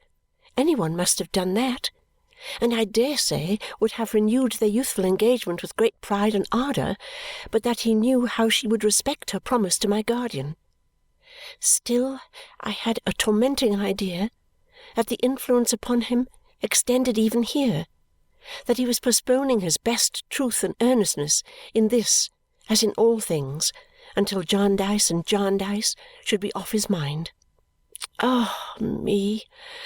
What Richard would have been without that blight, I never shall know now. He told Ada, in his most ingenuous way, that he had not come to make any secret inroad on the terms she had accepted, rather too implicitly and confidingly, he thought, from Mr. Jarndyce, that he had come openly to see her and to see me, and to justify himself for the present terms on which he stood with Mr. Jarndyce.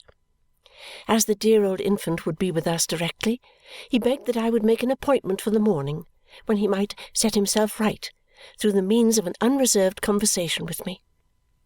I proposed to walk with him in the park at 7 o'clock, and this was arranged. Mr. Skimpole soon afterwards appeared and made us merry for an hour. He particularly requested to see little Coavinses, meaning Charley, and told her with a patriarchal air that he had given her late father all the business in his power, and if one of her little brothers would make haste to get set up in the same profession, he hoped he should still be able to put a good deal of employment in his way. "For I am constantly being taken in these nets," said Mr. Skimpole, looking beamingly at us over a glass of wine and water, "and am constantly being bailed out like a boat, or paid off like a ship's company. Somebody always does it for me. I can't do it, you know, for I never have any money. But somebody does it. I get out by somebody's means. I am not like the starling. I get out. If you were to ask me who somebody is, upon my word I couldn't tell you. Let us drink to somebody. God bless him!" Richard was a little late in the morning, but I had not to wait for him long, and we turned into the park. The air was bright and dewy, and the sky without a cloud. The birds sang delightfully. The sparkles in the fern, the grass and trees were exquisite to see. The richness of the woods seemed to have increased 20-fold since yesterday, as if in the still night, when they had looked so massively hushed in sleep, nature, through all the minute details of every wonderful leaf, had been more wakeful than usual for the glory of that day. "This is a lovely place," said Richard, looking round. "None of the jar and discord of lawsuits here." But there was other trouble. "I tell you what, my dear girl," said Richard, "when I get affairs in general settled, I shall come down here, I think, and rest." "Would it not be better to rest now?" I asked. "Oh, as to resting now," said Richard, "or as to doing anything very definite now, that's not easy. In short, it can't be done. I can't do it, at least." "Why not?" said I. "You know why not, Esther. If you were living in an unfinished house, liable to have the roof put on or taken off, to be from top to bottom pulled down or built up, to-morrow, next day, next week, next month, next year, you would find it hard to rest or settle. So do I. Now? There's no now for us suitors." I could almost have believed in the attraction on which my poor little wandering friend had expatiated when I saw again the darkened look of last night. Terrible to think it had in it also a shade of that unfortunate man who had died. "My dear Richard," said I, "this is a bad beginning of our conversation." "I knew you would tell me so, Dame Durden." "And not I alone, dear Richard. It was not I who cautioned you once never to found a hope or expectation on the family curse." "There you come back to John Jarndyce," said Richard impatiently. "Well, we must approach him sooner or later, for he is the staple of what I have to say, and it's as well at once. My dear Esther, how can you be so blind? Don't you see that he is an interested party, and that it may be very well for him to wish me to know nothing of the suit and care nothing about it, but that it may not be quite so well for me?" "Oh, Richard," I remonstrated, "is it possible that you can ever have seen him and heard him, that you can ever have lived under his roof and known him, and can yet breathe, even to me in this solitary place where there is no one to hear us, such unworthy suspicions?" He reddened deeply, as if his natural generosity felt a pang of reproach. He was silent for a little while before he replied in a subdued voice, "Esther, I am sure you know that I am not a mean fellow, and that I have some sense of suspicion and distrust being poor qualities in one of my years." "I know it very well," said I. "I'm not more sure of anything." "That's a dear girl," retorted Richard, "and like you, because it gives me comfort. I had need to get some scrap of comfort out of all this business, for it's a bad one at the best, as I have no occasion to tell you." "I know perfectly," said I. "I know as well, Richard, what shall I say?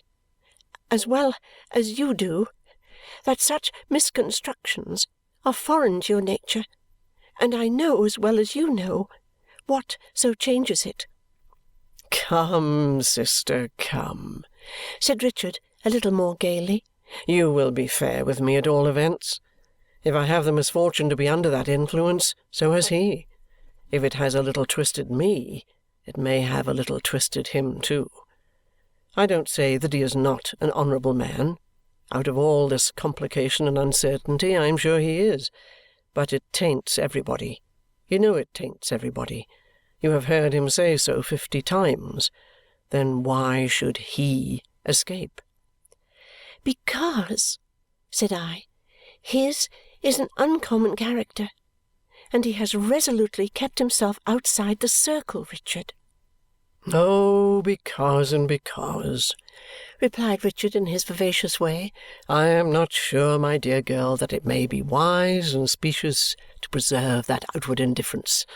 It may cause other parties interested to become lax about their interests, and people may die off, and points may drag themselves out of memory, and many things may smoothly happen that are convenient enough." I was so touched with pity for Richard that I could not reproach him any more, even by a look. I remembered my guardian's gentleness towards his errors, and with what perfect freedom from resentment he had spoken of them. "Esther," Richard resumed, "you are not to suppose that I have come here to make underhanded charges against John Jarndyce. I have only come to justify myself. What I say is, it was all very well, and we got on very well while I was a boy, utterly regardless of this same suit. But soon as I began to take an interest in it and to look into it, then it was quite another thing. Then John Jarndyce discovers that Ada and I must break off, and that if I don't amend that very objectionable course, I am not fit for her. Now, Esther, I don't mean to amend that very objectionable course. I will not hold John Jarndyce's favour on those unfair terms of compromise which he has no right to dictate. Whether it pleases him or displeases him, I must maintain my rights and Ada's. I have been thinking about it a good deal, and this is the conclusion I have come to." Poor dear Richard!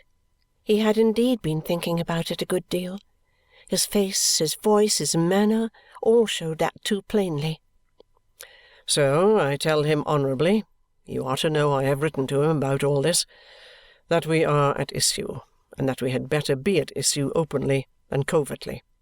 I thank him for his goodwill and his protection, and he goes his road, and I go mine. The fact is, our roads are not the same. Under one of the wills in dispute, I should take much more than he. I don't mean to say that it is the one to be established, but there it is, and it has its chance." "I have not to learn from you, my dear Richard," said I, "of your letter. I had heard of it already, without an offended or angry word." "Indeed," replied Richard, softening. "I am glad I said he was an honourable man, out of all this wretched affair. But I always say that, and have never doubted it. Now, my dear Esther, I know these views of mine appear extremely harsh to you, and will to Ada when you tell her what has passed between us. But if you had gone into the case as I have, if you had only applied yourself to the papers as I did when I was at Kenge's, if you only knew what an accumulation of charges and counter-charges and suspicions and cross-suspicions they involve, you would think me moderate in comparison." "Perhaps so," said I. "But do you think that among those many papers there is much truth and justice, Richard?" "There is truth and justice somewhere in the case, Esther." "Or was once, long ago," said I. Must be somewhere," pursued Richard impetuously, "and must be brought out. To allow Ada to be made a bribe and hush money of is not the way to bring it out. You say the suit is changing me. John Jarndyce says it changes, has changed, and will change everybody who has any share in it. Then the greater right I have on my side when I resolve to do all I can to bring it to an end." "All you can, Richard? Do you think that in these many years no others have done all they could? Has the difficulty grown easier because of so many failures?" "It can't last for ever," returned Richard, with a fierceness kindling in him which again presented to me that last sad reminder. "I am young and earnest, and energy and determination have done wonders many a time. Others have only half thrown themselves into it. I devote myself to it. I make it the object of my life." "Oh, Richard, my dear, so much the worse, so much the worse!" No, no, no, don't you be afraid for me, he returned affectionately. You're a dear, good, wise, quiet, blessed girl, but you have your prepossessions. So I come round to John Jarndyce. I tell you, my good Esther, when he and I were on those terms which he found so convenient, we were not on natural terms. Are division and animosity your natural terms, Richard? No, I don't say that. I mean that all this business puts us on unnatural terms, with which natural relations are incompatible. See another reason for urging it on. I may find out, when it's over, that I have been mistaken in John Jarndyce. My head may be clearer when I am free of it, and I may then agree with what you say to-day. Very well. Then I shall acknowledge it and make him reparation. Everything postponed to that imaginary time. Everything held in confusion and indecision until then. Now, my best of confidants, said Richard, I want my cousin Ada to understand that I am not captious, fickle, and wilful about John Jarndyce, but that I have this purpose and reason at my back. I wish to represent myself to her through you, because she has a great esteem and respect for her cousin John, and I know you will soften the course I take, even though you disapprove of it. And in short, said Richard, who had been hesitating through these words, I don't like to represent myself in this litigious, contentious, doubting character to a confiding girl like Ada. I told him that he was more like himself in those latter words than in anything he had said yet. Why, acknowledged Richard, that may be true enough, my love. I rather feel it to be so. But I shall be able to give myself fair play by and by. I shall come all right again then, don't you be afraid. I asked him if this were all he wished me to tell Ada. Not quite, said Richard. I am bound not to withhold from her that John Jarndyce answered my letter in his usual manner, addressing me as "my dear Rick," trying to argue me out of my opinions and telling me that they should make no difference in him. All very well, of course, but not altering the case. I also want Ada to know that if I see her seldom just now, I am looking after her interests as well as my own, we two being in the same boat exactly, and that I hope she will not suppose from any flying rumours she may hear that I am at all light-headed or imprudent. On the contrary, I am always looking forward to the termination of the suit, and always planning in that direction. Being of age now, and having taken the step I have taken, I consider myself free from any accountability to John Jarndyce. But Ada being still a ward of the court, I don't yet ask her to renew our engagement. When she is free to act for herself, I shall be myself once more, and we shall both be in very different worldly circumstances, I believe. If you tell her all this with the advantage of your considerate way, you will do me a very great and a very kind service, my dear Esther, and I shall knock Jarndyce and Jarndyce on the head with great vigour. Of course, I ask for no secrecy at Bleak House. Richard, said I, you place great confidence in me, but I fear you will not take advice from me. It's impossible that I can on this subject, my dear girl. On any other, readily. As if there were any other in his life. As if his whole career and character were not being dyed one colour. But I may ask you a question, Richard? I think so, said he, laughing. I don't know who may not, if you may not. You say yourself you are not leading a very settled life. How can I, my dear Esther, with nothing settled? Are you in debt again? Why, of course I am, said Richard, astonished at my simplicity. Is it of course? My dear child, certainly. I can't throw myself into an object so completely without expense. You forget, or perhaps you don't know, that under either of the wills, Ada and I take something. It's only a question between the larger sum and the smaller. I shall be within the mark anyway. Bless your heart, my excellent girl, said Richard, quite amused with me. I shall be all right. I shall pull through, my dear. I felt so deeply sensible of the danger in which he stood that I tried, in Ada's name, in my guardian's, in my own, by every fervent means that I could think of, to warn him of it and to show him some of his mistakes. He received everything I said with patience and gentleness, but it all rebounded from him without taking the least effect.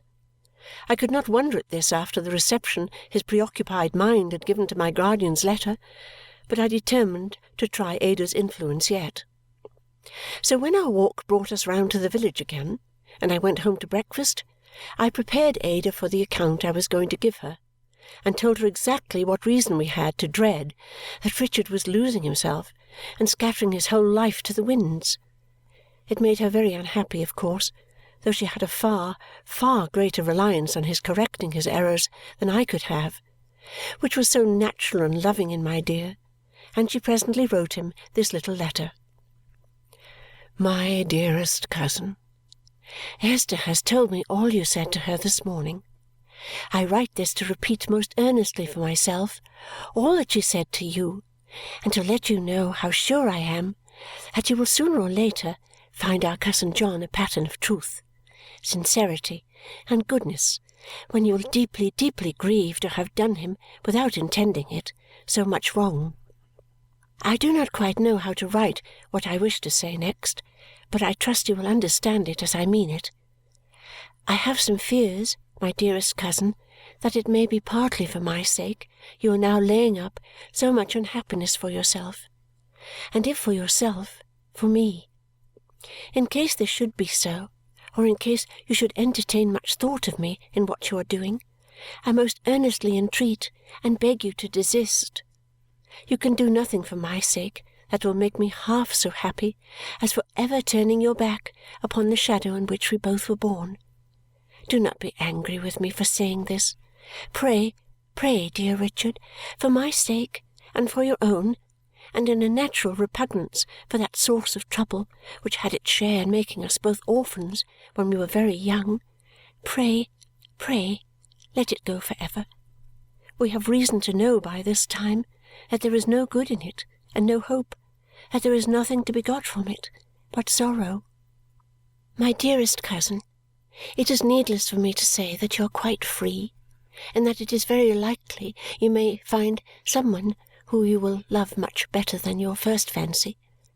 I am quite sure, if you will let me say so, that the object of your choice would greatly prefer to follow your fortunes far and wide, however moderate or poor, and see you happy, doing your duty and pursuing your chosen way, than to have the hope of being, or even to be, very rich with you, if such a thing were possible, at the cost of dragging years of procrastination and anxiety and of your indifference to other aims.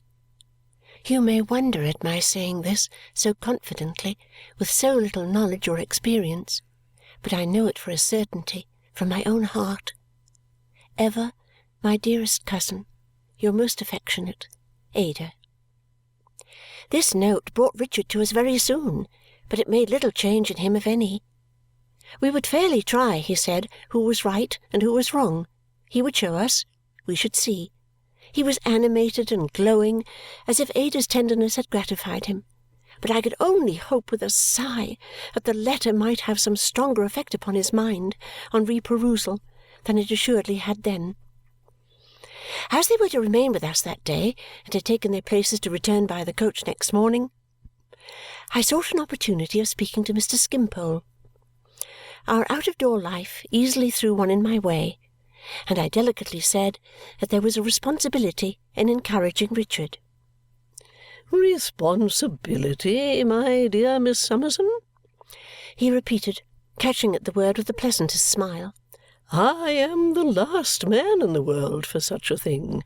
I never was responsible in my life. I can't be. I am afraid everybody is obliged to be, said I, timidly enough, he being so much older and more clever than I. No, really? Said Mr. Skimpole, receiving this new light with the most agreeable jocularity of surprise. But every man's not obliged to be solvent. I am not. I never was. See, my dear Miss Summerson." He took a handful of loose silver and halfpence from his pocket. "There's so much money. I have not an idea how much. I have not the power of counting. Call it 4 and ninepence. Call it £4.9. They tell me I owe more than that. I dare say I do. I dare say I owe as much as good-natured people will let me owe. If they don't stop, why should I? There, you have Harold Skimpole in little. If that's responsibility, I am responsible." The perfect ease of manner with which he put the money up again and looked at me with a smile on his refined face, as if he had been mentioning a curious little fact about somebody else, almost made me feel as if he really had nothing to do with it. "Now, when you mention responsibility," he resumed, "I am disposed to say that I never had the happiness of knowing any one whom I should consider so refreshingly responsible as yourself. You appear to me to be the very touchstone of responsibility. When I see you, my dear Miss Summerson, intent upon the perfect working of the whole little orderly system of which you are the centre, I feel inclined to say to myself, in fact I do say to myself very often, that's responsibility." It was difficult after this to explain what I meant, but I persisted so far as to say that we all hoped he would check and not confirm Richard in the sanguine views he entertained just then. "Most willingly," he retorted, "if I could. But, my dear Miss Summerson, I have no art, no disguise. If he takes me by the hand and leads me through Westminster Hall in an airy procession after fortune, I must go. If he says, 'Skimpole, join the dance,' I must join. Common sense wouldn't, I know, but I have no common sense." "It was very unfortunate for Richard," I said. "Do you think so?" returned Mr. Skimpole. "Don't say that. Don't say that. Let us suppose him keeping company with common sense. An excellent man, a good deal wrinkled, dreadfully practical, change for a £10 note in every pocket, ruled account-book in his hand, say, upon the whole resembling a tax-gatherer. Ah, dear Richard, sanguine, ardent, overleaping obstacles, bursting with poetry like a young bud, says to this highly respectable companion, 'I see a golden prospect before me. It's very bright, it's very beautiful, it's very joyous. Here I go, bounding over the landscape to come at it.'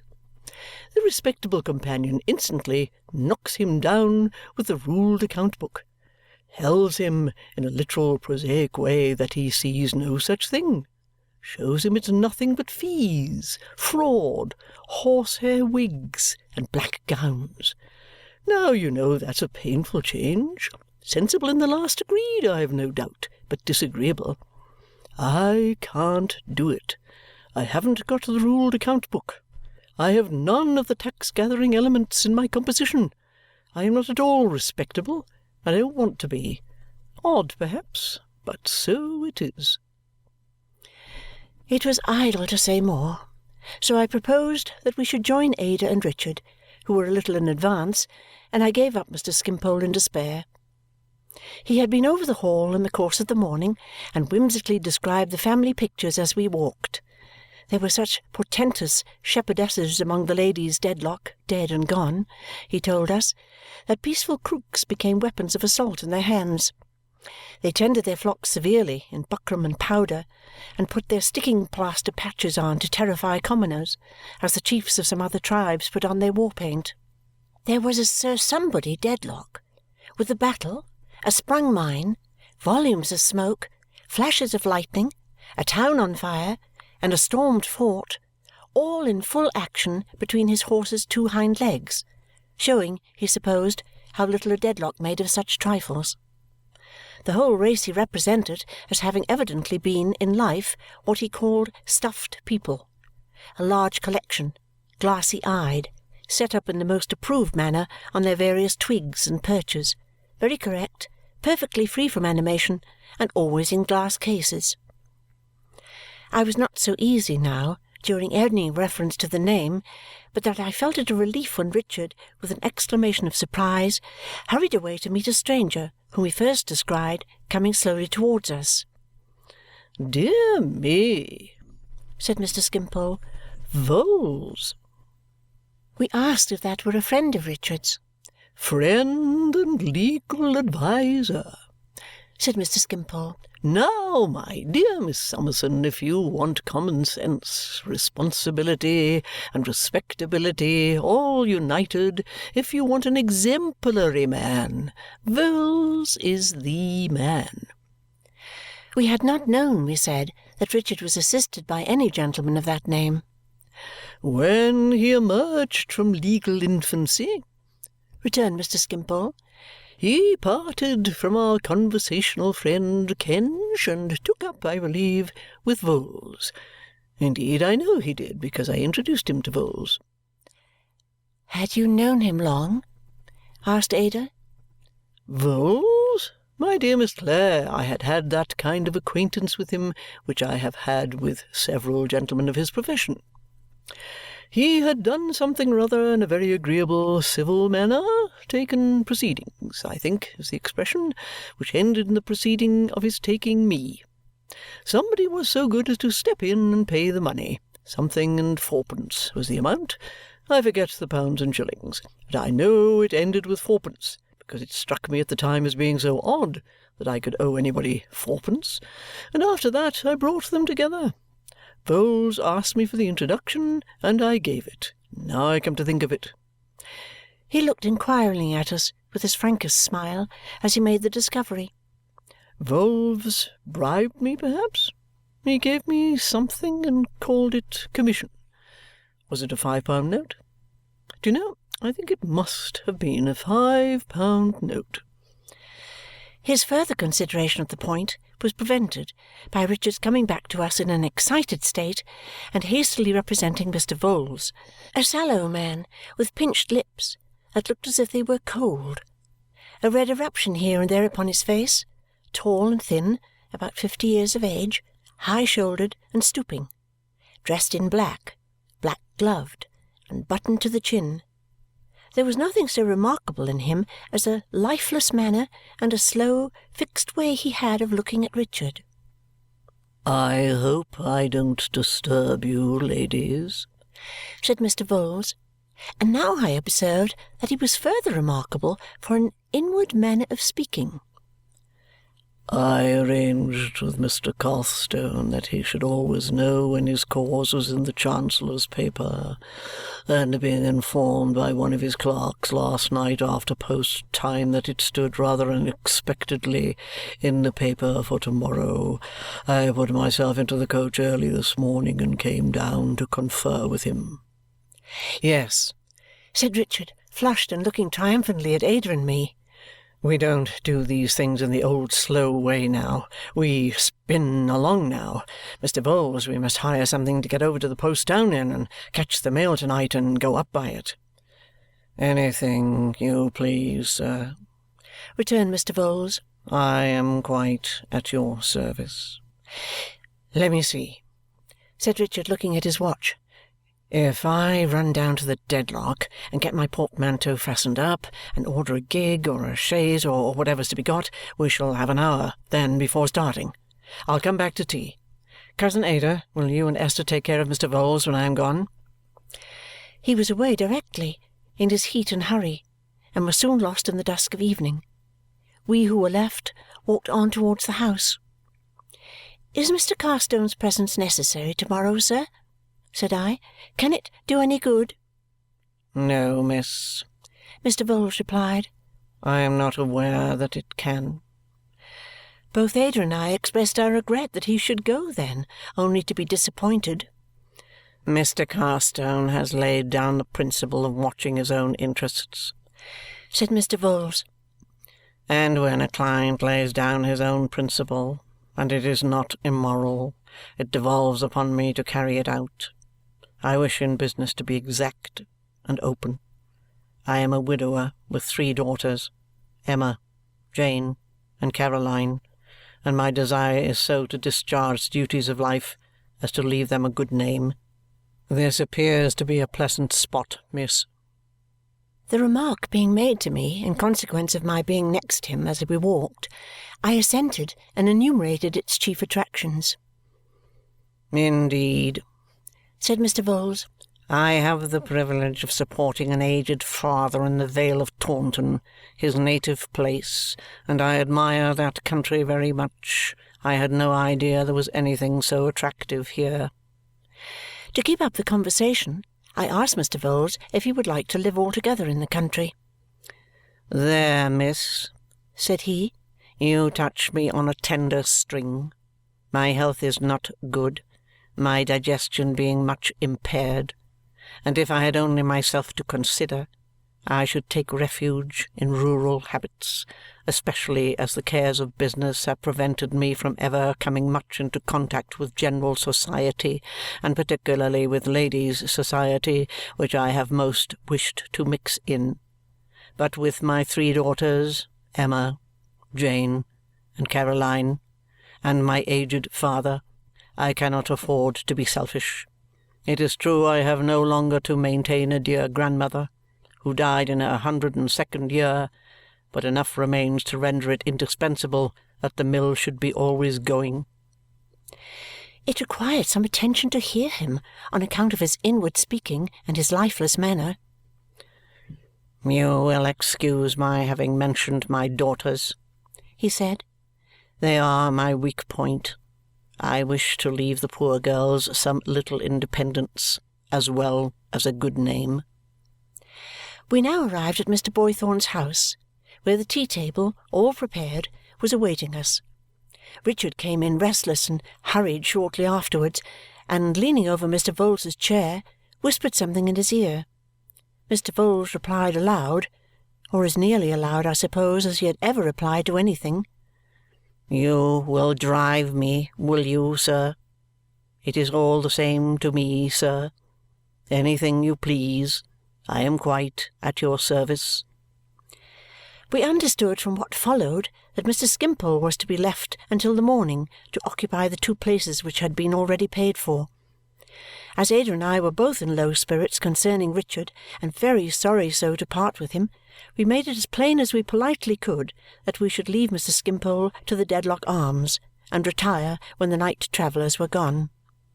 Richard's high spirits carrying everything before them, we all went out together to the top of the hill above the village, where he had ordered a gig to wait, and where we found a man with a lantern standing at the head of the gaunt pale horse that had been harnessed to it.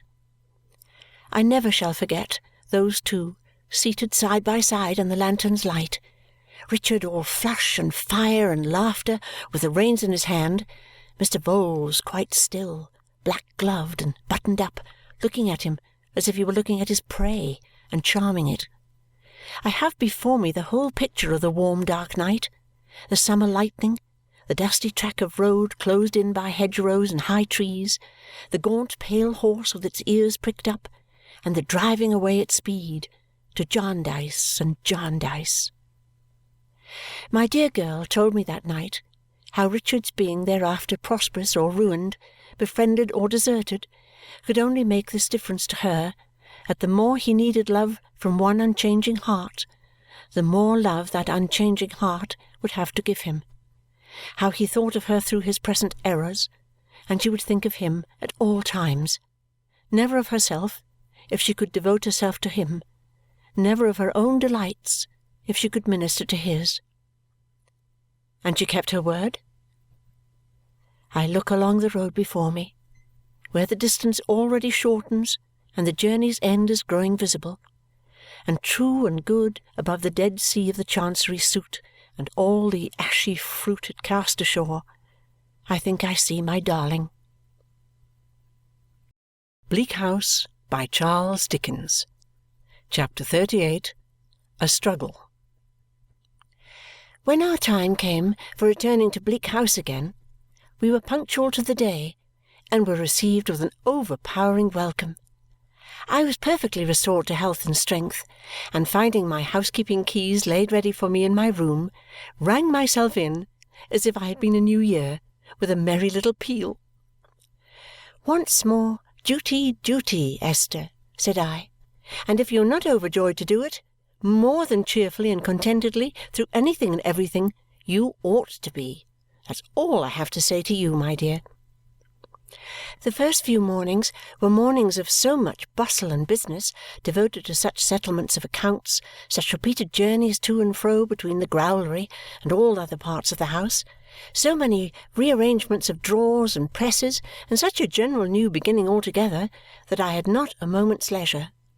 But when these arrangements were completed and everything was in order, I paid a visit of a few hours to London, which something in the letter I had destroyed at Chesney Wold had induced me to decide upon in my own mind. I made Caddy Jellyby (her maiden name was so natural to me that I always called her by it) the pretext for this visit, and wrote her a note previously, asking the favour of her company on a little business expedition. Leaving home very early in the morning, I got to London by stage-coach in such good time that I got to Newman Street with the day before me.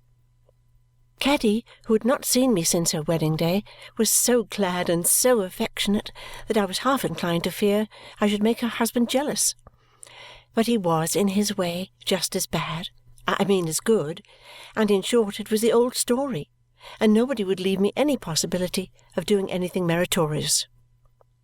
The elder Mr. Turveydrop was in bed, I found, and Caddy was milling his chocolate, which a melancholy little boy who was an apprentice — it seemed such a curious thing to be apprenticed to the trade of dancing — was waiting to carry upstairs. Her father-in-law was extremely kind and considerate, Caddy told me, and they lived most happily together.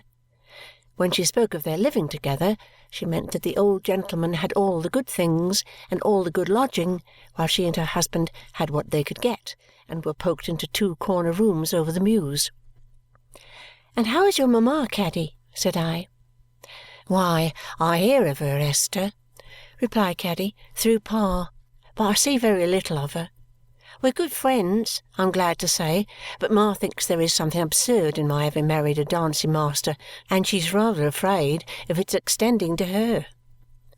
It struck me that if Mrs. Jellyby had discharged her own natural duties and obligations before she swept the horizon with a telescope in search of others, she would have taken the best precautions against becoming absurd. But I need scarcely observe that I kept this to myself. "And your papa, Caddy?" "He comes here every evening," returned Caddy, "and he's so fond of sitting in the corner that it's a treat to see him." Looking at the corner, I plainly perceived the mark of Mr. Jellyby's head against the wall. It was consolatory to know that he had found such a resting-place for it. "And you, Caddy?" said I. "You're always busy, I'll be bound." "Well, my dear," returned Caddy, "I am indeed. For to tell you a grand secret, I am qualifying myself to give lessons. Prince's health is not strong, and I want to be able to assist him.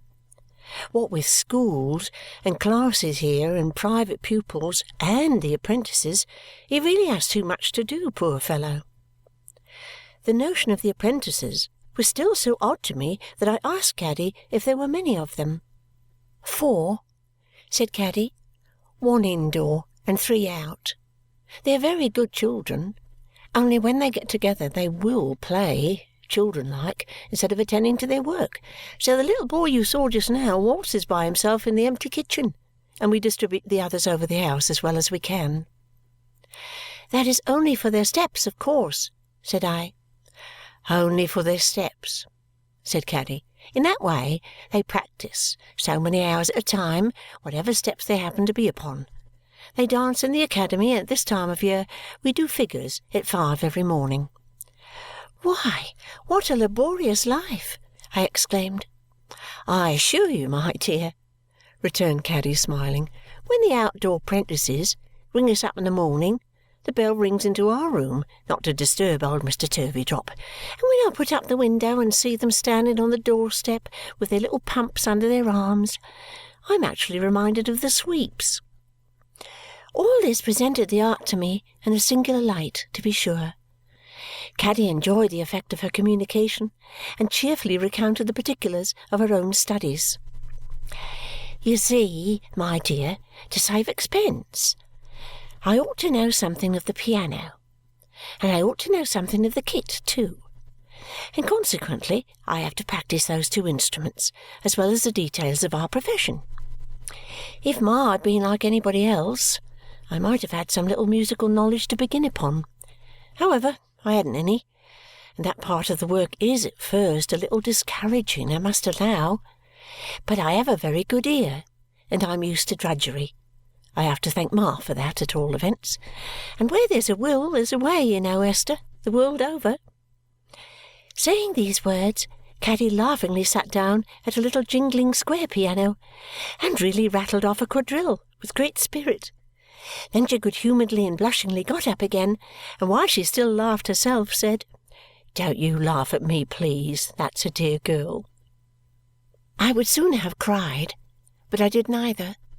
I encouraged her and praised her with all my heart, for I conscientiously believed, dancing-master's wife though she was, and dancing-mistress though in her limited ambition she aspired to be, she had struck out a natural, wholesome, loving course of industry and perseverance that was quite as good as a mission. "My dear," said Caddy, delighted, "you can't think how you cheer me. I shall owe you don't know how much. What changes, Esther, even in my small world! You recollect that first night when I was so unpolite and inky. Who would have thought then of my ever teaching people to dance, of all other possibilities and impossibilities?" Her husband, who had left us while we had this chat, now coming back, preparatory to exercising the apprentices in the ball-room, Caddy informed me she was quite at my disposal. But it was not my time yet. I was glad to tell her, for I should have been vexed to take her away then. Therefore we three adjourned to the apprentices together, and I made one in the dance. The apprentices were the queerest little people. Besides the melancholy boy, who I hoped had not been made so by waltzing alone in the empty kitchen, there were two other boys and one dirty little limp girl in a gauzy dress. Such a precocious little girl, with such a dowdy bonnet on, that too of a gauzy texture, who brought her sandal shoes in an old threadbare velvet reticule. Such mean little boys when they were not dancing, with string and marbles and cramp bones in their pockets, and the most untidy legs and feet, and heels particularly. I asked Caddy what had made their parents choose this profession for them. Caddy said she didn't know. Perhaps they were designed for teachers, perhaps for the stage. They were all people in humble circumstances, and the melancholy boy's mother kept a ginger beer shop. We danced for an hour with great gravity, the melancholy child doing wonders with his lower extremities, in which there appeared to be some sense of enjoyment, though it never rose above his waist. Caddy, while she was observant of her husband and was evidently founded upon him, had acquired a grace and self-possession of her own, which, united to her pretty face and figure, was uncommonly agreeable. She already relieved him of much of the instruction of these young people, and he seldom interfered except to walk his part in the figure if he had anything to do in it. He always played the tune.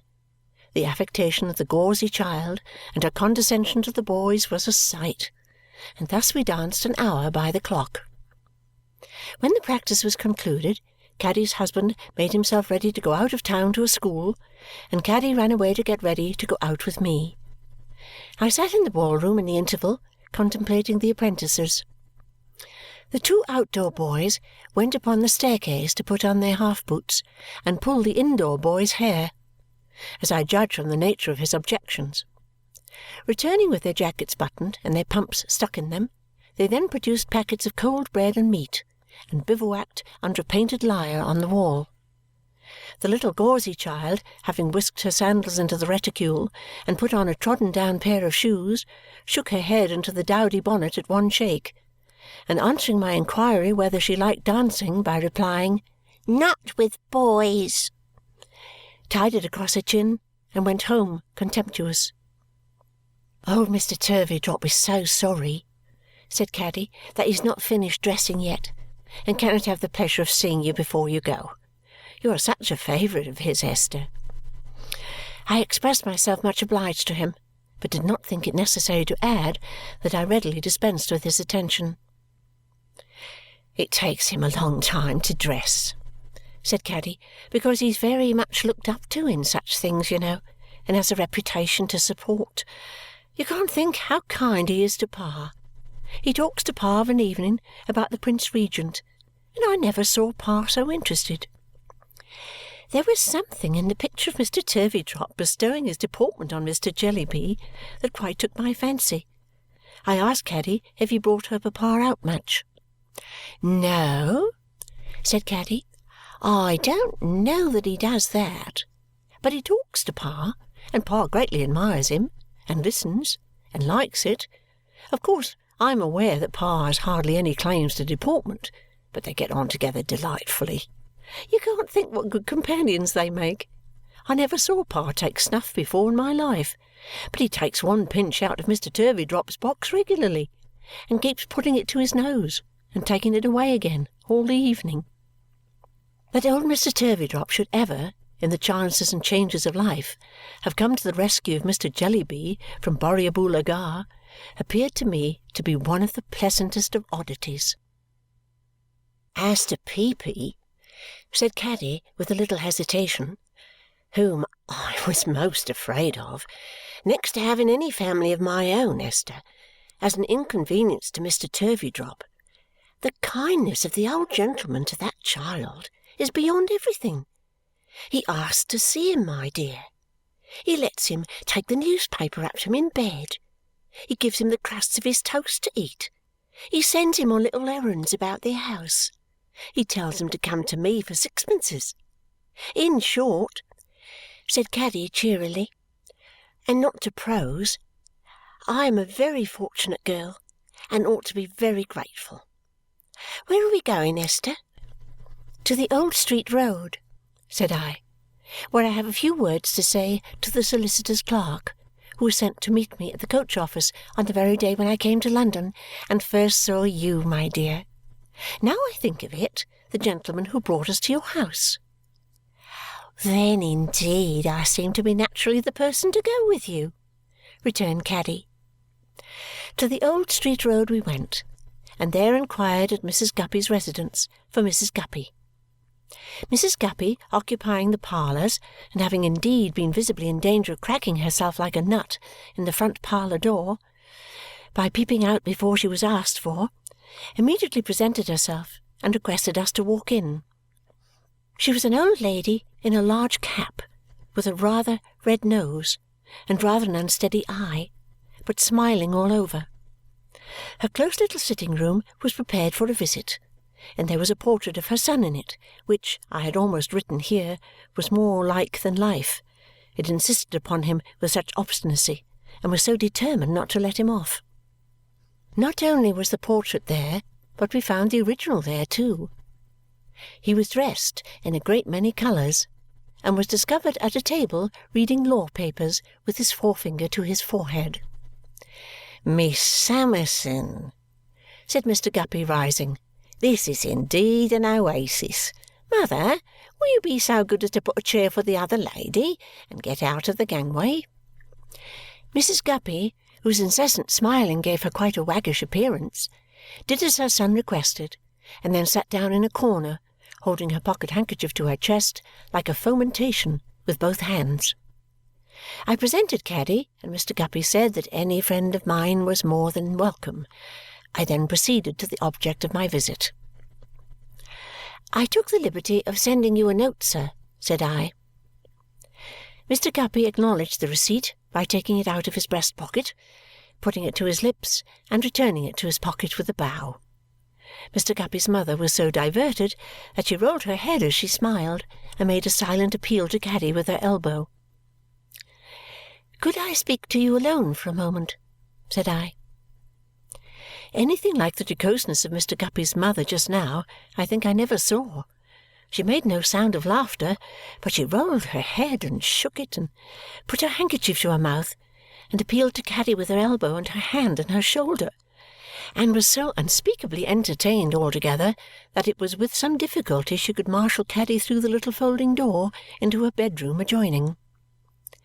"Miss Summerson," said Mr. Guppy, "you will excuse the waywardness of a parent ever mindful of a son's happiness.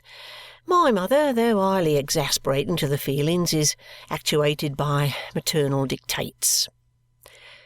I could hardly have believed that anybody could in a moment have turned so red or changed so much as Mr. Guppy did when I now put up my veil.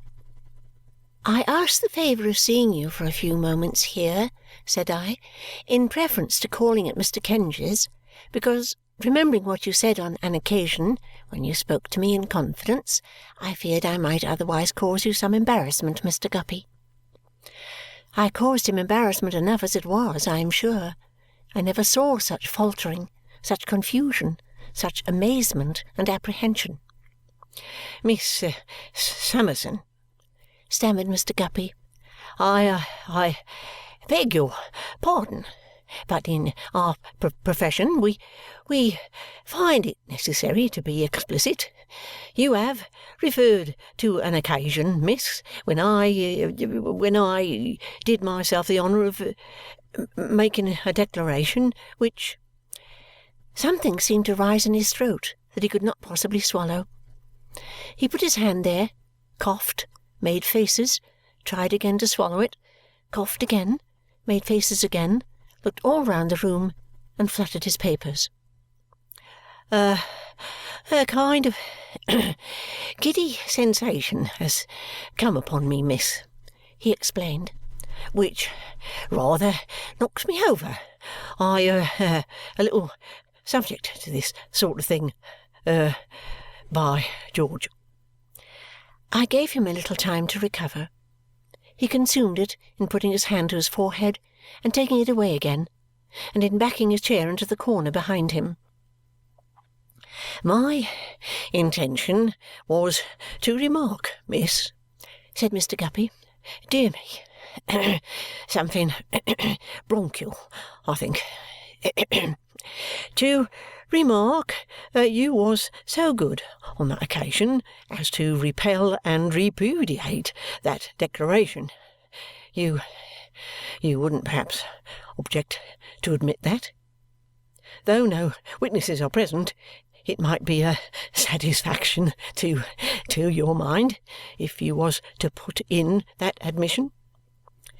"There can be no doubt," said I, "that I declined your proposal without any reservation or qualification whatever, Mr. Guppy." "Thank you, miss," he returned, measuring the table with his troubled hands. "So far, that's satisfactory, and it does you credit. This is certainly bronchial. Must be in the tubes. You wouldn't perhaps be offended if I was to mention, not that it's necessary, for your own good sense or any person's sense must show him that, if I was to mention that such declaration on my part was final and there terminated?" "I quite understand that," said I. Perhaps, sir, it may not be worth the form, but it might be a satisfaction to your mind. Perhaps you wouldn't object to admit that, miss," said Mr. Guppy. "I admit it most fully and freely," said I. "Thank you," returned Mr. Guppy. "Very honourable, I'm sure. I regret that my arrangements in life, combined with circumstances over which I have no control, will put it out of my power ever to fall back upon that offer or to renew it in any shape or form whatever, but it will ever be a retrospect entwined with friendship's bowers." Mr. Guppy's bronchitis came to his relief and stopped his measurement of the table. "I may now perhaps mention what I wish to say to you," I began. "I shall be honoured, I am sure," said Mr. Guppy. "I am so persuaded that our own good sense and right feeling, miss, will keep you as square as possible. that I can have nothing but pleasure, I am sure, in hearing any observations you may wish to offer." "You were so good as to imply on that occasion—" "Excuse me, miss," said Mr. Guppy, "but we had better not travel out of the record into implication. I cannot admit that I implied anything." "You said on that occasion," I recommenced, "that you might possibly have the means of advancing my interests and promoting my fortunes by making discoveries of which I should be the subject. I presume that you founded that belief upon your general knowledge of my being an orphan girl, indebted for everything to the benevolence of Mr. Jarndyce. Now, the beginning and the end of what I have come to beg of you is, Mr. Guppy, that you will have the kindness to relinquish all idea of so serving me. I have thought of this sometimes, and I have thought of it most lately, since I have been ill. At length I have decided, in case you should at any time recall that purpose and act upon it in any way, to come to you and assure you that you are altogether mistaken. You could make no discovery in reference to me that would do me the least service or give me the least pleasure. I am acquainted with my personal history, and I have it in my power to assure you that you never can advance my welfare by such means. You may, perhaps, have abandoned this project a long time. If so, excuse my giving you unnecessary trouble. If not, I entreat you, on the assurance I have given you, henceforth to lay it aside. I beg you to do this for my peace." "I am bound to confess," said Mr. Guppy, "that you express yourself, miss, with that good sense and right feeling for which I give you credit. Nothing can be more satisfactory than such right feeling, and if I mistook any intentions on your part just now, I am prepared to tender a full apology. I should wish to be understood, miss, as hereby offering that apology, limiting it, as your own good sense and right feeling will point out the necessity of, to the present proceedings." I must say, for Mr. Guppy, that the snuffling manner he had had upon him improved very much. He seemed truly glad to be able to do something I asked, and he looked ashamed. "If you will allow me to finish what I have to say at once, so that I may have no occasion to resume," I went on, seeing him about to speak, "you will do me a kindness, sir.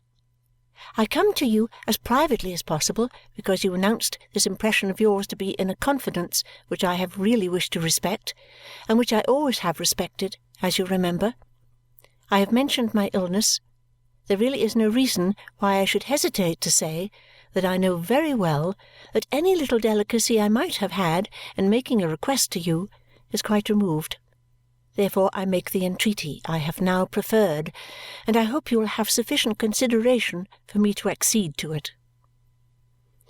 I must do Mr. Guppy the further justice of saying that he had looked more and more ashamed, and that he looked most ashamed and very earnest when he now replied with a burning face, "Upon my word and honour, upon my life, upon my soul, Miss Summerson, as I am a living man, I'll act according to your wish. I'll never go another step in opposition to it.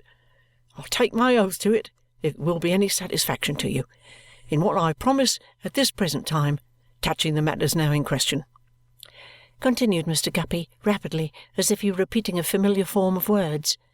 "I speak the truth, the whole truth, and nothing but the truth, so—" "I am quite satisfied," said I, rising at this point, "and I thank you very much.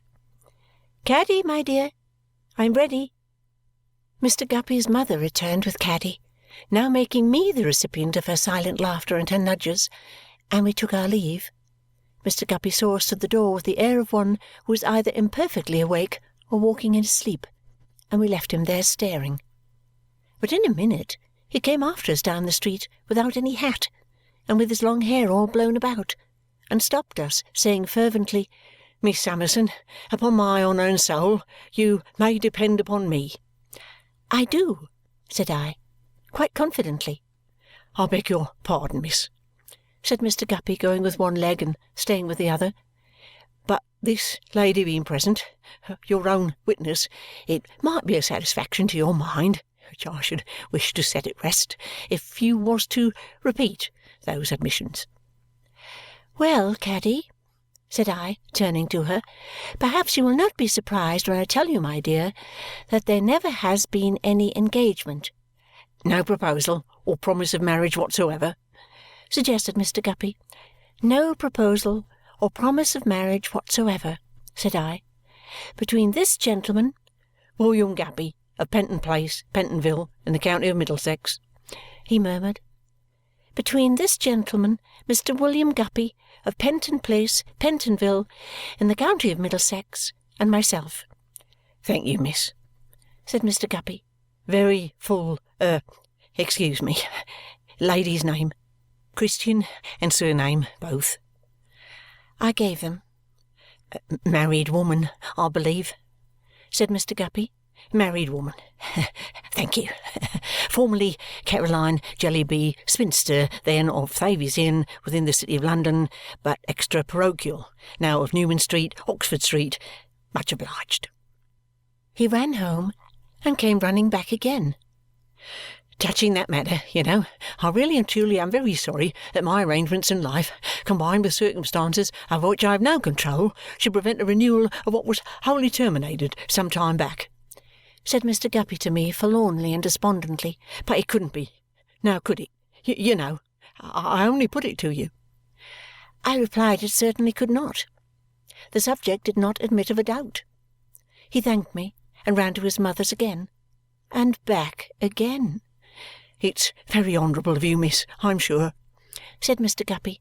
"If an altar could be erected in the bowers of friendship, but upon my soul you may rely upon me in every respect save and except the tender passion only." The struggle in Mr. Guppy's breast and the numerous oscillations it occasioned him between his mother's door and us were sufficiently conspicuous in the windy street, particularly as his hair wanted cutting, to make us hurry away.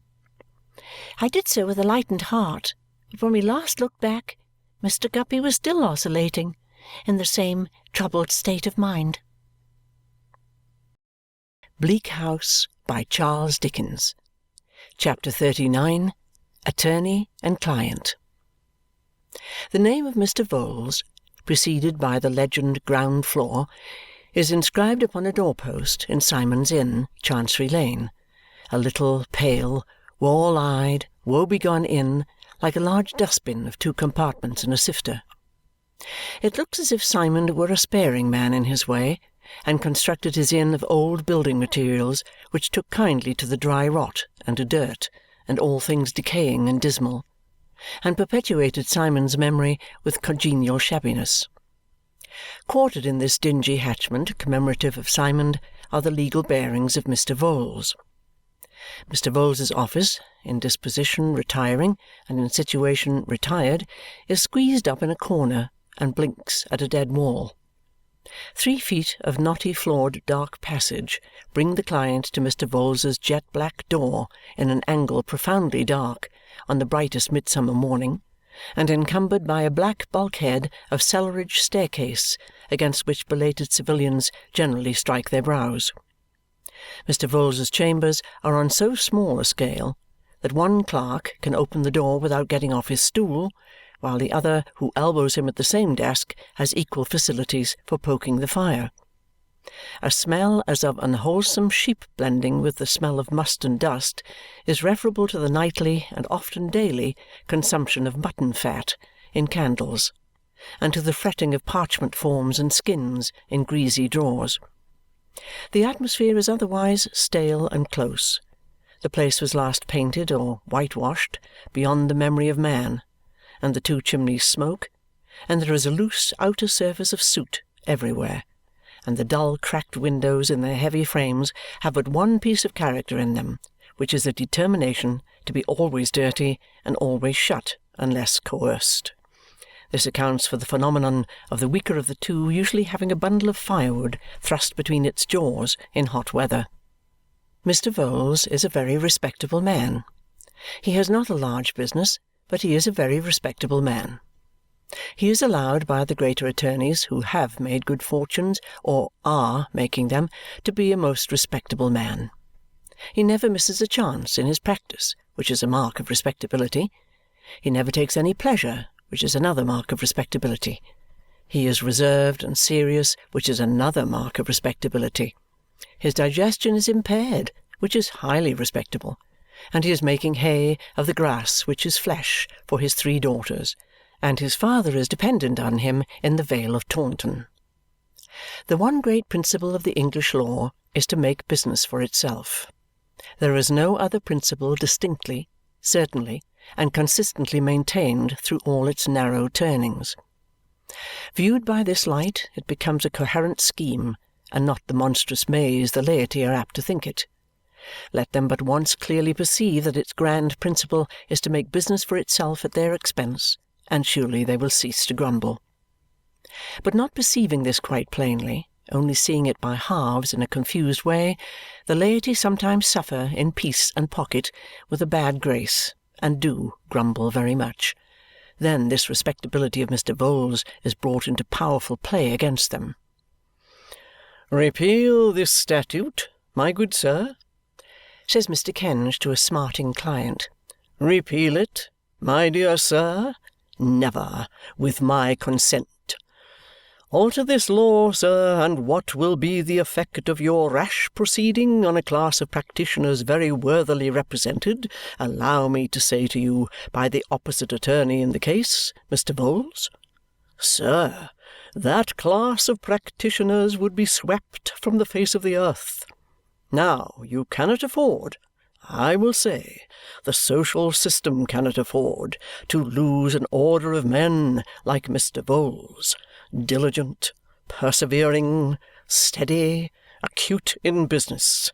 My dear sir, I understand your present feelings against the existing state of things, which I grant to be a little hard in your case, but I can never raise my voice for the demolition of a class of men like Mr. Vholes."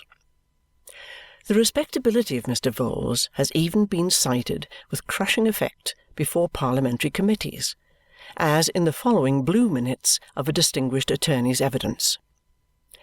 Question number 517,869.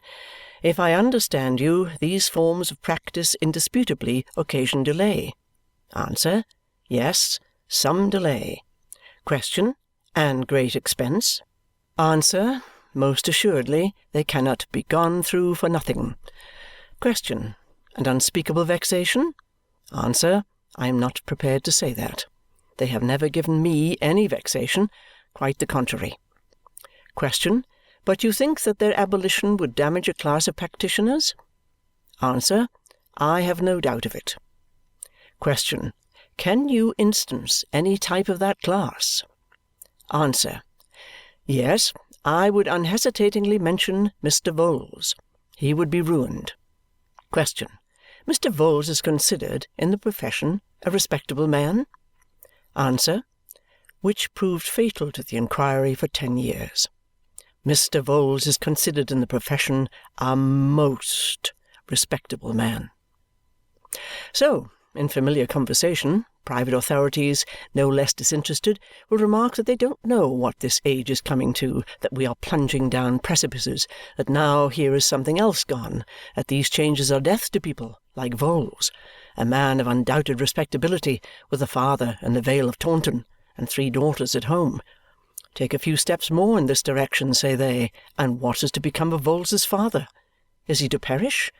And of Vholes's daughters? Are they to be shirt-makers or governesses? As though Mr. Vholes and his relations being minor cannibal chiefs, and it being proposed to abolish cannibalism, indignant champions were, to put the case thus, make man-eating unlawful, and you starve the Vholeses. In a word, Mr. Vholes, with his 3 daughters and his father in the Vale of Taunton, is continually doing duty, like a piece of timber, to shore up some decayed foundation that has become a pitfall and a nuisance. And with a great many people in a great many instances, the question is never one of a change from wrong to right, which is quite an extraneous consideration, but is always one of injury or advantage to that eminently respectable legion, Vholes. The Chancellor is, within these 10 minutes, up for the long vacation. Mr. Vholes and his young client, and several blue bags, hastily stuffed out of all regularity of form, as the larger sort of serpents are in their first gorged state, have returned to the official den. Mr. Vholes, quiet and unmoved as a man of so much respectability ought to be, takes off his close black gloves as if he were skinning his hands, lifts off his tight hat as if he were scalping himself, and sits down at his desk. The client throws his hat and gloves upon the ground, tosses them anywhere, without looking after them or caring where they go, flings himself into a chair, half sighing and half groaning, rests his aching head upon his hand, and looks the portrait of young despair. "Again, nothing done," says Richard. "Nothing done." "Don't say nothing done, sir," returns the placid Vholes. "That is scarcely fair, sir, scarcely fair." "Why, what is done?" says Richard, turning gloomily upon him. "That may not be the whole question," returns Vholes. "The question may branch off into what is doing. What is doing?" "And what is doing?" asks the moody client. Vholes, sitting with his arms on the desk, quietly bringing the tips of his 5 right fingers to meet the tips of his 5 left fingers, and quietly separating them again, and fixedly and slowly looking at his client, replies, "A good deal is doing, sir. We have put our shoulders to the wheel, Mr. Carstone, and the wheel is going round." "Yes, with Ixion on it. How am I to get through the next 4 or 5 cursed months?" exclaims the young man, rising from his chair and walking about the room. "Mr. C.," returns Vholes, following him close with his eyes wherever he goes, "your spirits are hasty, and I am sorry for it on your account. Excuse me if I recommend you not to chafe so much, not to be so impetuous, not to wear yourself out so. You should have more patience. You should sustain yourself better." "I ought to imitate you, in fact, Mr. Vholes," says Richard, sitting down again with an impatient laugh and beating the devil's tattoo with his boot on the patternless carpet. "Sir," returns Vholes, always looking at the client as if he were making a lingering meal of him with his eyes as well as with his professional appetite. "Sir," returns Vholes with his inward manner of speech and his bloodless quietude, "I should not have had the presumption to propose myself as a model for your imitation or any man's. Let me but leave the good name to my 3 daughters, and that is enough for me. I am not a self-seeker. But since you mention me so pointedly, I will acknowledge that I should like to impart to you a little of my— come, sir, you are disposed to call it insensibility, and I am sure I have no objection. Say insensibility, a little of my insensibility."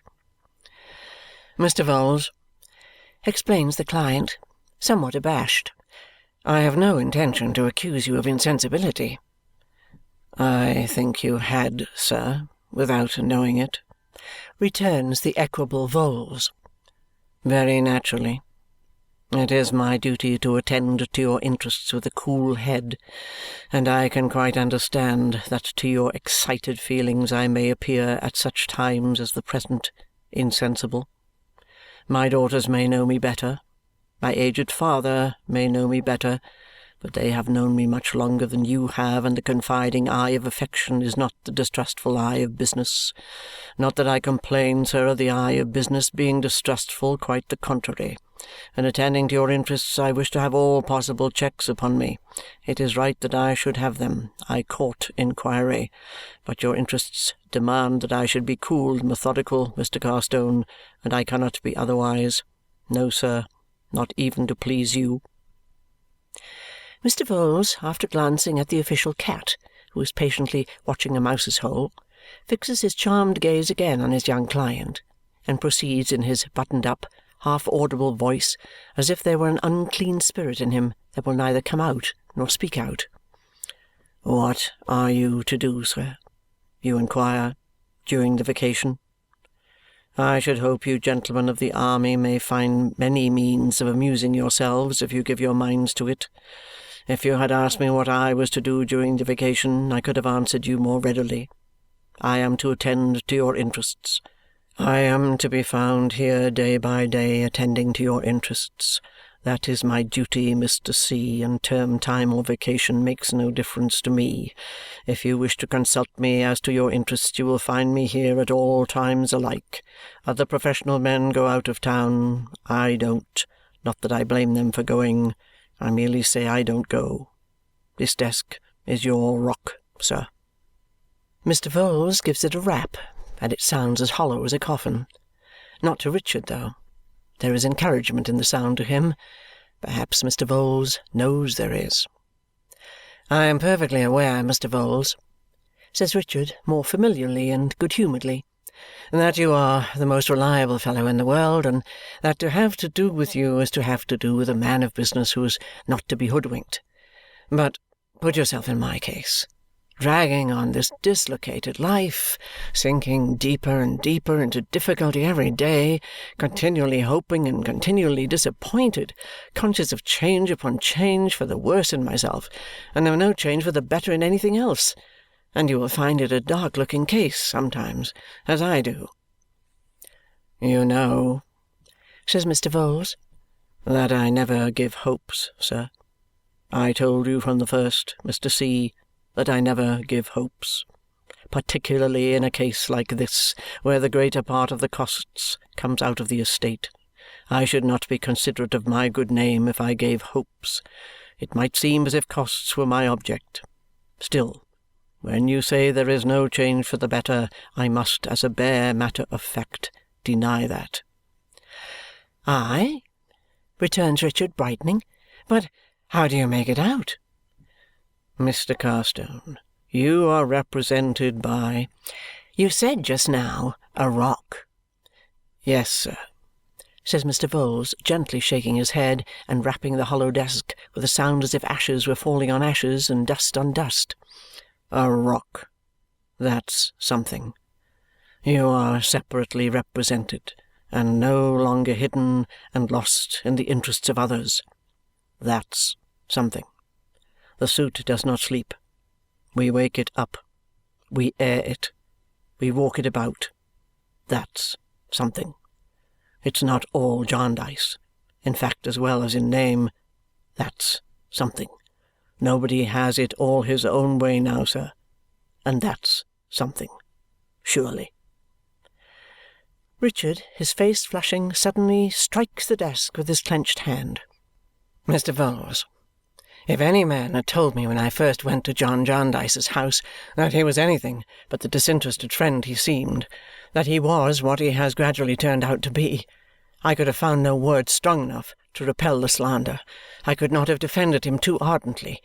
So little did I know of the world.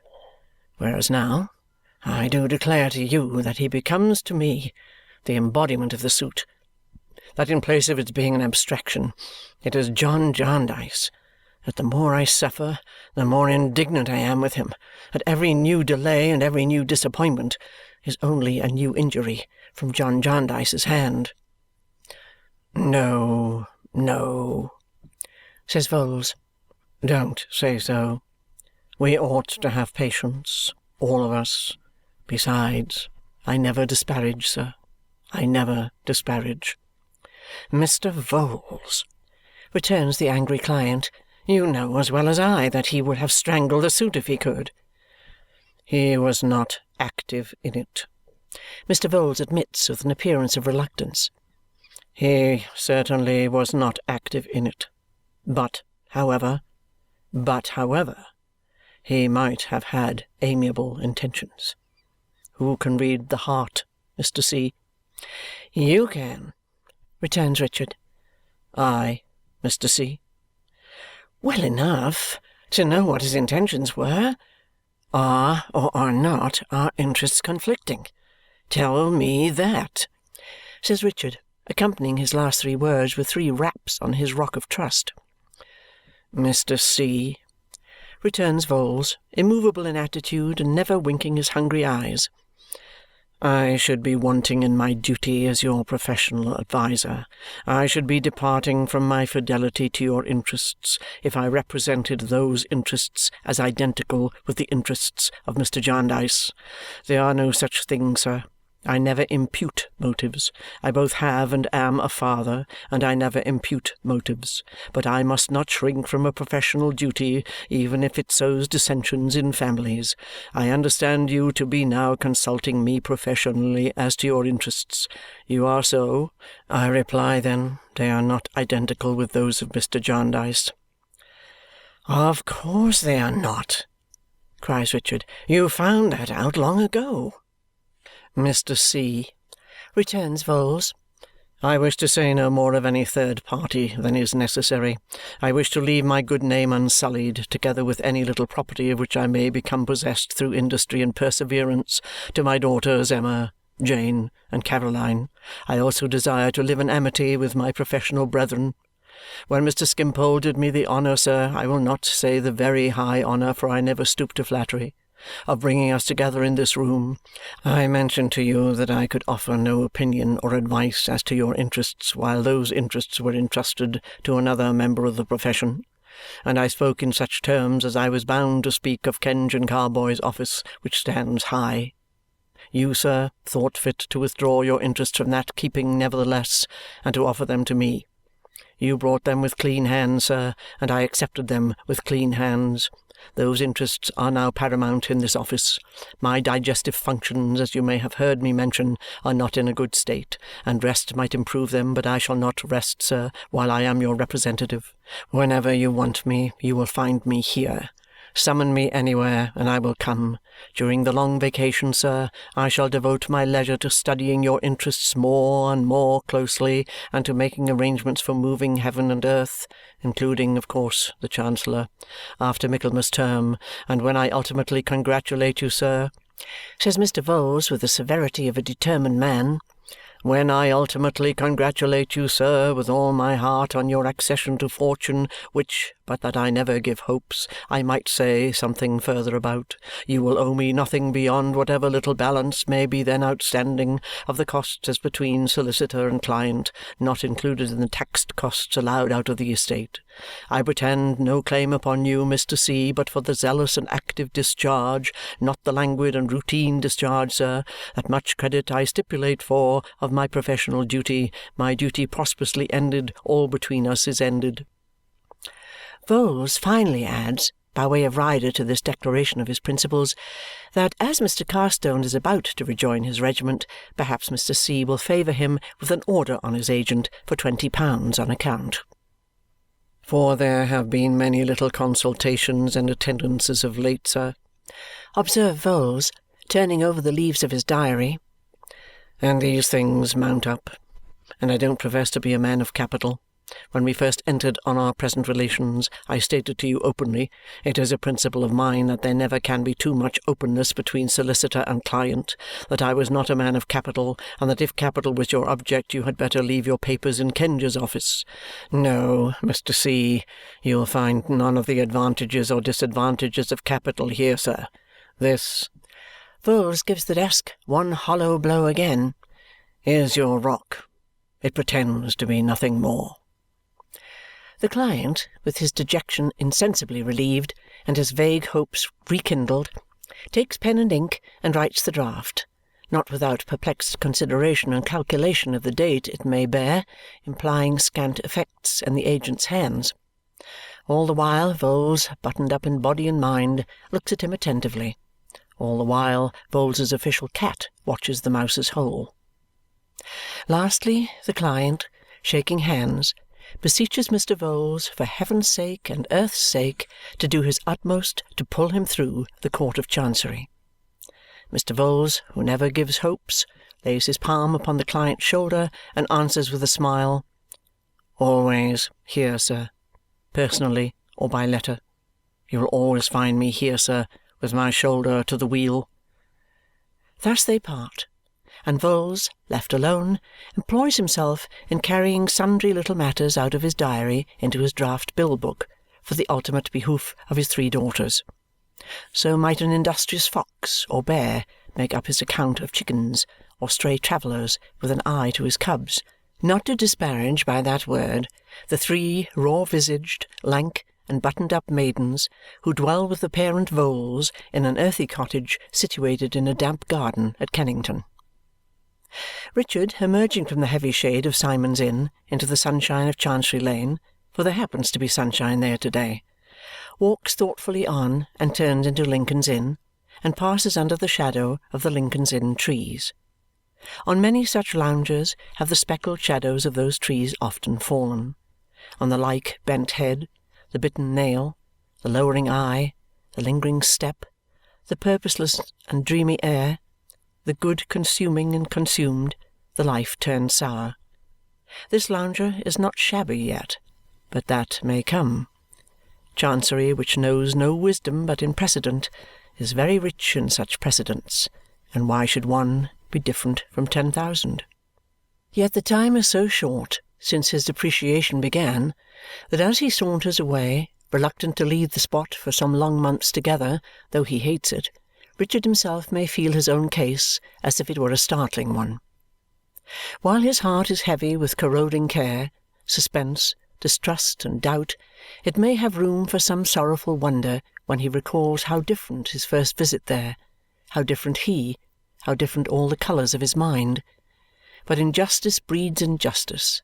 The fighting with shadows and being defeated by them necessitates the setting up of substances to combat. From the impalpable suit which no man alive can understand, the time for that being long gone by, it has become a gloomy relief to turn to the palpable figure of the friend who would have saved him from this ruin and make him his enemy. Richard has told Vholes the truth. Is he in a hardened or a softened mood? He still lays his injuries equally at that door. He was thwarted in that quarter of a set purpose, and that purpose could only originate in the one subject that is resolving his existence into itself. Besides, it is a justification to him in his own eyes to have an embodied antagonist and oppressor. Is Richard a monster in all this? Or would Chancery be found rich in such precedents too, if they could be got for citation from the recording angel? 2 pairs of eyes, not unused to such people, look after him, as biting his nails and brooding, he crosses the square and is swallowed up by the shadow of the southern gateway. Mr. Guppy and Mr. Weevle are the possessors of those eyes, and they have been leaning in conversation against the low stone parapet under the trees. He passes close by them, seeing nothing but the ground. "William," says Mr. Weevle, adjusting his whiskers, "there's combustion going on there. It's not a case of spontaneous, but it's smouldering combustion it is." "Ah!"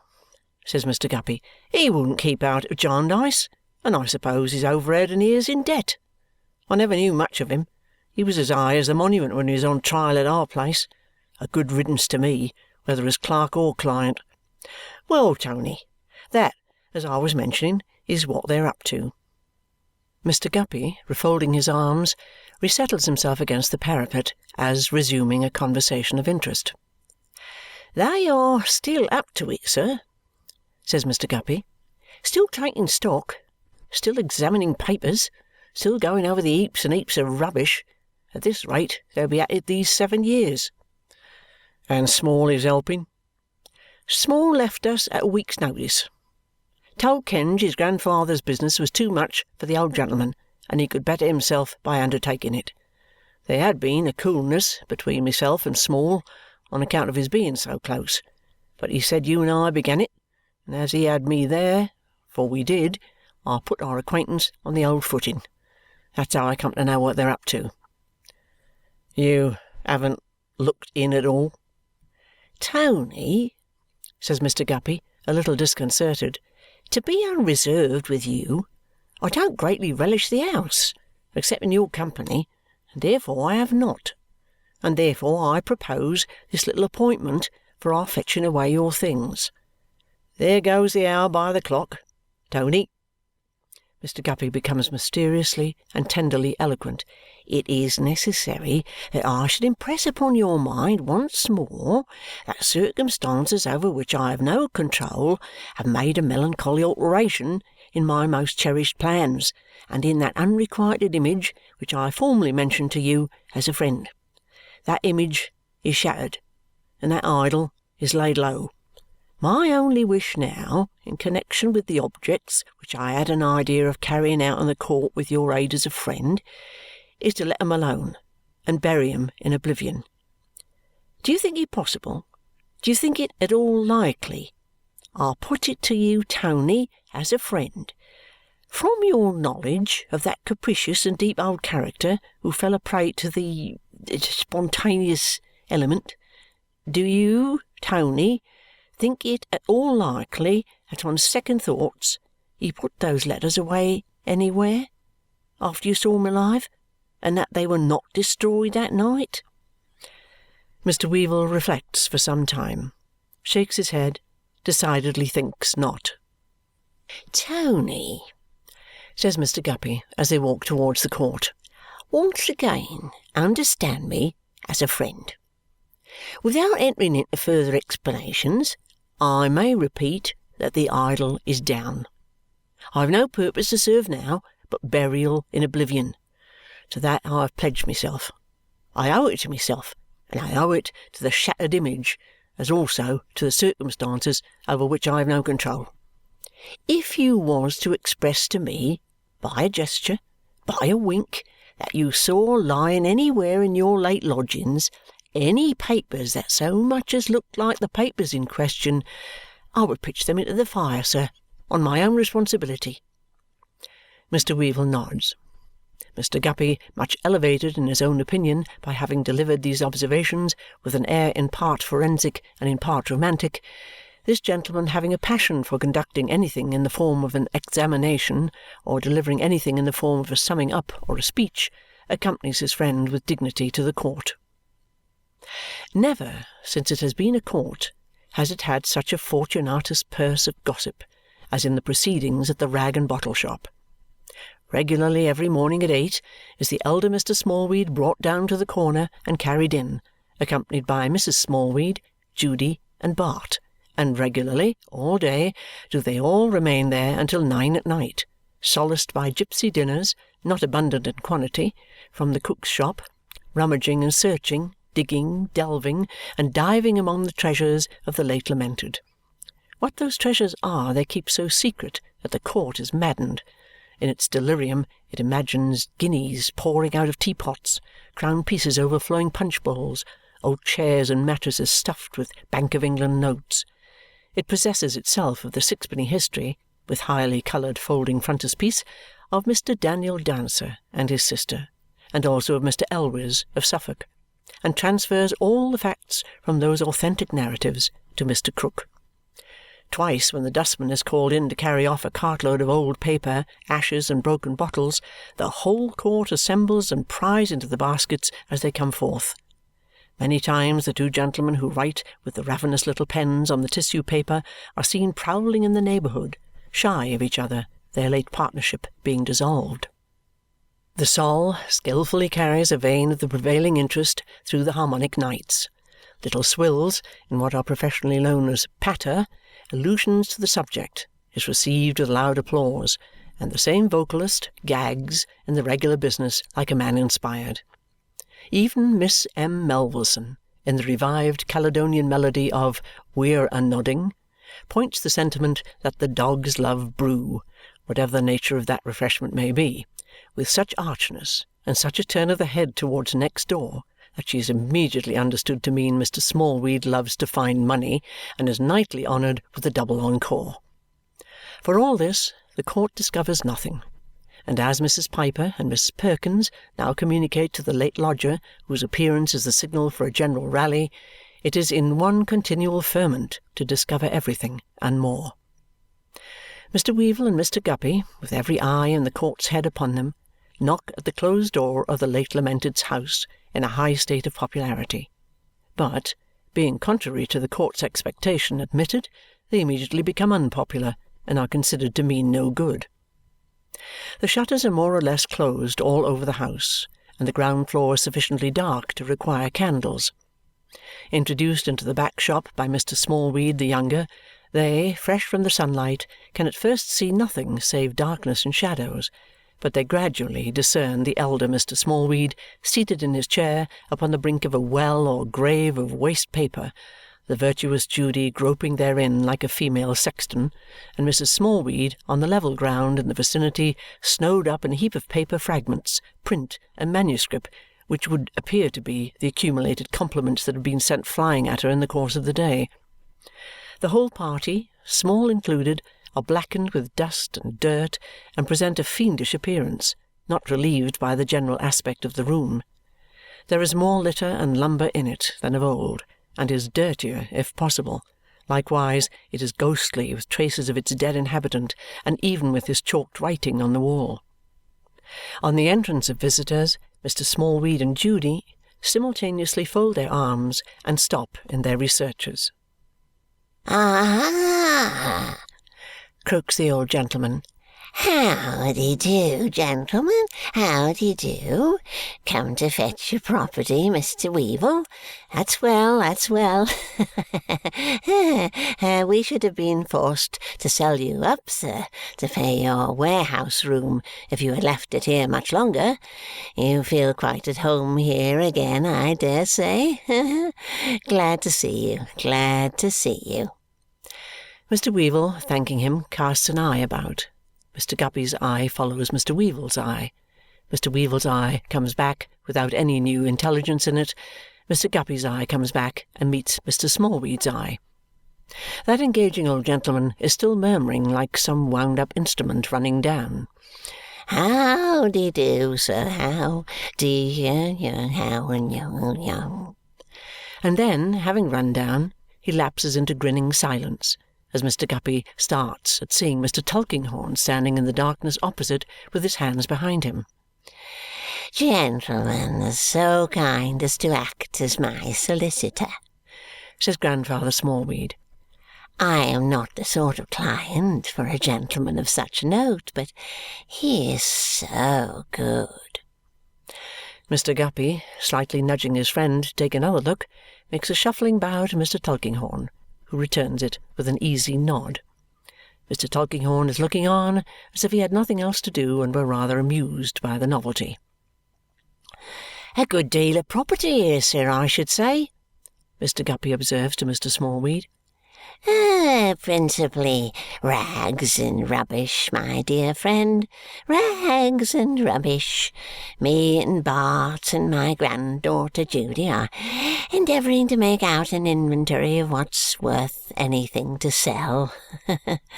But we haven't come to much as yet. We haven't come to... Mr. Smallweed has run down again, while Mr. Weevle's eye, attended by Mr. Guppy's eye, has again gone round the room and come back. "Well, sir," says Mr. Weevle, "we won't intrude any longer if you'll allow us to go upstairs." "Anywhere, my dear sir, anywhere. You're at home. Make yourself so, pray." As they go upstairs, Mr. Guppy lifts his eyebrows inquiringly and looks at Tony. Tony shakes his head. They find the old room very dull and dismal, with the ashes of the fire that was burning on that memorable night yet in the discoloured grate. They have a great disinclination to touch any object and carefully blow the dust from it first. Nor are they desirous to prolong their visit, packing the few movables with all possible speed and never speaking above a whisper. "Look here," says Tony, recoiling. "Here's that horrible cat coming in." Mr. Guppy retreats behind a chair. "Small told me of her. She went leaping and bounding and tearing about that night like a dragon, and got out on the housetop, and roamed about up there for a fortnight, and then came tumbling down the chimney, very thin. Did you ever see such a brute? Looks as if she knew all about it, doesn't she? Almost looks as if she was Krook. Shoo! Shoo! Get out, you goblin!" Lady Jane, in the doorway, with her tiger snarl from ear to ear and her club of a tail, shows no intention of obeying. But Mr. Tulkinghorn stumbling over her, she spits at his rusty legs, and swearing wrathfully, takes her arched back upstairs, possibly to roam the housetops again, and return by the chimney. "Mr. Guppy," says Mr. Tulkinghorn, "could I have a word with you?" Mr. Guppy is engaged in collecting the Galaxy Gallery of British Beauty from the wall and depositing those works of art in their old ignoble bandbox.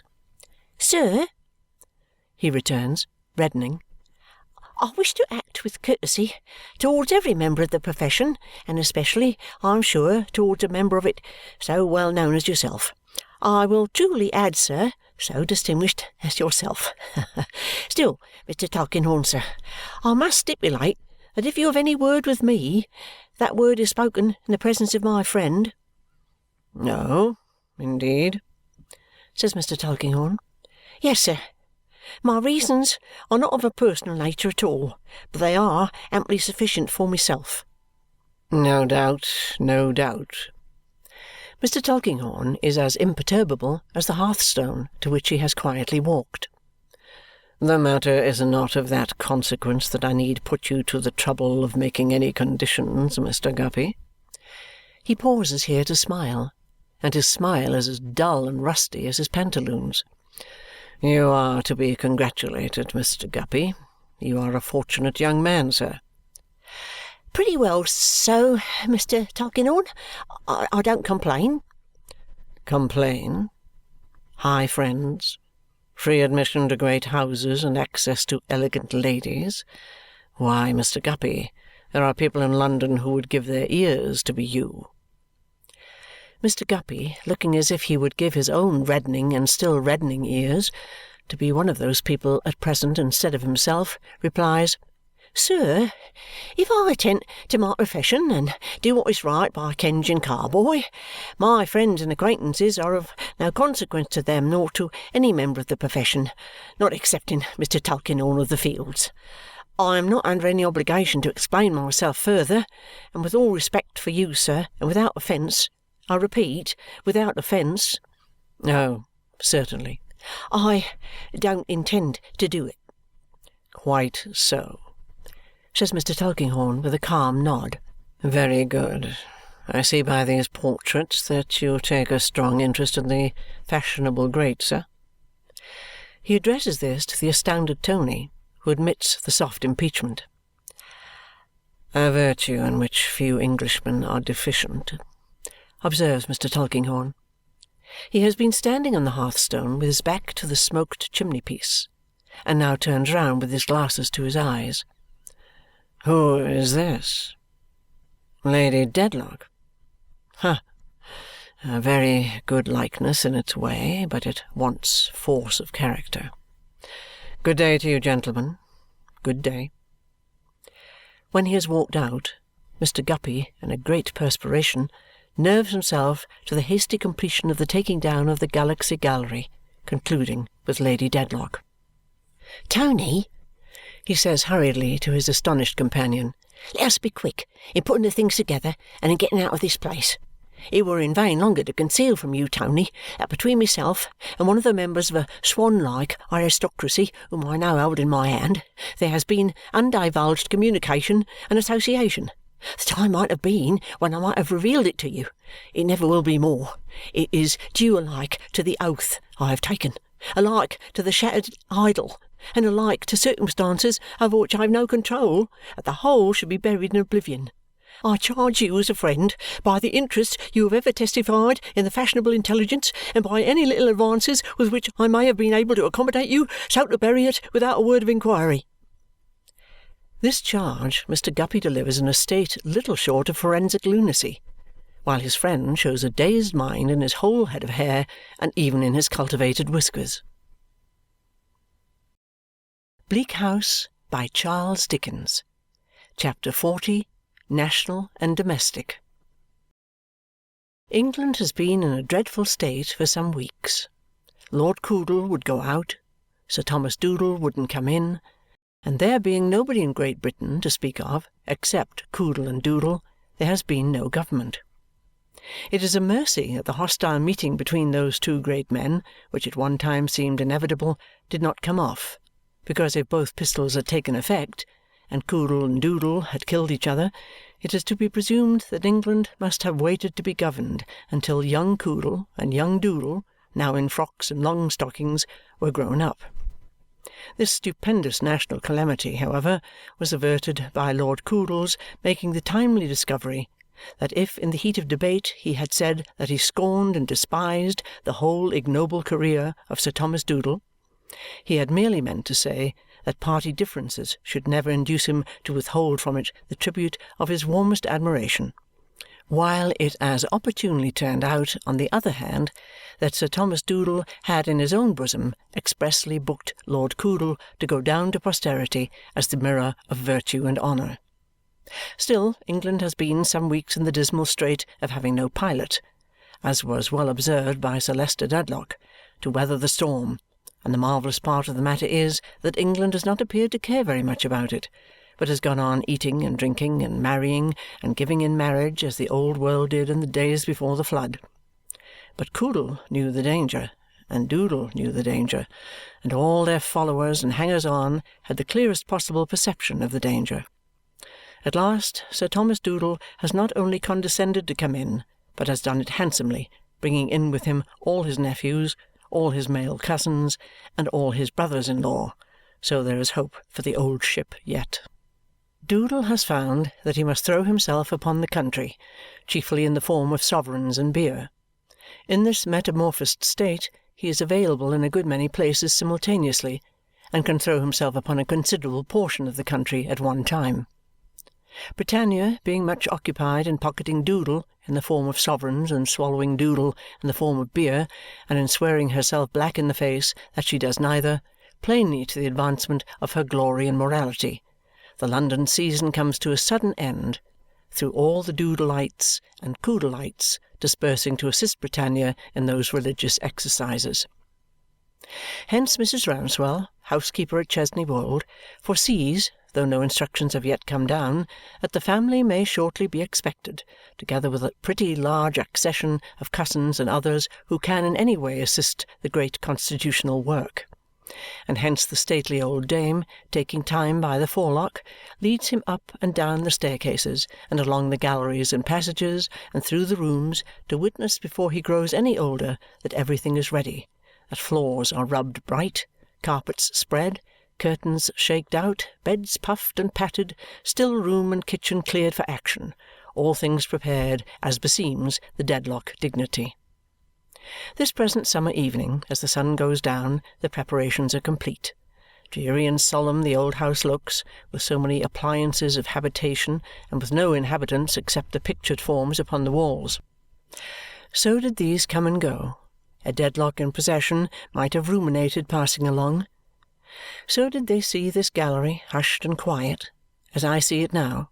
So think, as I think, of the gap that they would make in this domain when they were gone. So find it, as I find it, difficult to believe that it could be without them. So pass from my world as I pass from theirs, now closing the reverberating door, so leave no blank to miss them, and so die. Through some of the fiery windows, beautiful from without, and set, at this sunset hour, not in dull grey stone, but in a glorious house of gold, the light excluded at other windows, pours in rich, lavish, overflowing, like the summer plenty in the land. Then do the frozen Dedlocks thaw. Strange movements come upon their features as the shadows of leaves play there. A dense justice in a corner is beguiled into a wink. A staring baronet with a truncheon gets a dimple in his chin. Down into the bosom of a stony shepherdess there steals a fleck of light and warmth that would have done it good 100 years ago. One ancestress of Volumnia in high-heeled shoes, very like her, casting the shadow of that virgin event before her full 2 centuries, shoots out into a halo and becomes a saint. A maid of honour of the court of Charles II, with large round eyes and other charms to correspond, seems to bathe in glowing water, and it ripples as it glows. But the fire of the sun is dying. Even now the floor is dusky, and shadow slowly mounts the walls, bringing the Dedlocks down like age and death. And now, upon my Lady's picture over the great chimney-piece, a weird shade falls from some old tree that turns it pale and flutters it, and looks as if a great arm held a veil or hood, watching an opportunity to draw it over her. Higher and darker rises shadow on the wall, now a red gloom on the ceiling, now the fire is out. All that prospect, which from the terrace looked so near, has moved solemnly away and changed. Not the first nor the last of beautiful things that look so near and will so change, into a distant phantom. Light mists arise, and the dew falls, and all the sweet scents in the garden are heavy in the air. Now the woods settle into great masses, as if they were each one profound tree, and now the moon rises to separate them, and to glimmer here and there in horizontal lines between their stems, and to make the avenue a pavement of light among high cathedral arches fantastically broken. Now the moon is high, and the great house, needing habitation more than ever, is like a body without life. Now it is even awful, stealing through it, to think of the live people who have slept in the solitary bedrooms, to say nothing of the dead. Now is the time for shadow, when every corner is a cavern and every downward step a pit, when the stained glass is reflected in pale and faded hues upon the floors, when anything and everything can be made of the heavy staircase beams excepting their own proper shapes, when the armour has dull lights upon it not easily to be distinguished from stealthy movement, and when barred helmets are frightfully suggestive of heads inside. But of all the shadows in Chesney Wold, the shadow in the long drawing-room upon my Lady's picture is the first to come, the last to be disturbed. At this hour and by this light it changes into threatening hands raised up and menacing the handsome face with every breath that stirs. "She's not well, ma'am," says a groom in Mrs. Rouncewell's audience chamber. My Lady not well? What's the matter? Why, my Lady's been but poorly, ma'am, since she was last here. I don't mean with the family, ma'am, but when she was here as a bird of passage like. My Lady's not been out much for her, and has kept her room a good deal." "Chesney Wold, Thomas," rejoins the housekeeper with proud complacency, "will set my Lady up. There's no finer air and no healthier soil in the world." Thomas may have had his own personal opinions on this subject, probably hints them in his manner of smoothing his sleek head from the nape of his neck to his temples, but he forbears to express them further and retires to the servants' hall to regale on cold meat pie and ale. This groom is the pilot fish before the nobler shark. Next evening down come Sir Leicester and my Lady with their largest retinue, and down come the cousins and others from all points of the compass. Thenceforth, for some weeks, backward and forward rush mysterious men with no names, who fly about all those particular parts of the country on which Doodle is at present throwing himself in an auriferous and malty shower, but who are merely persons of a restless disposition and never do anything anywhere. On these national occasions Sir Leicester finds the cousins useful. A better man than the Honourable Bob Stables to meet the hunt at dinner there could not possibly be. Better got-up gentlemen than the other cousins to ride over to polling booths and hustings here and there and show themselves on the side of England it would be hard to find. Volumnia is a little dim, but she is of the true descent, and there are many who appreciate her sprightly conversation, her French conundrums, so old as to have been in the cycles of time almost new again. The honour of taking the fair Dedlock in to dinner, or even the privilege of her hand in the dance. On these national occasions, dancing may be a patriotic service, and Volumnia is constantly seen hopping about for the good of an ungrateful and unpensioning country. My Lady takes no great pains to entertain the numerous guests, and being still unwell, rarely appears until late in the day. But at all the dismal dinners, leaden lunches, basilisk balls, and other melancholy pageants, her mere appearance is a relief. As to Sir Leicester, he conceives it utterly impossible that anything can be wanting, in any direction, by any one who has the good fortune to be received under that roof, and in a state of sublime satisfaction he moves among the company a magnificent refrigerator. Daily the cousins trot through dust and canter over roadside turf, away to hustings and polling booths, with leather gloves and hunting whips for the counties, and kid gloves and riding canes for the boroughs, and daily bring back reports, on which Sir Leicester holds forth after dinner. Daily the restless men who have no occupation in life present the appearance of being rather busy. Daily Volumnia has a little cousinly talk with Sir Leicester on the state of the nation, from which Sir Leicester is disposed to conclude that Volumnia is a more reflecting woman than he had thought her. "How are we getting on?" says Miss Volumnia, clasping her hands. "Are we safe?" The mighty business is nearly over by this time, and Doodle will throw himself off the country in a few days more. Sir Leicester has just appeared in the long drawing-room after dinner, a bright particular star surrounded by clouds of cousins. "Volumnia," replies Sir Leicester, who has a list in his hand, "we are doing tolerably. Only tolerably." Although it is summer weather, Sir Leicester always has his own particular fire in the evening. He takes his usual screened seat near it and repeats with much firmness and a little displeasure, as who should say, I am not a common man, and when I say tolerably, it must not be understood as a common expression. "Volumnia, we are doing tolerably. At least there's no opposition to you," Volumnia asserts with confidence. "No, Volumnia, this distracted country has lost its senses in many respects, I grieve to say, but it is not so bad as that. I am glad to hear it." Volumnia's finishing the sentence restores her to favour.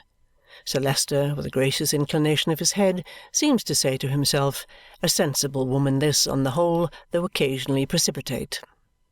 In fact, as to this question of opposition, the fair Dedlock's observation was superfluous. Sir Leicester on these occasions always delivering, in his own candidateship, as a kind of handsome wholesale order to be promptly executed. 2 other little seats that belong to him he treats as retail orders of less importance, merely sending down the men and signifying to the tradespeople, "You will have the goodness to make these materials into 2 members of Parliament and to send them home when done." "I regret to say, Volumnia, that in many places the people have shown a bad spirit, and this opposition to the government has been of a most determined and most implacable description." "Wretches!" says Volumnia. "Even," proceeds Sir Leicester, glancing at the circumjacent cousins on the sofas and ottomans, "even in many, in fact in most, of those places in which the government has carried it against affection." Note, by the way, that the Coodleites are always a fraction with the Doodleites, and that the Doodleites occupy exactly the same position towards the Coodleites. "Even in them I am shocked, for the credit of Englishmen, to be constrained to inform you that the party has not triumphed without being put to an enormous expense. Hundreds," says Sir Leicester, eyeing the cousins with increasing dignity and swelling indignation, "hundreds of thousands of pounds." If Volumnia have a fault, it is the fault of being a trifle too innocent, seeing that the innocence which would go extremely well with the sash and tucker is a little out of keeping with the rouge and pearl necklace. Howbeit, impelled by innocence, she asks, "What for?" "Volumnia," remonstrates Sir Leicester with his utmost severity. "Volumnia! No, I don't mean what for," cries Volumnia with her favourite little scream. How stupid I am! I mean, what a pity!" "I am glad," returns Sir Leicester, "that you do mean what a pity." Volumnia hastens to express her opinion that the shocking people ought to be tried as traitors and made to support the party. "I am glad, Volumnia," repeats Sir Leicester, unmindful of these mollifying sentiments, "that you do mean what a pity. It is disgraceful to the electors. But as you, though inadvertently and without intending so unreasonable a question, ask me what for, let me reply to you. For necessary expenses.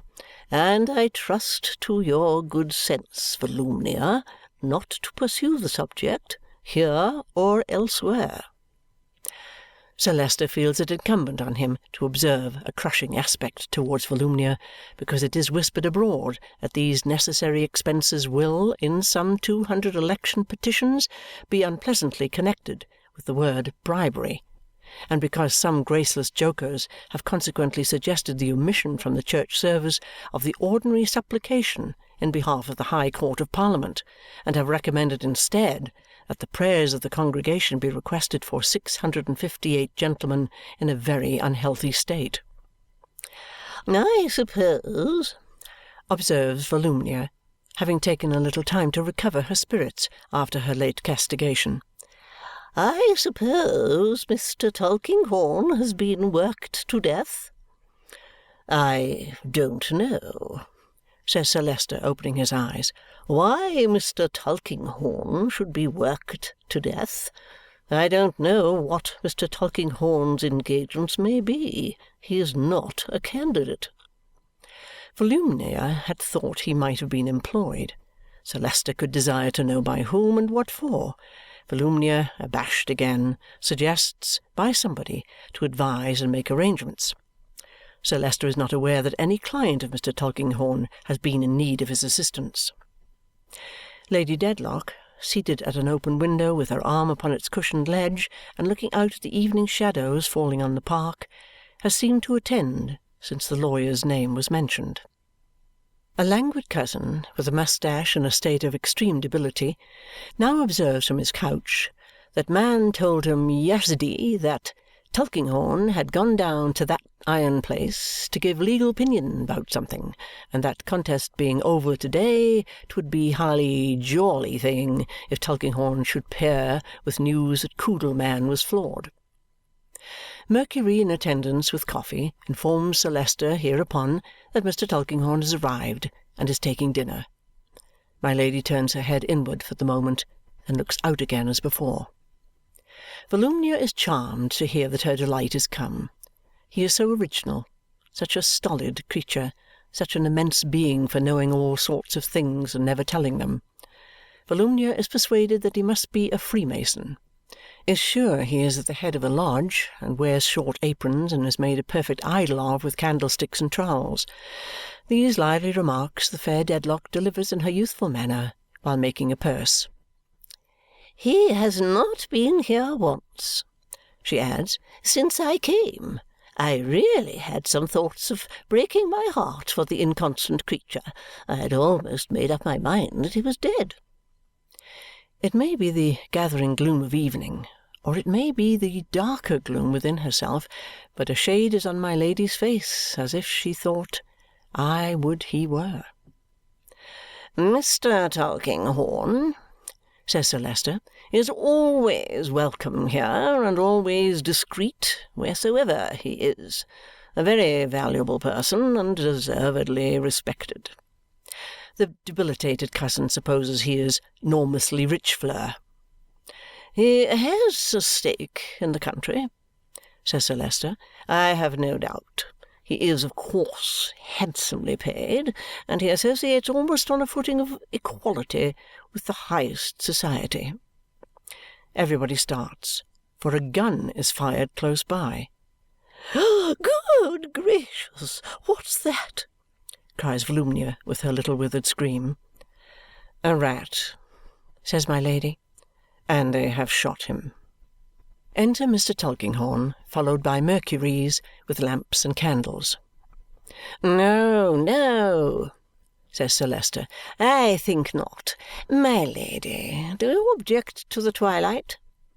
On the contrary, my Lady prefers it. "Volumnia?" Oh, nothing is so delicious to Volumnia as to sit and talk in the dark. "Then take them away," says Sir Leicester. "Tulkinghorn, I beg your pardon. How do you do?" Mr. Tulkinghorn, with his usual leisurely ease, advances. renders his passing homage to my Lady, shakes Sir Leicester's hand, and subsides into the chair proper to him when he has anything to communicate, on the opposite side of the baronet's little newspaper table. Sir Leicester is apprehensive that my Lady, not being very well, will take cold at that open window. My Lady is obliged to him, but would rather sit there for the air. Sir Leicester rises, adjusts her scarf about her, and returns to his seat. Mr. Tulkinghorn in the meanwhile takes a pinch of snuff. "Now," says Sir Leicester, "how has that contest gone?" "Oh, hollow from the beginning. Not a chance. They have brought in both their people. You are beaten out of all reason. 3-1. It is a part of Mr. Tulkinghorn's policy and mastery to have no political opinions indeed. No opinions. Therefore he says you are beaten and not we. Sir Leicester is majestically wroth. Volumnia never heard of such a thing. The debilitated cousin holds that it's sort of thing that's sure tappens, slongs, votes given mob. "It's the place, you know," Mr. Tulkinghorn goes on to say in the fast increasing darkness when there is silence again, "where they wanted to put up Mrs. Rouncewell's son." "A proposal which, as you correctly informed me at the time, he had the becoming taste and perception," observes Sir Leicester, "to decline. I cannot say that I by any means approve of the sentiments expressed by Mr. Rouncewell when he was here for some half hour in this room, but there was a sense of propriety in his decision which I am glad to acknowledge." "Ha!" says Mr. Tulkinghorn. "It did not prevent him from being very active in this election, though." Sir Leicester is distinctly heard to gasp before speaking. "Did I understand you? Did you say that Mr. Rouncewell had been very active in this election?" "Uncommonly active." "Against?" "Oh, dear, yes, against you. He is a very good speaker, plain and emphatic. He made a damaging effect and has great influence. In the business part of the proceedings he carried all before him." It is evident to the whole company, though nobody can see him, that Sir Leicester is staring majestically. "And he was much assisted," says Mr. Tulkinghorn as a wind-up, "by his son." "By his son, sir?" repeats Sir Leicester with awful politeness. "By his son." "The son who wished to marry the young woman in my Lady's service?" "That son. He has but one." "Then, upon my honour," says Sir Leicester, after a terrific pause, during which he has been heard to snort and felt to stare, "then, upon my honour, upon my life, upon my reputation and principles, the floodgates of society are burst open, and the waters have obliterated the landmarks of the framework of the cohesion by which these things are held together." General burst of cousinly indignation. Volumnia thinks it is really high time, you know, for somebody in power to step in and do something strong. Debilitated cousins think country's going devil steeplechase pace. "I beg," says Sir Leicester in a breathless condition, "that we may not comment further on this circumstance. Comment is superfluous. My Lady, let me suggest in reference to that young woman—" "I have no intention," observes my Lady from her window in a low but decided tone, "of parting with her." "That was not my meaning," returns Sir Leicester. "I am glad to hear you say so. I would suggest that as you think her worthy of your patronage, you should exert your influence to keep her from these dangerous hands. You might show her what violence would be done in such association to her duties and principles, and you might preserve her for a better fate. You might point out to her that she probably would, in good time, find a husband at Chesney, Wold, by whom she would not be," Sir Leicester adds, after a moment's consideration, "dragged from the altars of her forefathers." These remarks he offers with his unvarying politeness and deference when he addresses himself to his wife. She merely moves her head in reply. The moon is rising, and where she sits there is a little stream of cold pale light in which her head is seen. "It is worthy of remark," says Mr. Tulkinghorn, "however, that these people are, in their way, very proud." "Proud?" Sir Leicester doubts his hearing. "I should not be surprised if they all voluntarily abandoned the girl. Yes, lover and all, instead of her abandoning them, supposing she remained at Chesney Wold under such circumstances."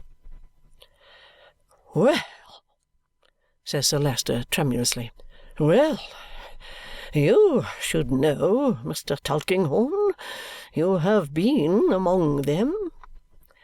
"Really, Sir Leicester," returns the lawyer, "I state the fact. Why, I could tell you a story, with Lady Dedlock's permission." Her head concedes it, and Volumnia is enchanted. A story! Oh, he is going to tell something at last. A ghost in it, Volumnia hopes. "No. Real flesh and blood." Mr. Tulkinghorn stops for an instant and repeats with some little emphasis grafted upon his usual monotony, "Real flesh and blood, Miss Dedlock. Sir Leicester, these particulars have only lately become known to me. They are very brief. They exemplify what I have said. I suppress names for the present. Lady Dedlock will not think me ill-bred, I hope." By the light of the fire, which is low, he can be seen looking towards the moonlight. By the light of the moon, Lady Dedlock can be seen perfectly still. "A townsman of this Mrs. Rouncewell, a man in exactly parallel circumstances, as I am told, had the good fortune to have a daughter who attracted the notice of a great lady. I speak of really a great lady, not merely great to him, but married to a gentleman of your condition, Sir Leicester." Sir Leicester condescendingly says, "Yes, Mr. Tulkinghorn," implying that then she must have appeared of very considerable moral dimensions indeed in the eyes of an ironmaster. "The lady was wealthy and beautiful, and had a liking for the girl, and treated her with great kindness, and kept her always near her. Now this lady preserved a secret, under all her greatness, which she had preserved for many years. In fact, she had in early life been engaged to marry a young rake. He was a captain in the army, nothing connected with whom came to any good. She never did marry him, but she gave birth to a child, of which he was the father." By the light of the fire, he can be seen looking towards the moonlight. By the moonlight, Lady Dedlock can be seen in profile, perfectly still. "The captain in the army being dead, she believed herself safe. But a train of circumstances, with which I need not trouble you, led to discovery. As I received the story, they began in an imprudence on her own part one day, when she was taken by surprise, which shows how difficult it is for the firmest of us, and she was very firm, to be always guarded. There was great domestic trouble and amazement, you may suppose. I leave you to imagine, Sir Leicester, the husband's grief. But that is not the present point. When Mr. Rouncewell's townsman heard of the disclosure, he no more allowed the girl to be patronized and honoured than he would have suffered her to be trodden under foot before his eyes. Such was his pride that he indignantly took her away, as if from reproach and disgrace. He had no sense of the honour done him and his daughter by the lady's condescension, not the least. He resented the girl's position as if the lady had been the commonest of commoners. That is the story. I hope Lady Dedlock will excuse its painful nature. There are various opinions on the merits, more or less conflicting with Volumnia's. That fair young creature cannot believe there ever was any such lady, and rejects the whole history on the threshold. The majority incline to the debilitated cousin's sentiment, which is in few words, "No business, Rouncewell's fernal townsman." Sir Leicester generally refers back in his mind to Wat Tyler and arranges a sequence of events on a plan of his own. There is not much conversation in all, for late hours have been kept at Chesney Wold since the necessary expenses elsewhere began, and this is the first night in many on which the family have been alone. It is past 10 when Sir Leicester begs Mr. Tulkinghorn to ring for candles. Then the stream of moonlight has swelled into a lake, and then Lady Dedlock for the first time moves and rises and comes forward to a table for a glass of water. Winking cousins, bat-like in the candle glare, crowd round to give it. Volumnia, always ready for something better if procurable, takes another, a very mild sip of which contents her. Lady Dedlock, graceful, self-possessed, looked after by admiring eyes, passes away slowly down the long perspective by the side of that nymph, not at all improving her as a question of contrast.